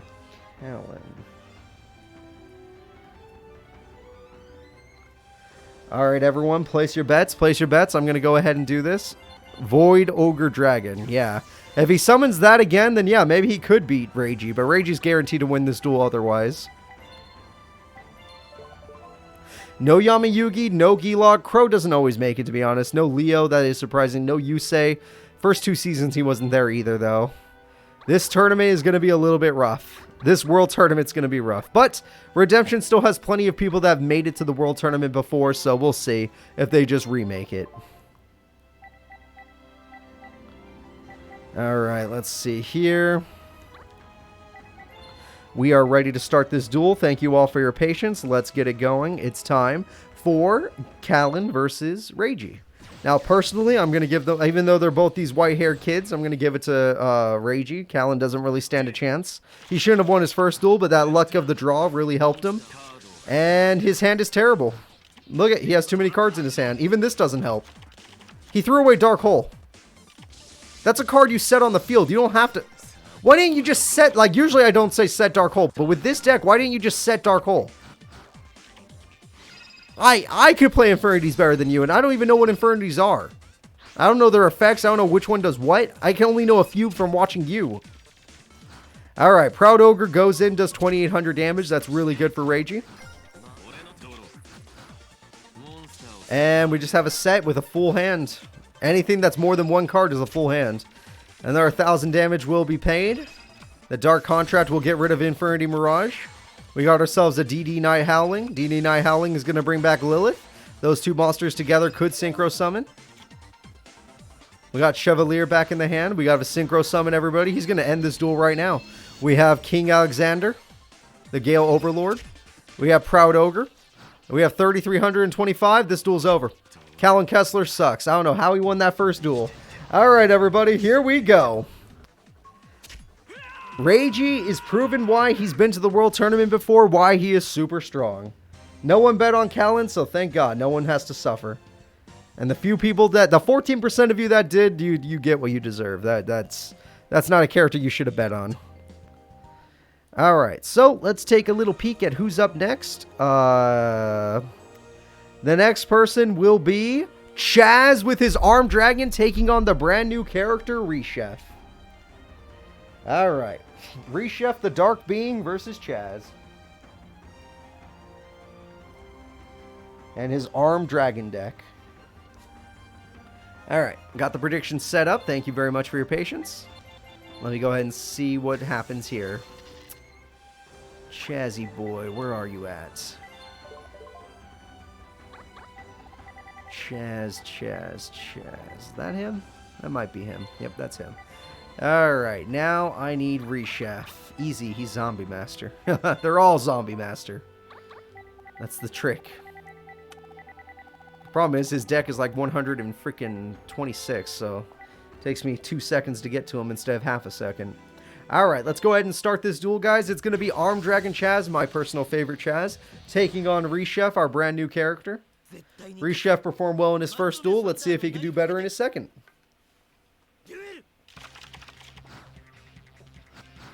I like that, Carmadillo. The most destructors from the Destructoville. I can't even say that. Wow. That's good. Reshef is the card, the Reshef the Dark Being, also known as Reshef of Destruction, if you played that video game. TT is a great start from Chaz, especially since he didn't start with anything. Swords is a great counter from Reshef. If you played Reshef of Destruction, you'd understand. Harvey's Fire Duster is a great card from Chaz. He hit TT. Monster Reborn brings back Force Raider, a great target. And he's going to use it. Sadly, his hand seems to be a brick. He has no monsters. Oh, he has a monster. He just wasn't willing to attack with it. Weird. And Advanced Ritual. He got it. All right, Reshef summons himself. Reshef the Dark Being.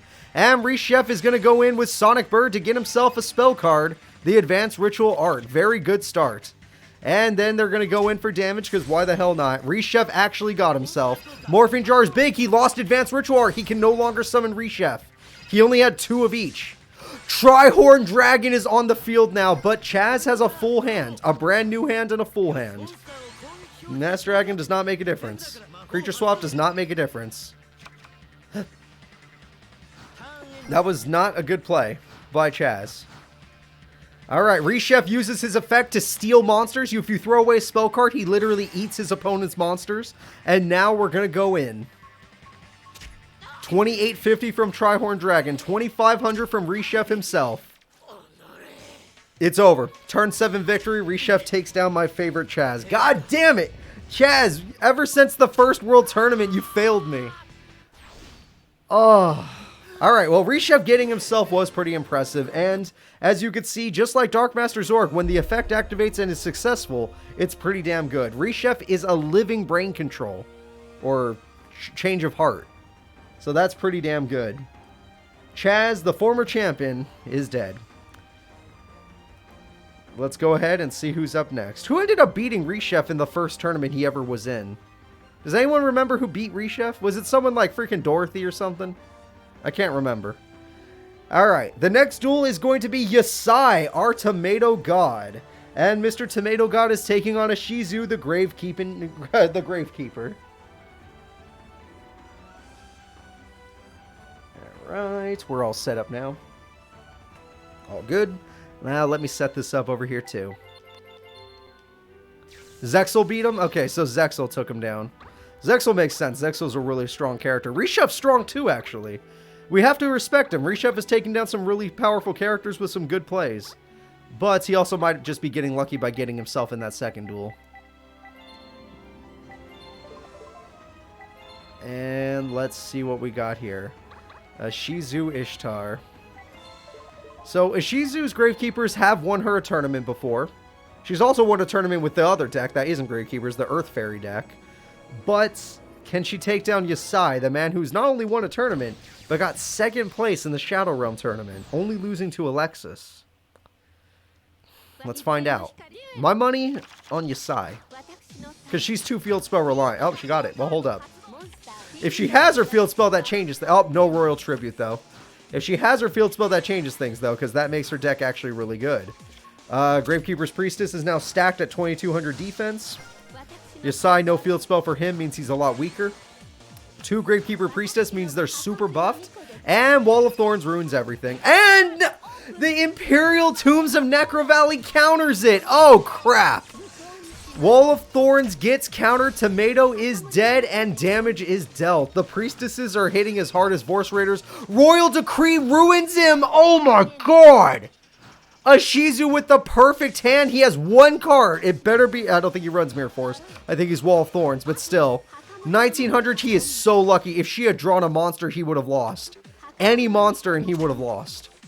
But she did not draw a monster card, so he is still in the duel. Yusei with the final top deck.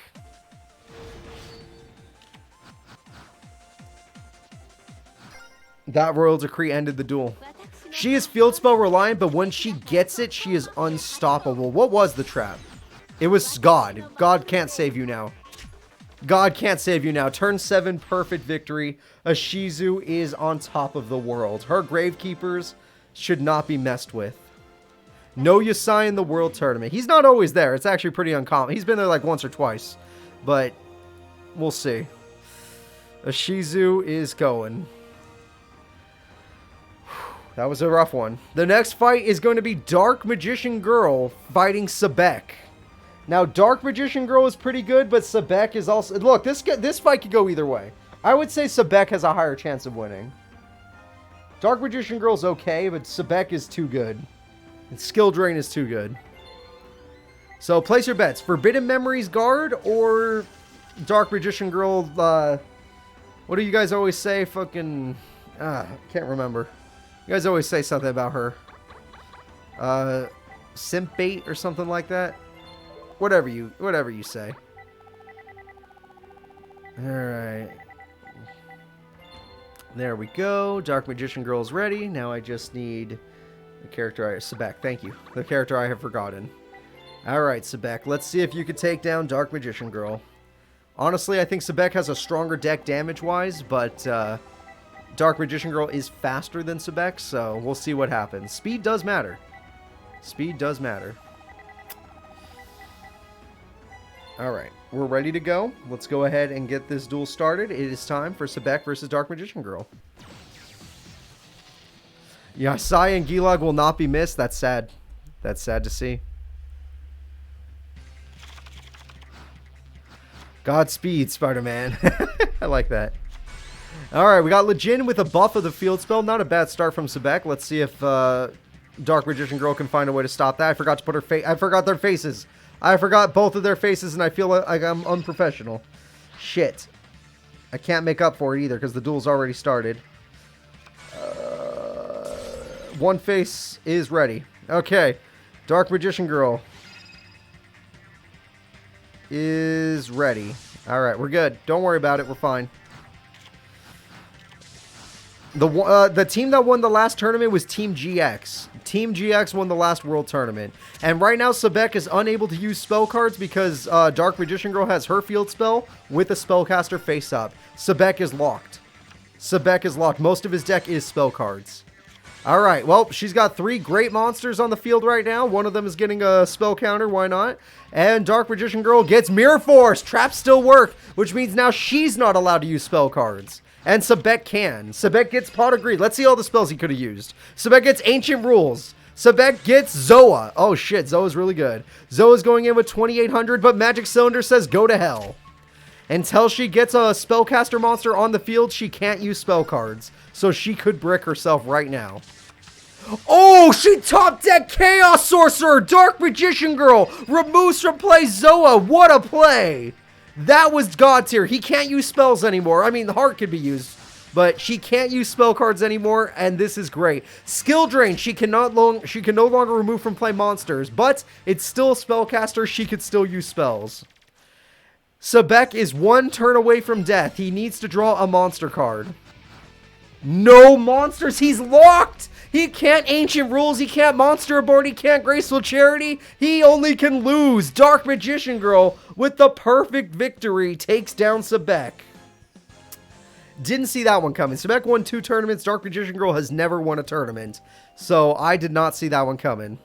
That top deck literally saved her. It was God tier. Alright. Let's go ahead and get into the next duel. Our next duel is going to be Weevil Underwood, the man, the myth, the legend. The guy we never thought would be here, but found a way to be here.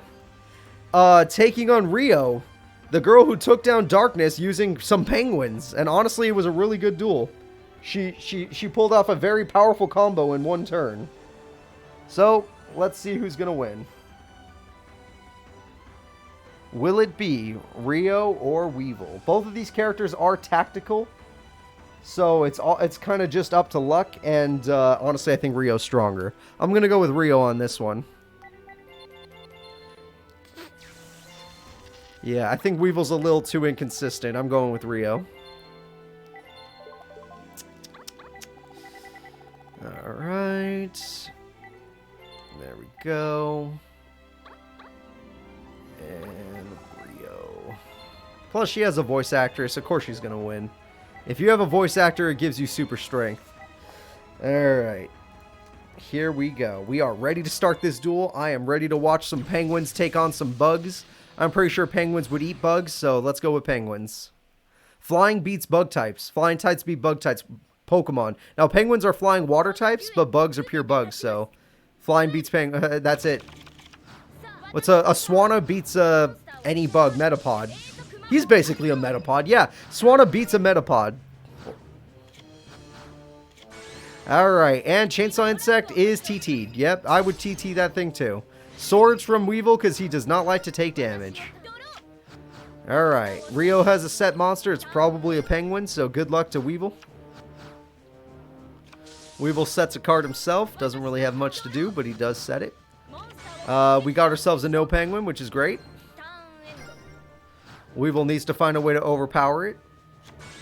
Weevil plays Pinch Hopper, which cannot overpower it even not even close. Because Bird of the Mighty is such a powerful card. Pinch Hopper's effect will be activated to summon the Insect Queen, which just barely overpowers it. Jesus Christ. Alright, so he did. You did all that to barely beat a freaking penguin. But your monster, like, you're so weak. Alright, Lair Trap is really good. That gets rid of Mother Grizzly for free, so that is really good. The problem is, Insect Queen, it cost her everything to do all this. At least now he has Flying Kamakiri. That is a pretty safe card. Insect Queen will go first by getting rid of the Penguin Soldier, but Penguin Soldier will remove from play these 2 monsters. So he'll never get these back. He never does anything with the remove from play zone. So yeah, Weevil stands no chance. It took his best card, his boss monster, and she top decked her best card. It takes his best card just to beat a no penguin, and she just top decked her boss monster. So, GG.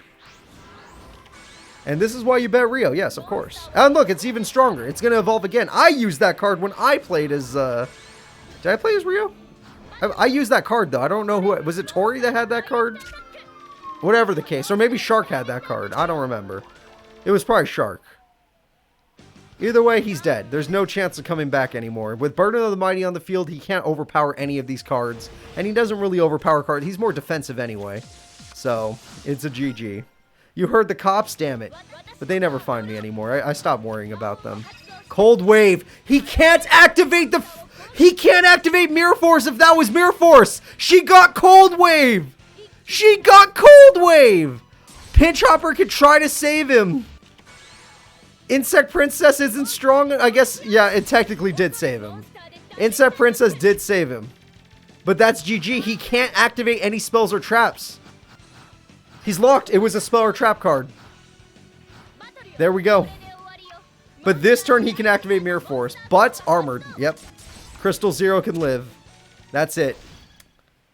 That's going to be it, guys. Weevil Underwood will die. The winner is Rio. Rio and her penguins can go very far in this tournament. Don't get me wrong. I like Weevil, but he's not that good. Alright. He's not going to make it that far. Just like Rex. Him and Rex just lost on the same round. Alright. The next duel is going to be between... this is a fight that happened in the manga. It's going to be Chaz versus Zane. Alright, the Kaiser versus the Mad Lad. Light and Darkness Dragon versus Cyber Dragon. This is going to be tough. Honestly, I would say Chaz is more consistent. Chaz is more consistent. I would say Chaz is more consistent. I'm not going to say anything about Zane. He's an idiot. Zane is an idiot, and he wins duels despite that. So it makes me upset. It makes me upset that I still have to talk about him because he keeps winning duels. But it's up to you guys. Lad can negate everything, which means that technically the Cyber Dragons could just not play. But he has to get Lad out for it to matter. Alright. Oh, you guys can't see it, but the fight already started. And you missed it. It's over. No, I'm joking. Okay, it just started. Don't worry. Alright, Zane Truesdale summons Cyber Dragon Core. Very good card because it gets him a Cyber to Repair Plant. Pretty good card. And he sets a card. And MST will stop whatever that card was. Power Bond is gone. He set Power Bond. Jesus Christ. Losing that card is huge. And your Cyber Core dies. And Cyber Dragon's on the field, but you don't have Power Bond anymore, so good luck. You could have Power Bonded Cyber Twin Dragon, but now you can't. And Cyber Dragon goes in. Special summons a Giant Rat, okay. And sets a new card, and a new card. And another MST, this time it's Battle Fusion. Alright, we don't usually get to see that, but when Zane has activated Battle Fusion, it won him a duel. Proton, oh god, he could have had Cyber End Dragon if he wanted to. Alright, Power Bonded. Cyber Dragon goes in against the Rat again, literally giving Chaz exactly what he wants, because now he could summon the Lad. He has 2 tributes on the field. Chaz is in complete control of the duel, and I think Zane just killed himself. And, oh wait, nope, he's got Mobius though. Wow, no spells or traps this game. Limited removal is chained. You might as well. You're gonna die either way. Creature swap! You lost the duel! He lost because of his own card! Chaz outplays the crap out of him. Oh wait, Nimble Mamanga's not enough. I thought, it doesn't matter. It doesn't matter what I thought. It's still, oh my god. Zane lost. There's no coming back from this. There is no coming back from this. It's just sad. It's a depressing thing to look at.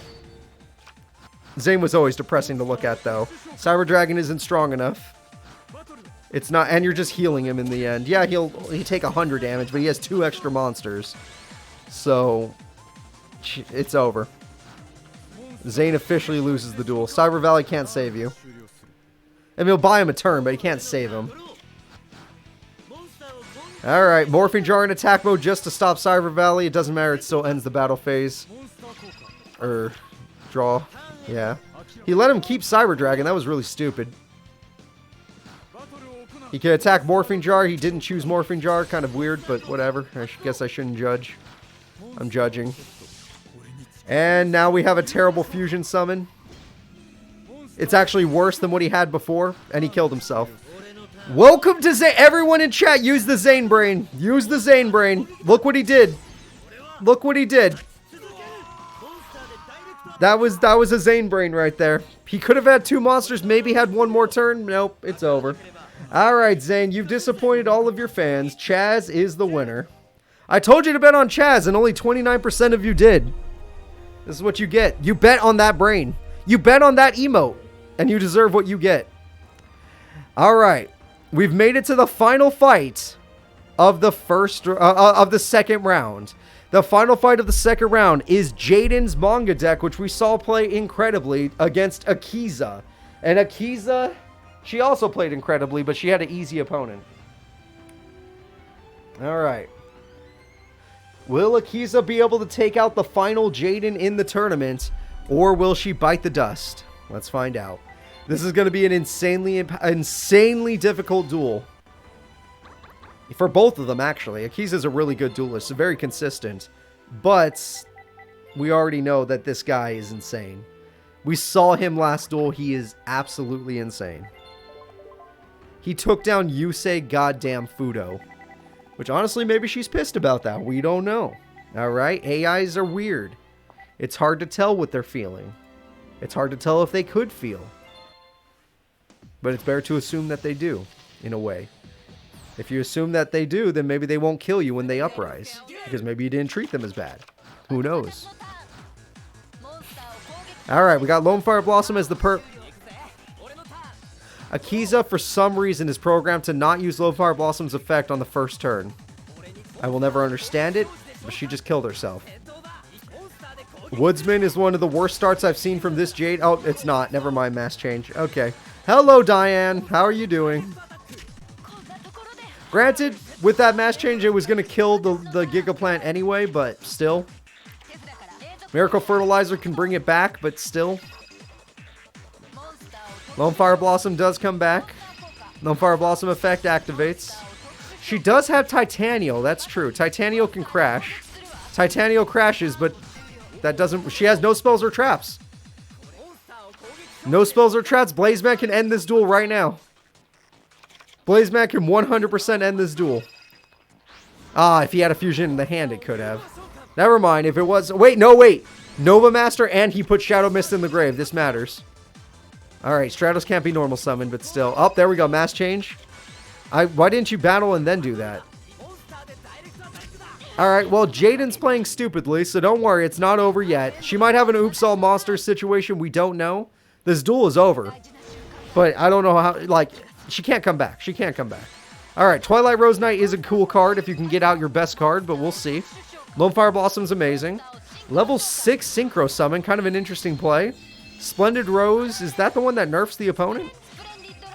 I think it is. Okay, with that, it could beat it. Splendid Rose technically does beat Jaden. Oh, but Koga does, or Divine Wind doesn't die by battle. I don't know why I said Koga. My bad. And apparently that's all that they had. That's the end of the duel. They did their absolute best, but that is the end of the duel. And Divine Wind draws a card, and that is it. Akiza gets wrecked. She's just not strong enough, and he's way faster than her. She's not as fast as him. Alright, guys, that's going to be it for that one. Oh, I missed a follow. A-Money, thank you so much for the follow. I appreciate that. My bad. I usually try to have a look out for that, but I was probably in the bracket at that point. I can't really see it in the bracket. I know you guys can't, but I can't. So, Jaden is the one to make it. Now, given how big this tournament is, these characters don't technically matter yet. We have to make it to round 4 for them to truly matter. So, let's go ahead and get it going. The first fight is Jesse Anderson versus Zork. Alright, Jesse Anderson versus Zork. I'm honestly surprised Jesse has made it this far.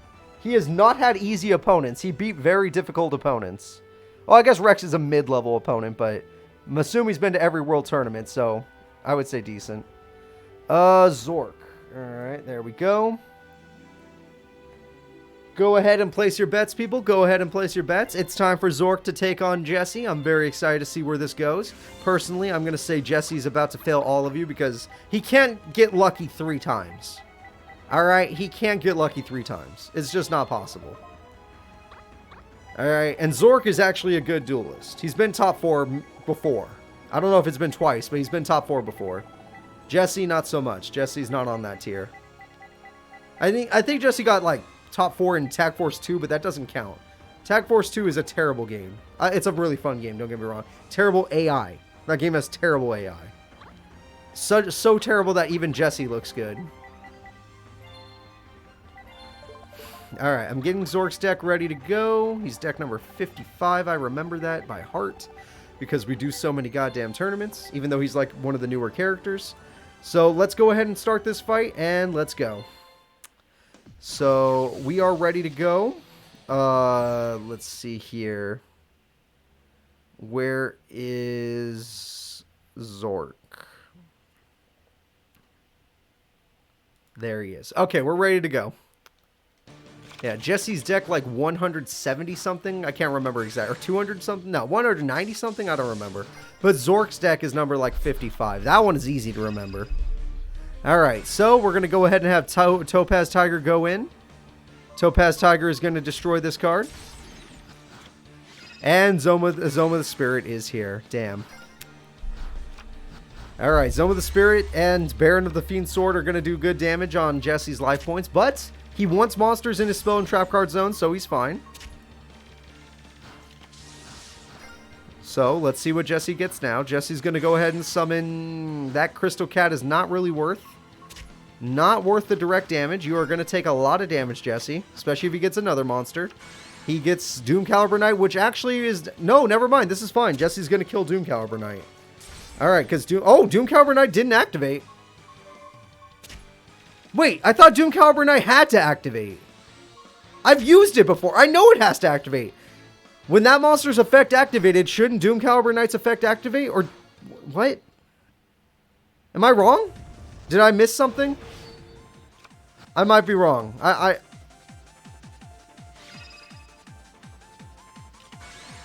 Okay, whatever that person said. That doesn't seem like... That seems like a lie, but whatever. Yu-Gi-Oh's stupid. Yu-Gi-Oh's a stupid game. Alright, well, and Bottomless, and it's gone. And Jesse's hopes and dreams are gone. And Sapphire Pegasus is here. He couldn't use its effect because of the other monster. Doom Caliber Knight is literally holding back Jesse. Jesse can't use his effect. Unless, you know, it might be worth using... Oh god, he has another one. Jesse lost the duel. Zork is in complete control here. There's no way Jesse comes back. Yeah, he'll take less damage, but he's already so low, it doesn't matter. 3 monsters on the field, one of them Zoma. All you're going to do is attack directly with a Panther. It's a terrible idea. It's over, dude. Just GG. You got to give up. 2 direct attacks are coming at you after this 600 damage. There's just no way. There's just no way. Alright, guys, that's going to be it. The winner is Zork. And 42% of you bet on Zork. I told you to bet on Zork. Why do you not listen to me? You people don't like me or something? I've been right like this entire tournament. Maybe, kind of. Not the entire tournament. Crystal Abundance only works if he has 4 monsters in the spell and trap card zone, which he did not have. So, there we go. Zork, an actual good duelist, is going to be the winner. Ah, you've been expecting upsets again. Yes, of course. So, let's go ahead and move on to the next duel. It's going to be Seto Kaiba versus Bandit Keith. 2 of the most high-powered duelists in the Duel Monster era. Honestly, the only one who comes close to these 2 characters is Pegasus, because of Blue Eyes Toon Dragon. But we'll see. Alright, Seto Kaiba. Because Bandit Keith, yeah, his Barrel Dragon isn't that strong, but he does have Metal Zoa. He does have Zera the Mont, so... You know, he gets his attack points pretty high up there, even if they don't exactly match up with Kaiba. And Bandit Keith.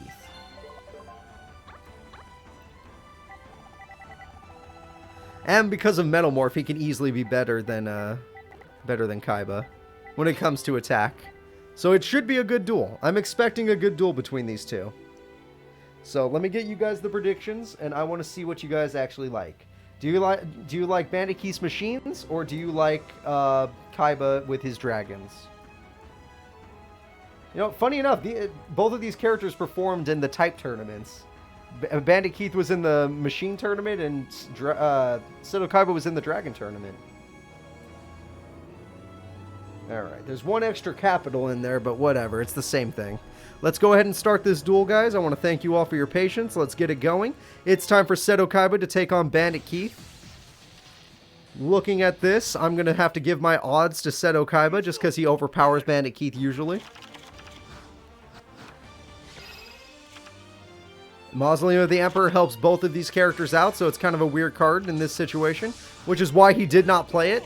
He searched for it, but he did not play it. Heavy Storm is a god tier card. He hit Time Machine and Metal Morph. Lejin comes out with a Big Bang Shot. I guess he would have beat the Metal Morph boost anyway. Alright, but not on main phase 1. Or his opponent's turn, he wouldn't. So, good start from Kaiba. Honestly, perfect start from Kaiba. Literally perfect. Last duel, it took him like 50 turns to get Heavy Storm. This time, he starts with it. We got Shining Angel, another good card, and Lejin with 2200 coming through. Bandit Keith's life points are in big danger, so now it's going to be even harder for him to get out his bosses, even with Mausoleum. And now it's impossible. With Blue Eyes on the field, it is impossible. Bandit Keith can no longer summon his strong monsters except by normal tribute summons, so Mausoleum of the Emperor has no value. Bandit Keith has no value. This duel is over. Swords could buy him some time. Okay, so Heavy Storm's gone. Only MST can stop him now. He has some time. And Kaiba has 2 Blue Eyes on the field, which is horrifying. Because Bandit Keith is not drawing any monsters, and he has no life points to pay to summon his good cards. Because Barrel Dragon with swords could actually beat Blue Eyes, if he has the luck stat. But now he doesn't even have that opportunity. Okay, he has Call the Haunted for that. I thought he'd pick Blue Eyes again. Alright. Keith's face down, I'm going to assume Time Machine, but we'll find out. Alright, he summons Overdrive for no reason. It's Metal Morph. Okay, why didn't you just do Metal Morph and attack? You were going to lose anyway. You might as well take down one of the dragons. And Shrink to guarantee death. Metal Morph to try and survive death. It's a guaranteed death, dude. It's just give up. Just give up. Just give up. Kaiba beat the shit out of you. Oh my god. Alright. With Shrink, I guess it didn't matter. If he Metal Morph, he still would have lost. Kaiba never had a chance of losing. Kaiba had complete control over that entire duel. At every single point of the duel, Kaiba was in control. I like Bandit Keith, don't get me wrong. And he went pretty far in the tournament. He made it to top 16, which was pretty big. But Seto Kaiba is going all the way. So the next fight is going to be Anubis, who should not be here. And Anubis is going to take on the #1 AI, Alexis Rhodes. Alright, our #1 rated AI versus Anubis. So, here we go. Hey, what's up, TK Digiboy? Welcome to today's stream. And I hope you have fun watching some AIs fight. The first fight you get to see is Anubis, a character who is usually terrible but doing well today, versus Alexis Rhodes, the #1 character. Literally #1. No one is above them. Alright. And then we even got to see Alexis fight Crow today, which proved without a shadow of a doubt that she's better than Crow. Because some people still didn't believe. 58% of you still didn't believe. But you were wrong. Alright. Oh, nice, TK Digiboy. I want to play Next Order too, but I don't have time today. I gotta record this, and then I gotta freaking edit my Pokemon battles. But I'll play no, I'm busy tomorrow. I'll play busy Monday. I'll play Tuesday. Shit. I hate when I have to do that. I want to record, but I just don't have the time. So let's go ahead and get this going. It's going to be Anubis versus Alexis. You would think a YouTuber would have the time to do everything they ever wanted. We don't. We got a shit ton of work to do. It's kind of crazy. A game I actually want to play has to wait 4 days to play it. Anubis. Can't find his face for some reason. There he is. Alright, we're all set up. MST is a great start. Hits the 1 Mirror Force! But Anubis is not willing to attack directly. And she started with her boss. This is it. Took away 2 Manjus for it, which is a weird play. You should have summoned Manju and then did this, but whatever. And 2,700 damage. Alright, Anubis, time to lose the duel because Dakini beats everything. Alright, and she has Senju to get another Dakini. Yeah, no, this duel's over. 2,700. Wow! What the hell? The luck stat of the gods gives Anubis immediate mirror force. And now he's got Mad Dog of Darkness going in. We know she has a ritual monster in her hand. And I don't remember what the other card might be. Monster Born on main phase 2 is a terrible play, but it gets Dakini. And you wasted it. You could have just waited until she had a monster for Dakini. But whatever. I don't know why Bandai copyrighted the Switch version of Next Order. It's really upsetting me, but there's nothing I could do. And just like that, Anubis has 3 of the powerful monsters and they end the duel.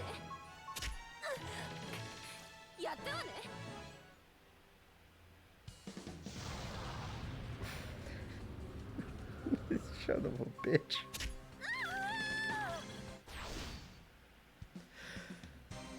I am willing to admit this might be an upset tournament. Maybe.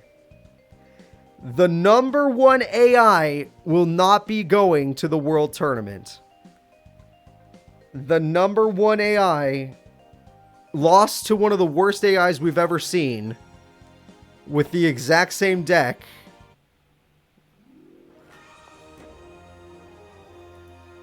Why didn't Anubis play like this during the Pyramid of Light tournament? Alright, I just don't know. I just don't know. I can't rig the AIs that well, Laser. I can't make it so Anubis beats Alexis.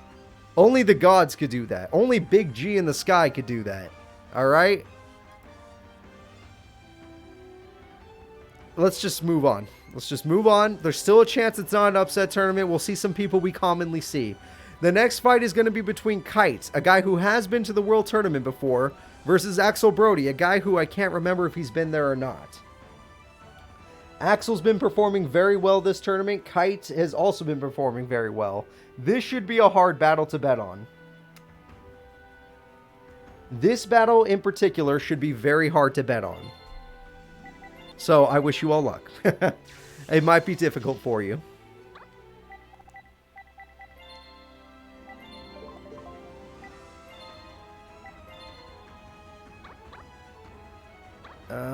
Axel Brody.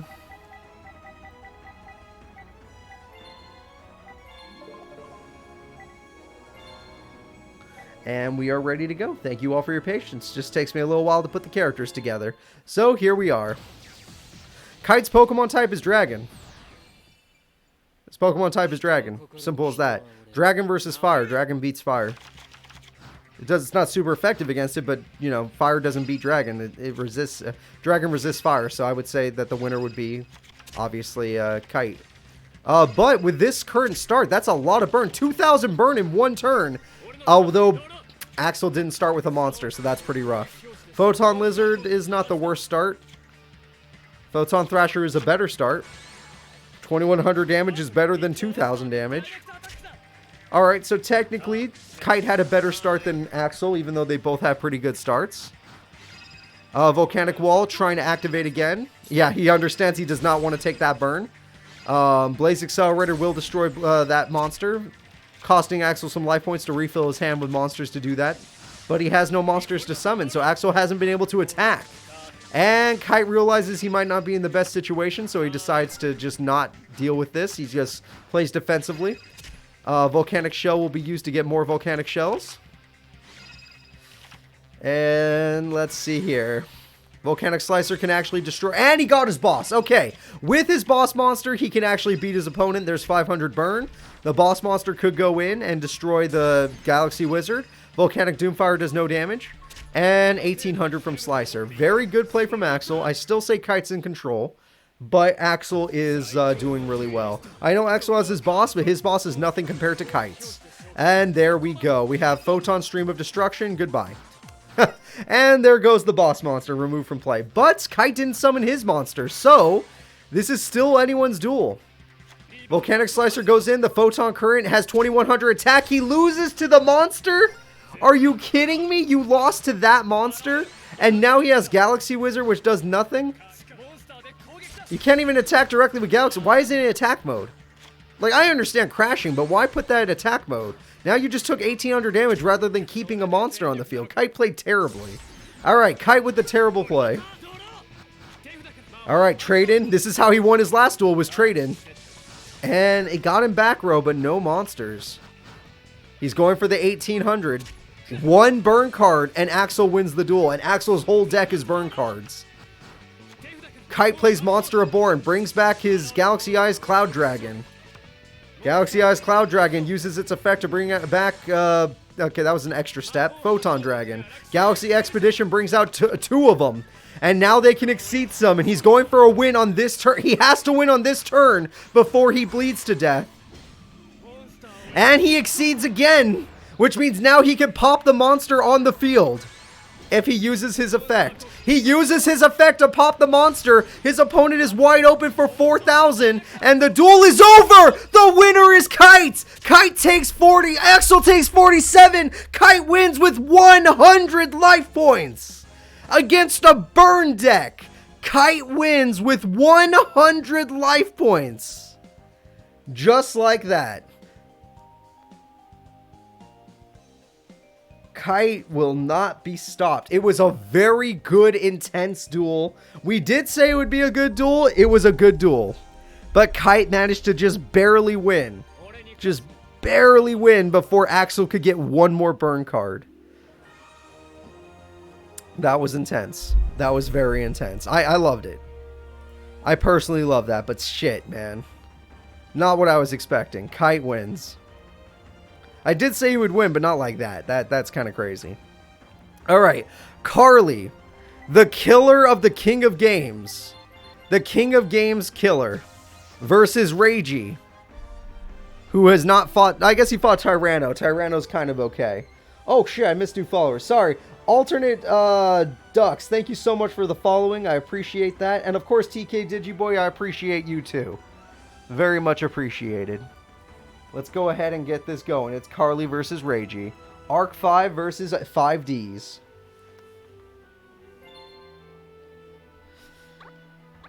Ooh. Let's see. I need Carly. There she is. And I need Reiji. Alright, DDD versus fairies, yep. Dark types versus fairy types. Technically, that means Carly would win if this was Pokemon. But why do I feel like she shouldn't win? Reiji's way stronger, right? So, despite the Pokemon advantage, that shouldn't matter, but seems to be mattering. Okay. Let's just say Carly's going to win just because of the Pokemon advantage. I don't believe it, but for some reason my mind is telling me that's what's going to happen. Reiji's all types? Oh, okay. Whatever. Omni type? So he's an Arceus? Or a Mew? I guess Mew stays Psychic. Alright. Well, he already got Pendulum Summon. I don't know. All of these seem like dark types to me. Dark. I guess Attribute, I should say. All these monsters are also fiends. Enchanting Fitting Room is a great start for Carly if she's... Oh, no, that one doesn't. That one works. But she's not willing to put them in attack mode. That one works. Ooh, Mirror Force. So she doesn't have Mirror Force in her hand. We know this now. Heart of the Underdog is a great thing for Carly, and that's not a great start. Not the best. Proud Ogre is going to cost him a little, but give him exactly what he wants. Cerberus is here now, and the damage will be good when it gets through all the defenses. 3,100, okay. Carly does no burn because apparently this monster is immune to burn, or there's an effect that stops burn damage. So good for her, good for him. At least he stops it. Proud Ogre will do another 500 burn, but it's permanently increasing Leonidas' attack. Justy Break will kill all of them, but it's a pendulum, so just pendulum summon. Honestly, it wasn't worth. Leonidas comes right back. Carly's going to draw. Finally, she gets a monster. Fortune Fairy.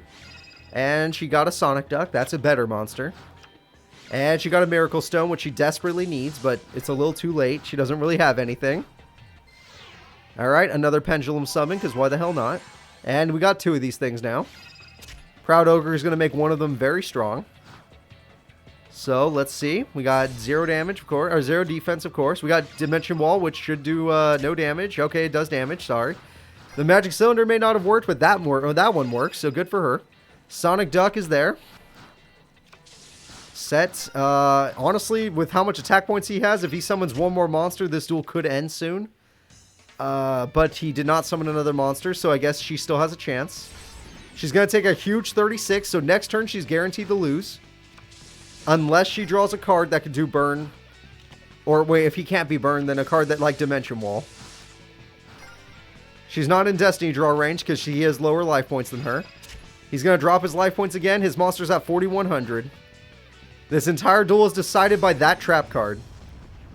And that trap card is not a thing. Alright! Reiji did win. I was right. Okay, Reiji did win. It's fine. Most of you picked Reiji. Good for you. Good for you. Reiji's monsters are too strong. Carly had nothing. And Carly's deck is too slow for him. His deck is a lot faster. He either wins fast or dies fast because he burns himself. So there we go. Reiji will be moving forward. Carly did really good, but she couldn't close the deal. The next duel is going to be between our newest character, Reshef. Reshef did summon himself once this tournament, and it did matter. It kind of just made him wreck his opponent, Chaz. But he's taking on a Shizu who has completely brutalized her opponents. A Shizu has brutalized Yusei, and she brutalized the Prince of Games, Yugi Muto. Oh wait, no, that was Yusei. Sorry. She brutalized Jaden and his elemental heroes. So, honestly, it's going to be a tough duel for our buddy, Reshef. But anything can happen. You know, I shouldn't make you guys feel like this one could go either way. Just because we haven't seen Reshef that much. But if she gets her field spell, you might as well just assume that she won. When she finally doesn't draw her field spell, we're all going to be like, oh, finally, she can't win this duel. But we'll see how this goes. Reshef's deck, 126. Yes, okay, I found it. Let's go ahead and get this started. Thank you all for your patience. Let's go. No Yu-Gi-Oh! Or yeah, Yu-Gi-Oh! Well, honestly, Reshef could be fine if he summons enough monsters early on. The problem is, the second she gets that Royal Tribute in Necro Valley, it's over. And he summons no monsters, so he has the worst start possible. And she does not have Necro Valley, so it's not the best start for her, but it's not a bad start for her. Alright, so he's bricked and she's got nothing. And he draws Sonic Bird, which might be a part of the brick or might help fix the brick. It's part of the brick. Okay, so he has no ritual monsters. He has probably high-level monsters in his hand. Alright, Mirror Force early, but you know what? It counts on this one. Screw it. Early Mirror Force might matter. And he draws Mechanical Chaser, at least a beater monster. There you go. Ashiz is going to start taking some burn, but she's completely fine. Alright. Still no Necro Valley. She needs Necro Valley or she's going to lose the duel. Alright, he's got Manju. He's guaranteed to get his boss now. He has Reshef no matter what. Advanced Ritual Art. I don't know why you would set that, but there we go. Reshef the Dark Being is here. I think it can only steal face up monsters, so don't worry. It's not a change of heart. It's more like a brain control. And Reshef goes in to destroy the Recruiter, but Recruiter gets her Heretic, but I think she lost. I don't think she... Most of her deck requires... Yeah. When she doesn't get her field spell, she can't win the duel. Reshef actually just straight up wins. And Reshef does it. Alright. She may have brutalized her opponent, but that's because she started both of those duels with Necro Valley. This time around, no Necro Valley. And no Necro Valley means Reshef takes the win. Plus, turn 7 victory, and I don't have my headphones in, so I didn't have to hear that scream. Thank God. That scream is very haunting. Alright, so Reshef, you get to move forward. Top 8 in a redemption tournament this big is pretty impressive. It is honestly really impressive. Alright. Now let's go ahead and take a look at our next opponents. It's going to be Dark Magician Girl, who herself is on a miracle run. She doesn't usually make it this far in inter-series tournaments. Usually only in Tag Force 3 does she do well. And now she's going to be taking on Rio, who does usually do well. She usually does get top 4. And Rio has been to the World Tournament before. So, Dark Magician Girl has a lot to live up to in this fight. But that's been pretty much every fight, and she still managed to win those other ones. So, why not beat Rio as well? Alright. But Rio's damn good, so we'll see what happens.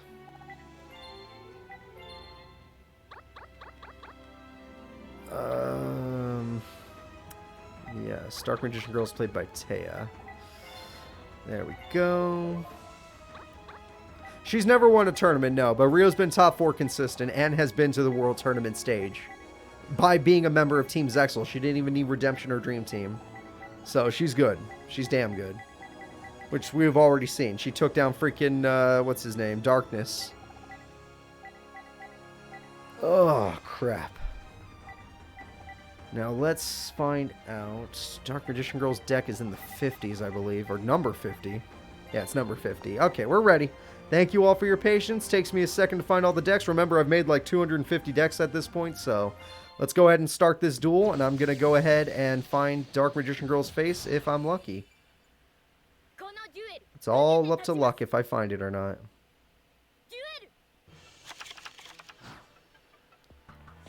Shit. I did. Okay.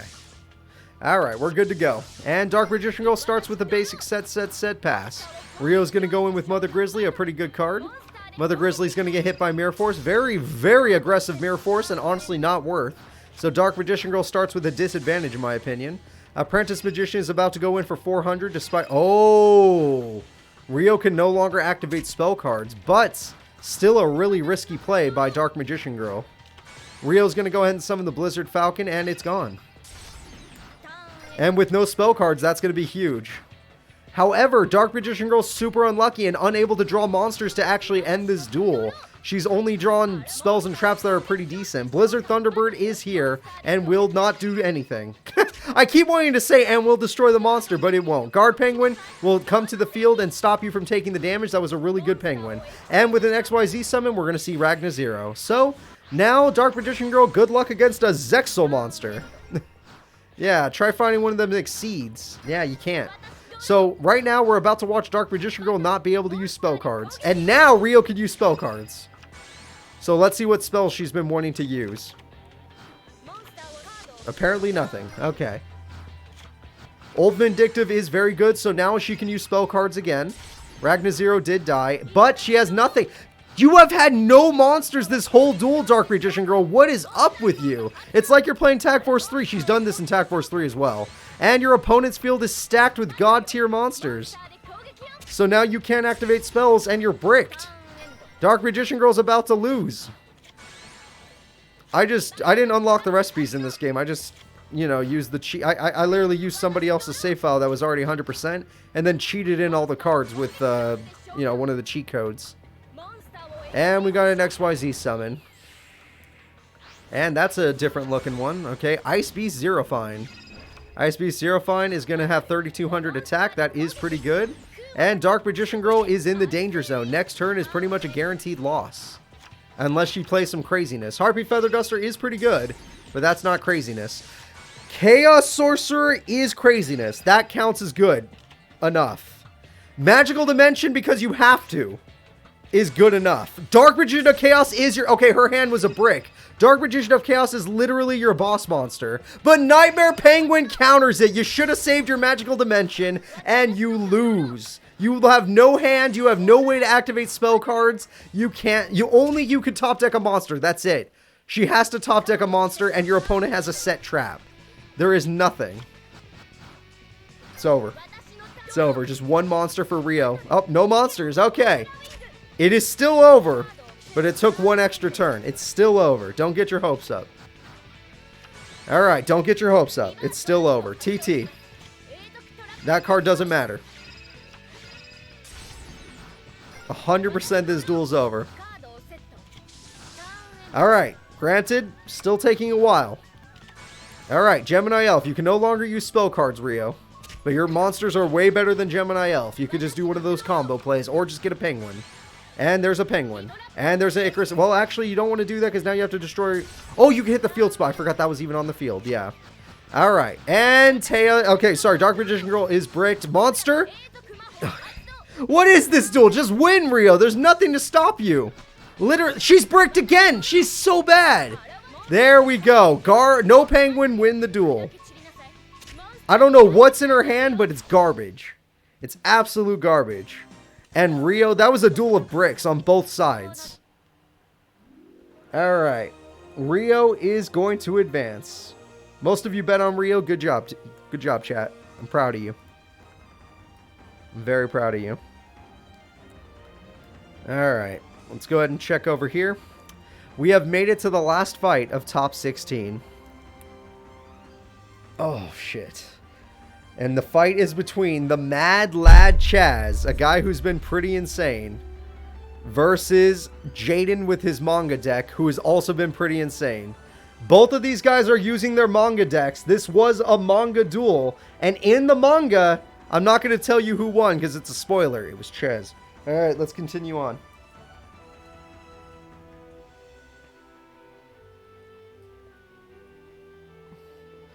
Both of these characters are using their manga deck. Both of these characters dueled in the manga. Let's see which one is stronger.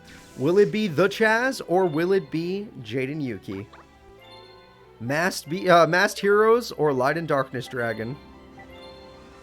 Granted, Light and Darkness Dragon, if it's summoned, will counter every Masked Hero effect and special summon, so we'll see how this goes. But he has to get Light and Darkness Dragon on the field for that to even matter.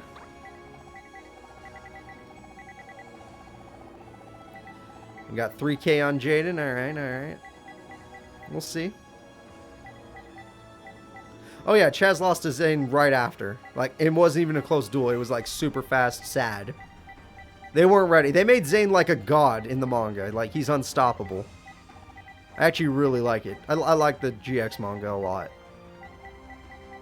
Alright, I am ready to start this duel. I want to thank you all for your patience. Let's get it going. It's Chaz versus Jaden. Manga versus manga. Let's go.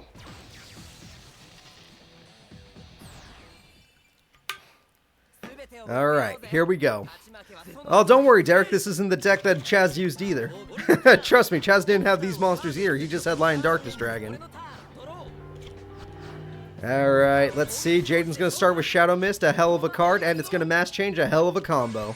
And he's got Dark Law, a card everyone seems to talk about, and TT comes in. TT does not want Dark Law to even be on the field. And there we go. Good start from Chaz, getting rid of Dark Law. And Giant Germ is not a bad start either. Alright, we got 1,000 damage coming through. Jaden's got himself a card trooper. That's also a pretty damn good card. He's going to go in and destroy the germ, but he got removed from play. Really good. Okay, Chaz's defenses are really working against Jaden. And Jaden lost another mask card, so that's pretty bad. But Chaz does not have another monster worth attacking with, so that 1,000 damage is kind of embarrassing. Jaden gets another card trooper for some reason, and he loses a bunch more cards, like Heavy Storm, which is a pretty big loss. But Giant Germ dying only helps out the Chaz, because now Chaz can tribute to summon his Light and Darkness Dragon to win this duel. And he's got Dandelion, because why the hell not? Alright, he's going to start beating him with Dandelion and Giant Germ and... oh my god. Jaden, I know you threw away your mass charge, but you still have something in your deck, right? You still got something in there. Where's old school Poly? Just play Polymerization. Okay, he got Dark Law back. That's probably important. MST might matter because his back row... yeah, honestly, his back row's been pretty aggressive against you. Stratos is good because you can at least search for Blazeman who can get you Poly or Ocean for no reason. Giant Germ dies and Jaden's pretty low on life points. Like I said, Lion Darkness Dragon's possible. And it will put Jaden in a terrible spot. Brain Control, game. That's GG. That's GG. We just watched Manga Jaden lose to Manga Chaz. You basically just read the manga. It was a lot worse, but you read the manga right there. It's over. Chaz, the Mad Lad, is trying to make it to his first world tournament. You gotta Chaz it up, folks. You gotta Chaz it up. Manga Jaden is out. I don't think any Jadens are in the World Tournament. No main character Jaden in the World Tournament. No Yugi's in the World Tournament. No Yusei in the World Tournament. But yes to the Arc 5 character. No Yuma either, though. And yes to the Zexal character, but that's not Yuma. It's like a fusion. We don't count that. We don't count that. All right. Let us take a peek at our competitors. We are in the end game, everybody. This is where things get serious. Mad Lad Chaz or Rio is making it to the World Tournament. Rio has made it to the World Tournament before. Reshef or Reiji is making it to the World Tournament. Reiji has made it to the World Tournament before. Kite or Anubis is making it to the World Tournament. Kite has made it to the World Tournament before. And finally, Zork or Seto Kaiba is making it to the World Tournament. I honestly don't remember if Kaiba... I think Kaiba might have snuck into the World Tournament before, but I don't remember. So yes, this might still not be an upset tournament because there might still be a bunch of characters that have already been there still making it back. Here we go, everybody. The very first duel is Zork versus Seto Kaiba. Alright, let's go ahead and get this started. Thank you all for being here. Sorry that you gotta go, but the rest will be on YouTube tomorrow. Zork versus Seto Kaiba. It would be really sad if there's no Yugi, but Kaiba makes it, because then he could just laugh at Yugi. But I don't think that's going to happen. Zork's too strong. Zork was the final enemy for a reason, guys, so let's see if he can actually just take out Kaiba. Alright, looking at the chat, there's a lot more Zork fans than Kaiba fans, that's for sure. A lot more. Alright, I got Zork ready to go. I just need Seto Kaiba. And... what the heck? Kitties, how'd you get in here? Alright, my cats are in the room now, and I hope they don't mess with the wires, but I think we'll be fine. Let's go ahead and set this up. And here we go. Seto Kaiba versus Zork.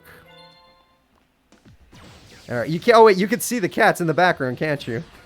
Like, look over this shoulder. He's right there. That's Moxie. Moxie, where are you going?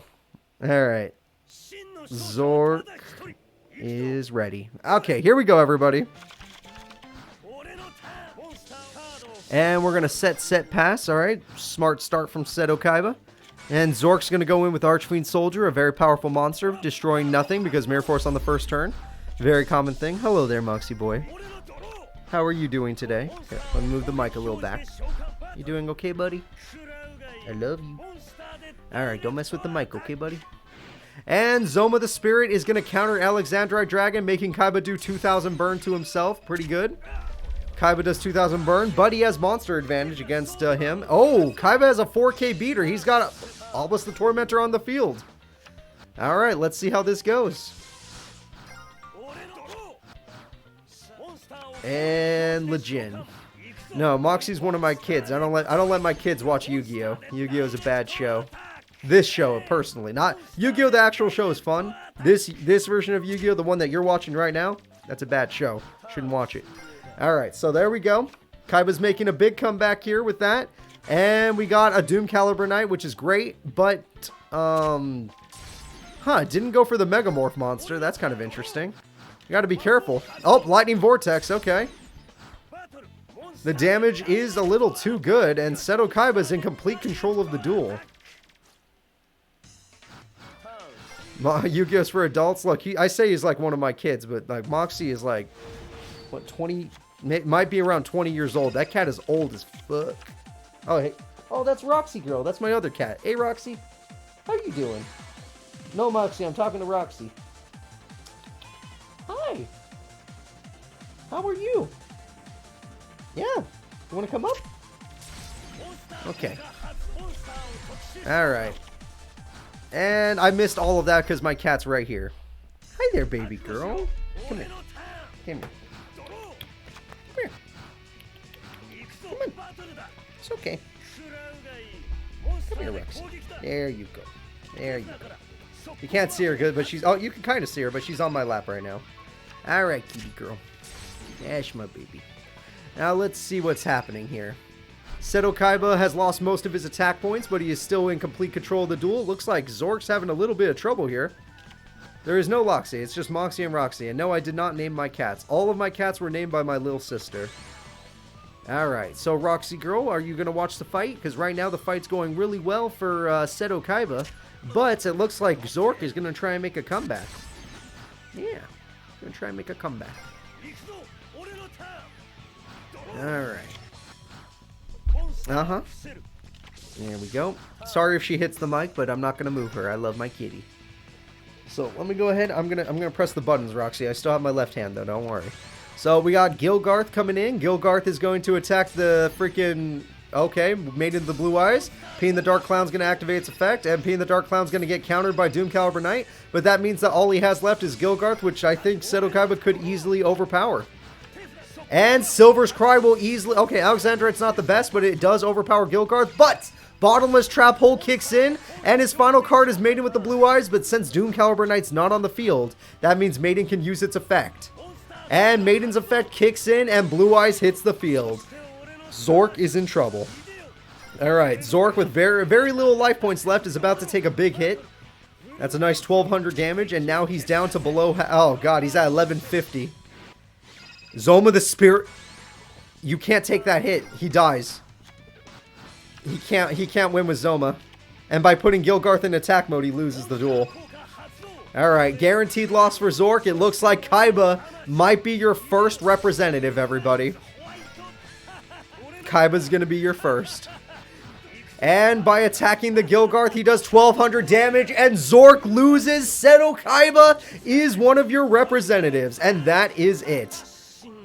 Alright, let me go ahead and see. Cats aren't crazy. My cats are very calm. You know what? No, 3 of my cats are crazy. You're right. But 2 of my cats are fine. Alright, let me go ahead and give you guys your money. Seto Kaiba had more of the votes. I'm actually impressed that people bet on Kaiba despite his brain.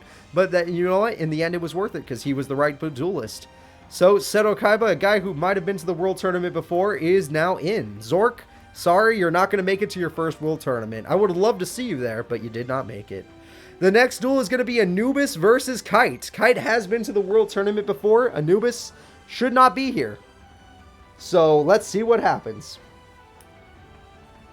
Anubis versus Kite. Alright, starting the predictions now. Go ahead and place your bets while I go ahead and do this. Hey there, kitty. I'm not talking to you right now. I'm talking to them. You can't see them. I don't even think you can, like, mentally understand what the hell I'm doing. I might just sound like a crazy person to you, Roxy. Don't worry about it. Luckily, she already knows I'm crazy, so she's not scared when I'm yelling at nothing. Alright, she's like, oh, just another average Tuesday. Cooper yelling at the sky again. Alright, let's see what we got here. Anubis is... Oh, hi, Moxie. Yes, yes, yes. What do you want? Did Sabrina kick you out? She probably kicked you out. That's funny. Alright, Anubis is ready to go, and now we just need good old Kite. No, Kite's been performing pretty well recently, honestly. I'm pretty impressed with him. Obviously, he's a Zexal character, so I've never touched his deck. It's just the deck the game gave him, so we'll see how this goes. And we are ready to go. Thank you all for your patience. I know it takes me a little bit longer, but I want to do predictions and all that, so it matters. Alright, let's see here. Now, Kite can easily overpower Anubis. I think Anubis' luck stat has just been from getting... Okay, well, Kite does sometimes brick, but we'll see. And Anubis bricks all the time, so that's... See, this is more like the Anubis we know and love. And there we go. 2 bricks. And MST hits MST. Very... Okay. You guys are starting off with nothing. Very nice. This bodes well for the World Tournament when 2 of the people that could be representing are doing absolutely nothing. Alright, finally a monster, but it's not worth attacking with, which is embarrassing. And no monsters yet from Kite. Okay. Don't worry about the face of Anubis. I'll find it. Peeing the Dark Clown decides to go in. It took him an extra turn for some reason, but he's going in. Anubis. Anubis. I need your face. Where's the face of Anubis, Roxy? You know where it is? You don't know where it is. It's okay. I don't know where it is either. And I'm the one that's supposed to know. Okay, I found it. There we go. And we got a morphing jar. That's actually better for Kite because Kite was bricked. Alright, Kite has been unbricked by his opponent, and Mystic Clown is coming in. Call the Haunted comes in on Mask of Darkness. This is terrible choices. You can't pick the Sphinx cards, obviously, because well, Sphinx Philia, Sphinx Andros, and all that. You can't pick those. Alright. Morphing Jar comes in. And, of course, P in the Dark Clown comes in. Very nice, very nice. Lots of damage to Kite, but at the same time, Kite has everything in the world in his hand right now. He has all of it. He is the happiest man he could be. He summons Galaxy Eyes Cloud Dragon, which will no doubt get his boss monster. Boss monster comes out, Galaxy Eyes Photon Dragon. And Photon Dragon could easily destroy any of these cards for fun. And with a Photon Trident, the damage is going to be super high. Magic Jammer will do no real... there's no point in doing that, but whatever. And 2,500 damage shall be dealt. P in the Dark Clown will bring out the final Dark Clown since one was just discarded, but we'll see how this does. I don't think Anubis has an answer to destroying photons, so yeah, good luck to you. Oh, let me move the... Okay. Go ahead, Roxy. Go ahead and lay right there. And we have a double tribute summon for Andro Sphinx, which does tie with Galaxy Eyes Photon Dragon, but Galaxy Eyes is just there waiting for a Galaxy Wizard or something to make a level 8 monster rank, so it doesn't really matter. Andro Sphinx also has the thing that... Oh, there it is. That's the end of the duel right there. And guaranteed victory from Kite. Once he gets his 2 level 8 monsters, I've never seen him really lose. Except against the best characters, but it's over. Alright, Galaxy Eyes, Photon number 4. Okay, let's evolve again. Do you want to pop Sphinx, or do you want to fight Sphinx? Honestly, I'd pop him, but you do you. Okay, he wants to fight the Sphinx to show him that he's not even strong, and he was right. He is not strong, and that is gonna... If Andro Sphinx can't win, only Thenan can win. Thenan is the one card in his deck that could beat anything in Kite's deck, but he can't summon it because it's impossible to summon. You have to have Sphinx Talia and Andro Sphinx die at the same time for him to be summoned from the hand. It's impossible. Alright, trade in the card that usually wins him duels. And he can attack the Mystic Clown that was left in attack mode for God knows... I mean, why did he even attack that level 1 monster? Galaxy Wizard is there to bait another monster into attack mode, I have to believe. And just like that, this duel is over. Oh, it's in the deck too? Thank God. But yeah, it's still useless. It's still useless. This is the final draw of Anubis. He made it way farther than he should have. But honestly, let's all agree he should not be here. This was not a place for Anubis. He was not supposed to be here. Alright. Look, you guys could see Roxy right there. What the hell? I didn't even notice that. Here, let me... Look at... There she is. Okay, I can't really move it that much, but whatever. Alright, yep. There's my Roxy girl right here. And Monster Reborn will take one of those level 8 monsters, but that does not matter. Yeah, no, the duel's over. The second he attacks Mystic Clown, the duel will end. And there we go. Destroy the level 8 monster, I assume, for no reason. Doesn't matter. Once you destroy Mystic Clown, the duel is over. And you attack P in the Dark. Oh, because it does piercing? Never mind, it's fine. I was going to say that was a terrible play, but it's the best play ever. Kite has qualified. See, no upsets so far. Kite has qualified for the World Tournament stage. And he's pretty good. A little inconsistent, but he's pretty good. Alright, Anubis, you made it way farther than you ever should have. Honestly, you were on a miracle run today. Your deck has not been edited since the Pyramid of Light tournament, so good luck in your future tournaments. The next fight is going to be Reiji versus Reshef, and we already know who's the upset and who's the one that's already made it to a World Tournament stage multiple times. Alright, Reiji has been there multiple times. But Reshef is brand new. He's never been there. He's never been anywhere, really. So everyone, go ahead and place your bets. In fact, Reshef's only tournament so far, I think, was the Dream Team tournament. What's up, buddy? What's up? Are you okay? You okay? You a little bored? I understand. You don't understand Yu-Gi-Oh! And trust me, even if you did, some of these fighters just embarrass us. Embarrass us as humans. Alright, who's gonna win, Moxie? The Triple D deck or the Reshef deck? I don't know what that means. Speak English. Or at least Spanish. I can kind of understand Spanish. Alright, he's not helping, guys. I can't understand him. Alright. Oh, wait, no, he's pointing at the screen. with his nose. He picked Reshef. Okay. Moxie, my cat, has picked Reshef the Dark Being. I highly doubt that's the character that's going to win, so do not pick Reshef. Whatever you do, do not pick Reshef. I wouldn't trust Moxie. This is Roxy, by the way. Moxie's over here. You can't see him. Alright. Hello, buddy. How are you? How are you doing? Yeah, how are you doing? You guys just missed me? Sorry, usually when I stream I gotta lock you out, but you guys snuck in today. Alright. Alright, we got Proud Ogre to start the duel. Cerberus is about to get buffed by Proud Ogre, so now even Zombira can't beat it. That's a really good start. Mirror Force on the first turn. I'm really starting to believe that they're cheating. Just it has to be cheating. Reshef is going to play Harpy's Feather Duster, destroying almost everything, but DD Human Resources will save it. Alright, Cerberus is... Oh, no, it's just going to be used. He got Lilith. That's a good card. And Lilith. Okay, I don't know if you need it too. Alright, good start. And we got Sonic Bird. Not bad. Sonic Bird's going to get Reshef if possible, if he's lucky, but I don't think he's that lucky. We got 1400. Moxie, please don't eat that wire. That is the wire to my camera. I really need that. Alright, and he's got DD Lilith, which can get a card and easily just... Nope, Moxie, that is my computer. Please don't... Okay, whatever. He's doing his best. And Armageddon King is going to make it so that monster has nothing. Okay. Zombira is looking hungry right now. And we got Manji. Oh, shit. Oh, I'm sitting up. We might... Moxie, you might have been right. You might have been right, Moxie. This duel might be over. Oh, shit. Hold up. Wait a minute. Manju goes in. Reshef's on the field. Oh, why didn't you attack with Zombira? All you had to do was attack with Zombira and you won. Oh, my God. His AI is programmed like an idiot. The AI are programmed. Are you serious? The AI is programmed to attack with the weaker monster because it's an opportunity. Oh, my God. And just like that, this duel might turn around. 2600 attack beats Reshef. Reshef has been defeated. You hate to see it. You hate to see it. Brain control, hold up.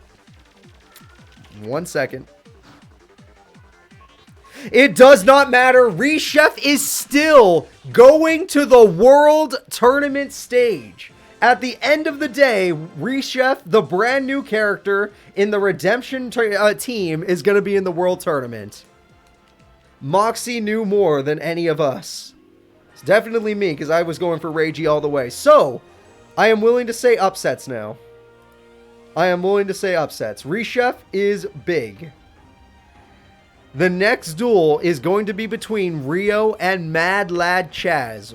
Rio has made it to the World Tournament before. I don't think Chaz has, Mad Lad Chaz has, so I don't know. Alright, here we go. We got Chaz and we got Rio. Penguins versus Light and Darkness Dragon. This one is going to be really tough. This will be the final member of Team Redemption.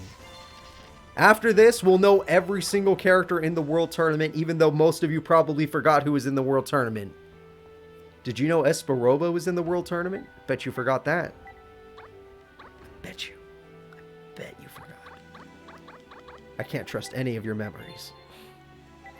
Alright, betting on the Penguins is probably a smart bet. But Mad Lad Chaz has proven today that he is pretty freaking effective and very scary. Moxie's not in the room, he left. Cats are fickle creatures. They'll leave and they'll come back whenever they feel like it. Except Roxy, she's chill. I love Roxy, she's my favorite cat. I know you're not supposed to have favorites, she's my favorite. Alright.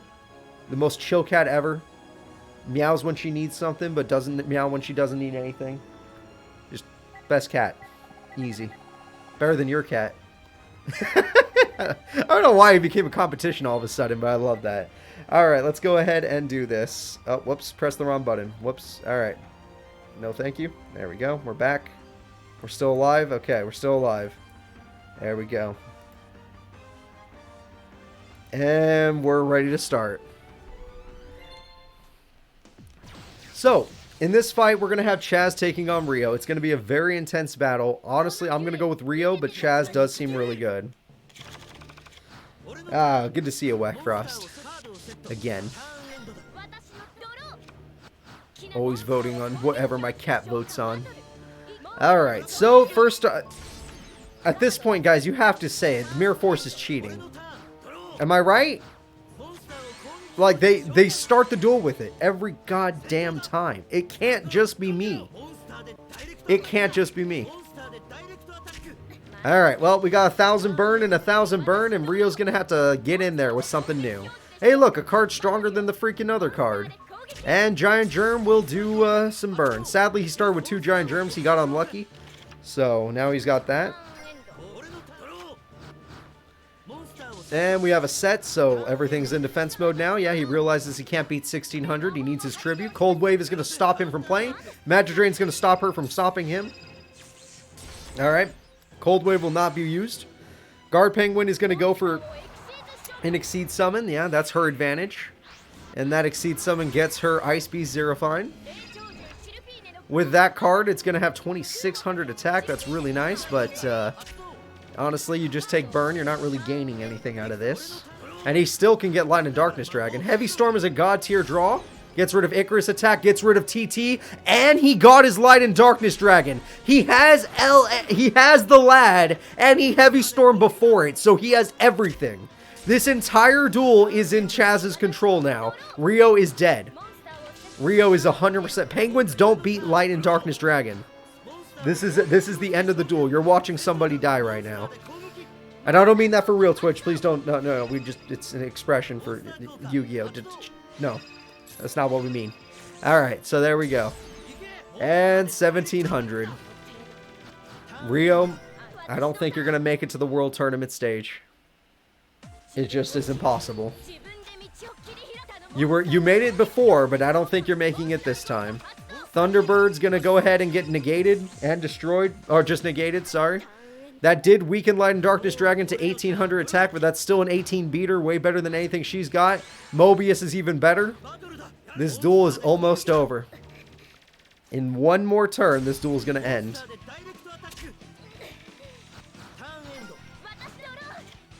Rio, what's your final top deck? Penguin can't save you. A Penguin can't save you. It was a Guard Penguin. That can't save you either.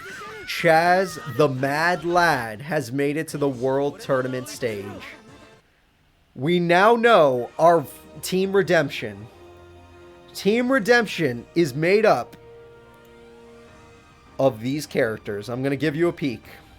Mad Lad Chaz, Reshef the Dark Being, Kite, and Seto Kaiba. That is your Team Redemption. A very interesting Team Redemption, but we got to find out which character is going to have the easiest group, which character is going to have an okay group, a bad group, and a horrible group. It's time to see where these characters end up. And for some of these characters, it matters. Because Kaiba's not that good. So if he gets a bad group, you might as well just assume he's going to get his butt kicked in the World Tournament. So here we go, everybody. I'm going to set this up right now. The first fight of semifinals will be Seto Kaiba versus Kite. Honestly, I'm impressed to see Seto Kaiba make it this far.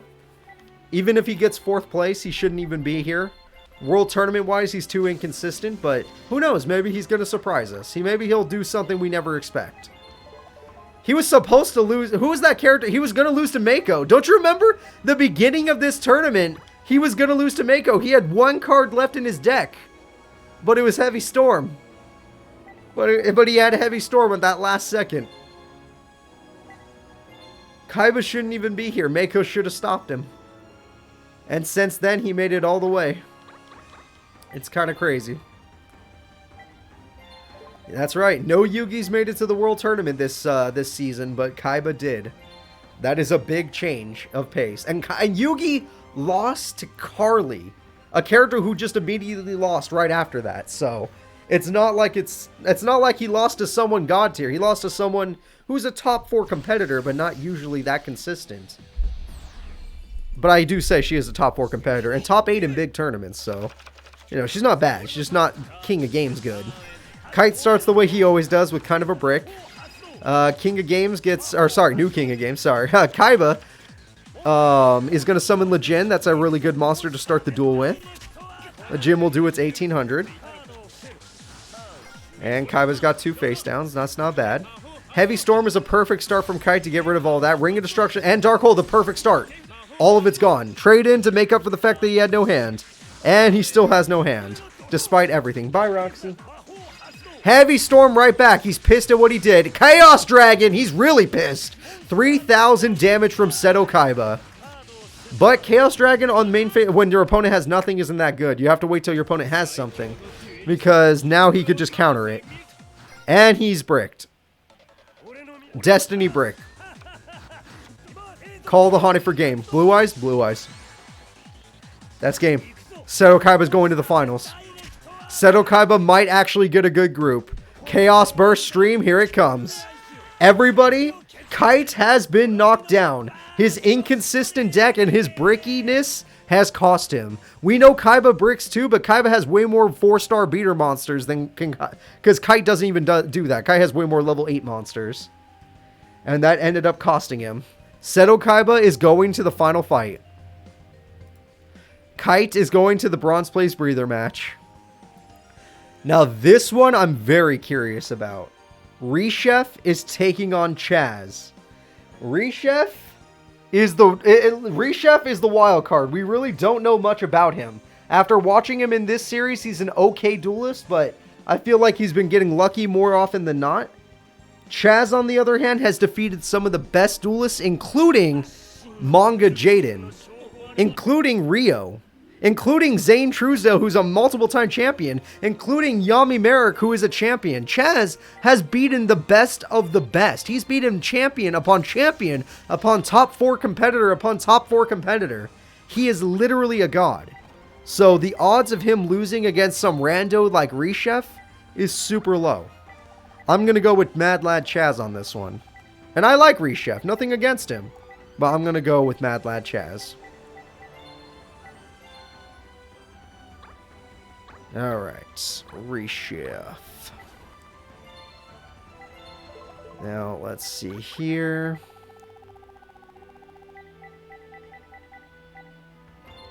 Let's go ahead and get this started, guys. Here we go.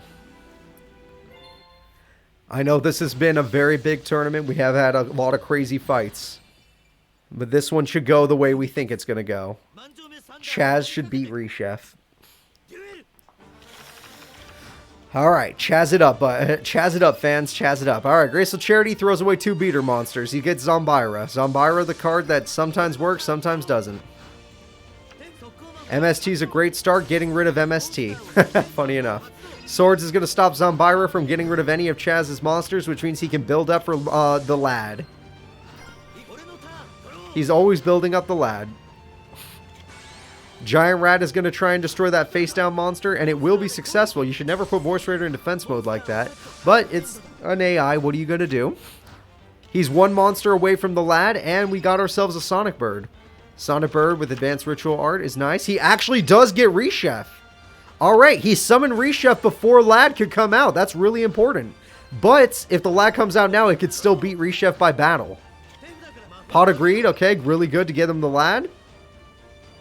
He did. Yep, he got it. All right, Chaz got the lad in time. Chaz got the lad while it still had enough attack to beat Reshef. Reshef did not have any spells or traps. It was literally lad versus Reshef in a fight, and the lad won. Swords just gets countered right now.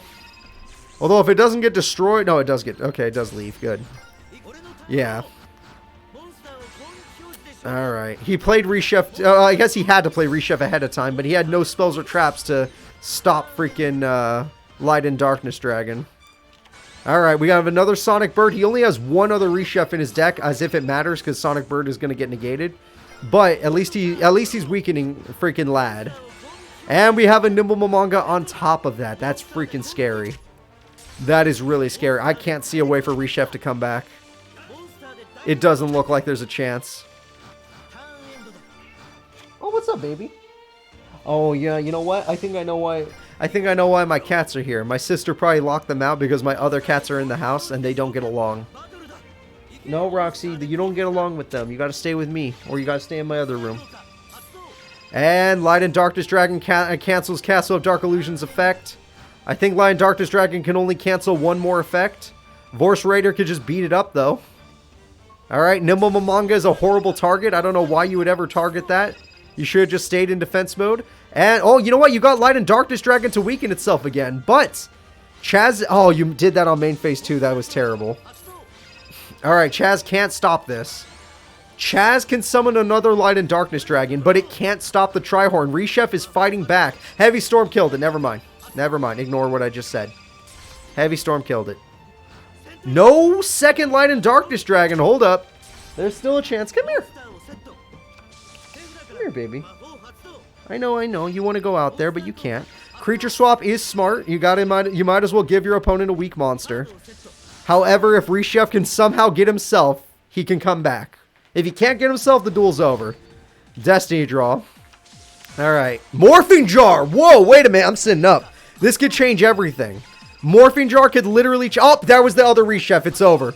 He has to win some other way. He has to win with some other monster because he can't use Reshef anymore. They're gone. He has Raigeki! I forgot! He never gets it! He never fucking gets it! Oh wait, Light and Darkness Dragon's effect. He's got the Kaiser Seahorse. Zombira's on the field. Alright, there we go. He has Raigeki in the Reshef the Dark of Destruction game. That's why he has it here. And there we go. Alright, but he has no life points and very weak monsters. I know Zombira's good, but he can't attack directly, so it doesn't really count as anything. Chaz is still in complete control. Premature Burial brings back Kaiser Seahorse, which I guess can kill Morphing Jar. Morphing Jar will... Oh, he wasted a Mirror Force. You know what? It's not a waste, because you can't let him have two monsters. Because once he gets Lion Darkness Dragon, Mirror Force is useless anyway. Heavy Storm is God tier. Heavy Storm hits Mirror Force and Dimensional Prison. Holy shit. Giant Drum makes a comeback. He's going to do some burn. He's going to do some burn. Dakiti. Alright, and the burn is nice, but it looks like Reshef's making a comeback happen. Alright. They're tied with 3,000... Wait, with the weird number, they're tied? Okay, wait. This changes everything. This changes everything, even if it's for one turn. Kaiser Seahorse, he clears the field. And the damage is good. Even if he gets Mechanical Chaser back, the damage was dealt and two monsters were killed out of that. He just did it back! He won! Reshef with a crazy comeback takes out the Mad Lad himself! He literally made the comeback and took down the Mad Lad! Holy shit, Reshef, you're going crazy! Let's freaking go! I can't believe it. I can't believe it. Whoever bet on Reshef, take your money. That was good. That was a good duel. Yeah. Alright. We have made it to the top, to the third place breather match and the finals. Let us take a break. Let us get to the third place breather match. We can't enjoy the finals just yet. Dessert can wait. It's time for the main... the main course can wait. It's time for the appetizer. Let's go ahead and have it go. Chaz versus Kite. Let's get it going. One of these characters is going to get the worst bracket possible. One of these characters is going to get a hard bracket, but not you know, completely hopeless. It's just a hard bracket.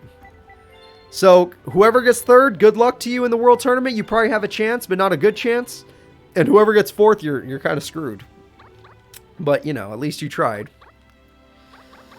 Alright, so let me go ahead and set these characters up.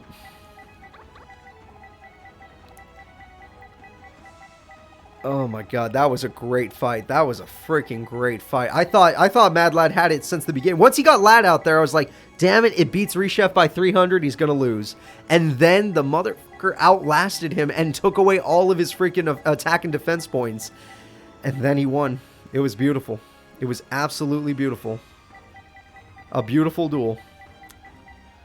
Alright, let's go ahead and get this started. It's time for the Mad Lad to take on Kite. Yeah, in his debut tournament, Reshef got knocked out in top 8, I believe. In this tournament, in the Redemption tournament, he's made it all the way to the finals, possibly making it his first ever championship. Alright, we have one set from the Chaz, and the Chaz lost that one set. Kite has Photon Sanctuary. Kite has Photon Crusher. Alright, Kite with a bunch of monsters is forced into defense mode, and we'll just wait. Kite is... Oh, Chaz is still bricked. He has not drawn any of his good cards. Whereas Kite has Galaxy Knight. Even with 1800 attack, that's more than enough to hurt.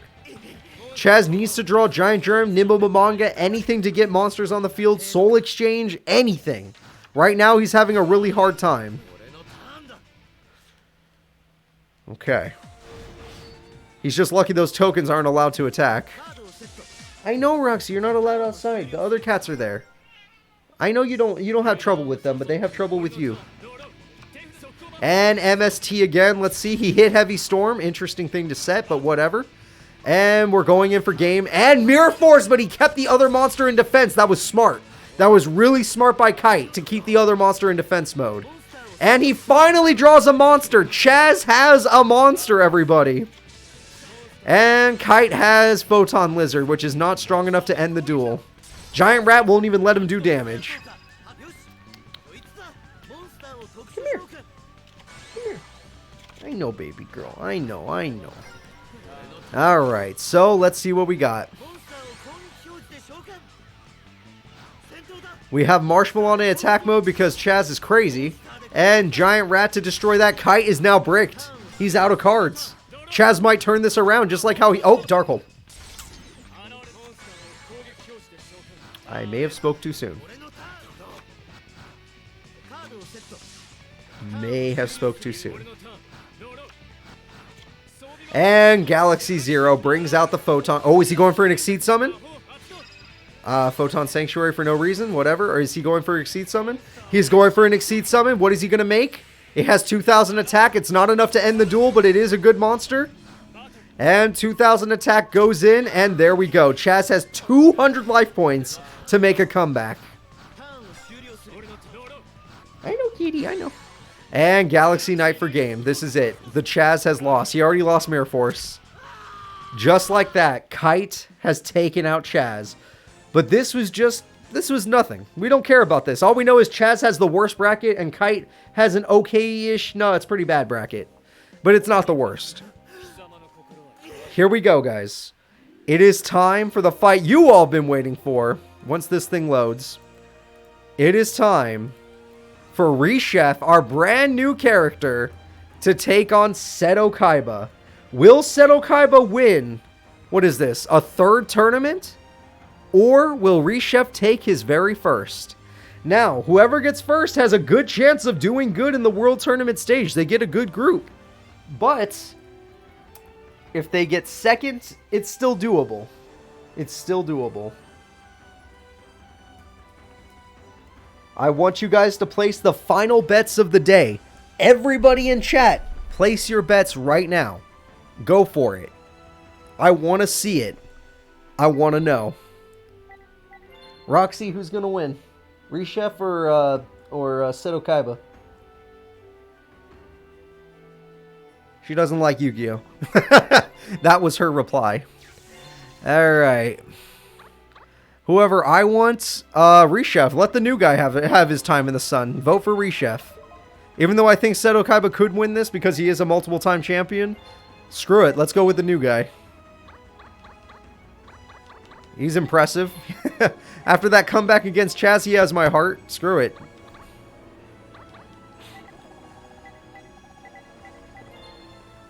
Alright.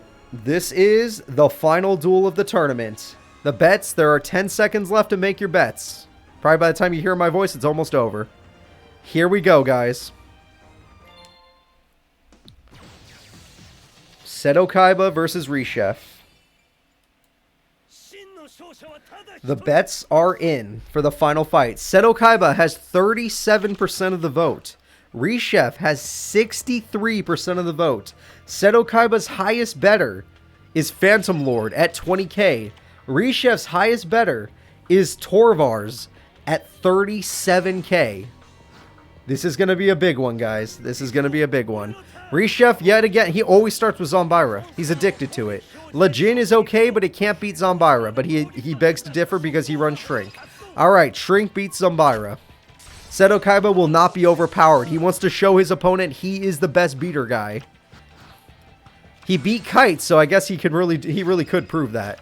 Manju gets Reshef, but he doesn't have the ritual spell. He has the ritual spell. We're in a little bit of trouble now. Reshef is going to be an amazing monster to get this early in the game. And we're just going to destroy that. But Magic Cylinder is going to make you hit yourself in the face, Reshef. Megamorph is really nice. It makes Reshef a 5k beater. Why would you brain control for no reason? Look, I've seen Kaiba do the same play. Most AIs do the same stupid crap, but whatever. You don't like to see that. He could have used that. Even if he wasn't going to use brain control, he could have used Reshef's effect. So let's see what he ends up doing. Reshef's going in for the damage, and Shadow Spell locks it down. Reshef is no longer a monster that can do battle, but it is a living brain control. And Kaiba notices this and goes for Blue Eyes, but Blue Eyes can't overpower Reshef. Reshef has more attack than an Obelisk the Tormentor, but not more than a Blue Eyes Ultimate Dragon. And Reshef, sadly, no spells in hand to use its effect. He actually did use its effect once in this tournament already, so we know he knows how to use it. Alright. Reshef still... It's a wall. It's a wall versus a wall. Dragon Shrine going to throw some cards away as if they matter. And then we're going to set. So, Seto Kaiba, are you brave enough to do that? Okay. He summoned Chaos Emperor Dragon, but he is not brave enough to go for it. Monster Reborn is not strong enough. Blue Eyes could destroy Emperor Dragon. Giant Trune, he can... Reshef's unlocked. And he has Megamorph back in his hand. Reshef is unlocked. It could do it. It could attack now. Alright, but he's letting his opponent keep that card of all things? Reshef killed himself! The son of a... What? What? It was the freaking mystical lamp! It was the lamp! It was the lamp! Oh my god! Reshef loses to a goddamn lamp! Kaiba! You crazy sumbitch! The ancient lamp wins him the duel with like 4,000 damage. That was god tier. Kaiba is still a goddamn champion.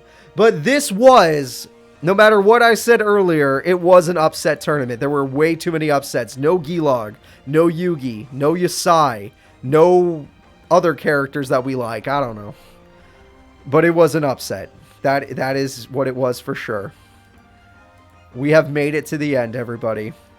We are done setting up for the World Tournament stage. Team Redemption will be led by Seto Kaiba. Reshef will be in the second place position, getting an okay group. Kite will have a hard group. And finally, the Mad Lad Chaz has qualified, but will be having a very, very impossible group to get out of. The World Tournament is next week. Next week is Worlds, Season 4. I hope to see you all there. Do not be late. You must be there. It's going to be crazy. World starts with day 1 of groups next week. I wish you luck. I wish your bets luck. It's going to be crazy. Find a team you want to root for, whether you're Team Duel Monsters, GX, 5D, Zexal, Arc 5, Page 3, Dream Team, or Redemption. Either way, see you all next time. I am personally think that Team Page 3 will win this tournament. I'm going to go with Team Page 3. See you next time, guys. Bye-bye.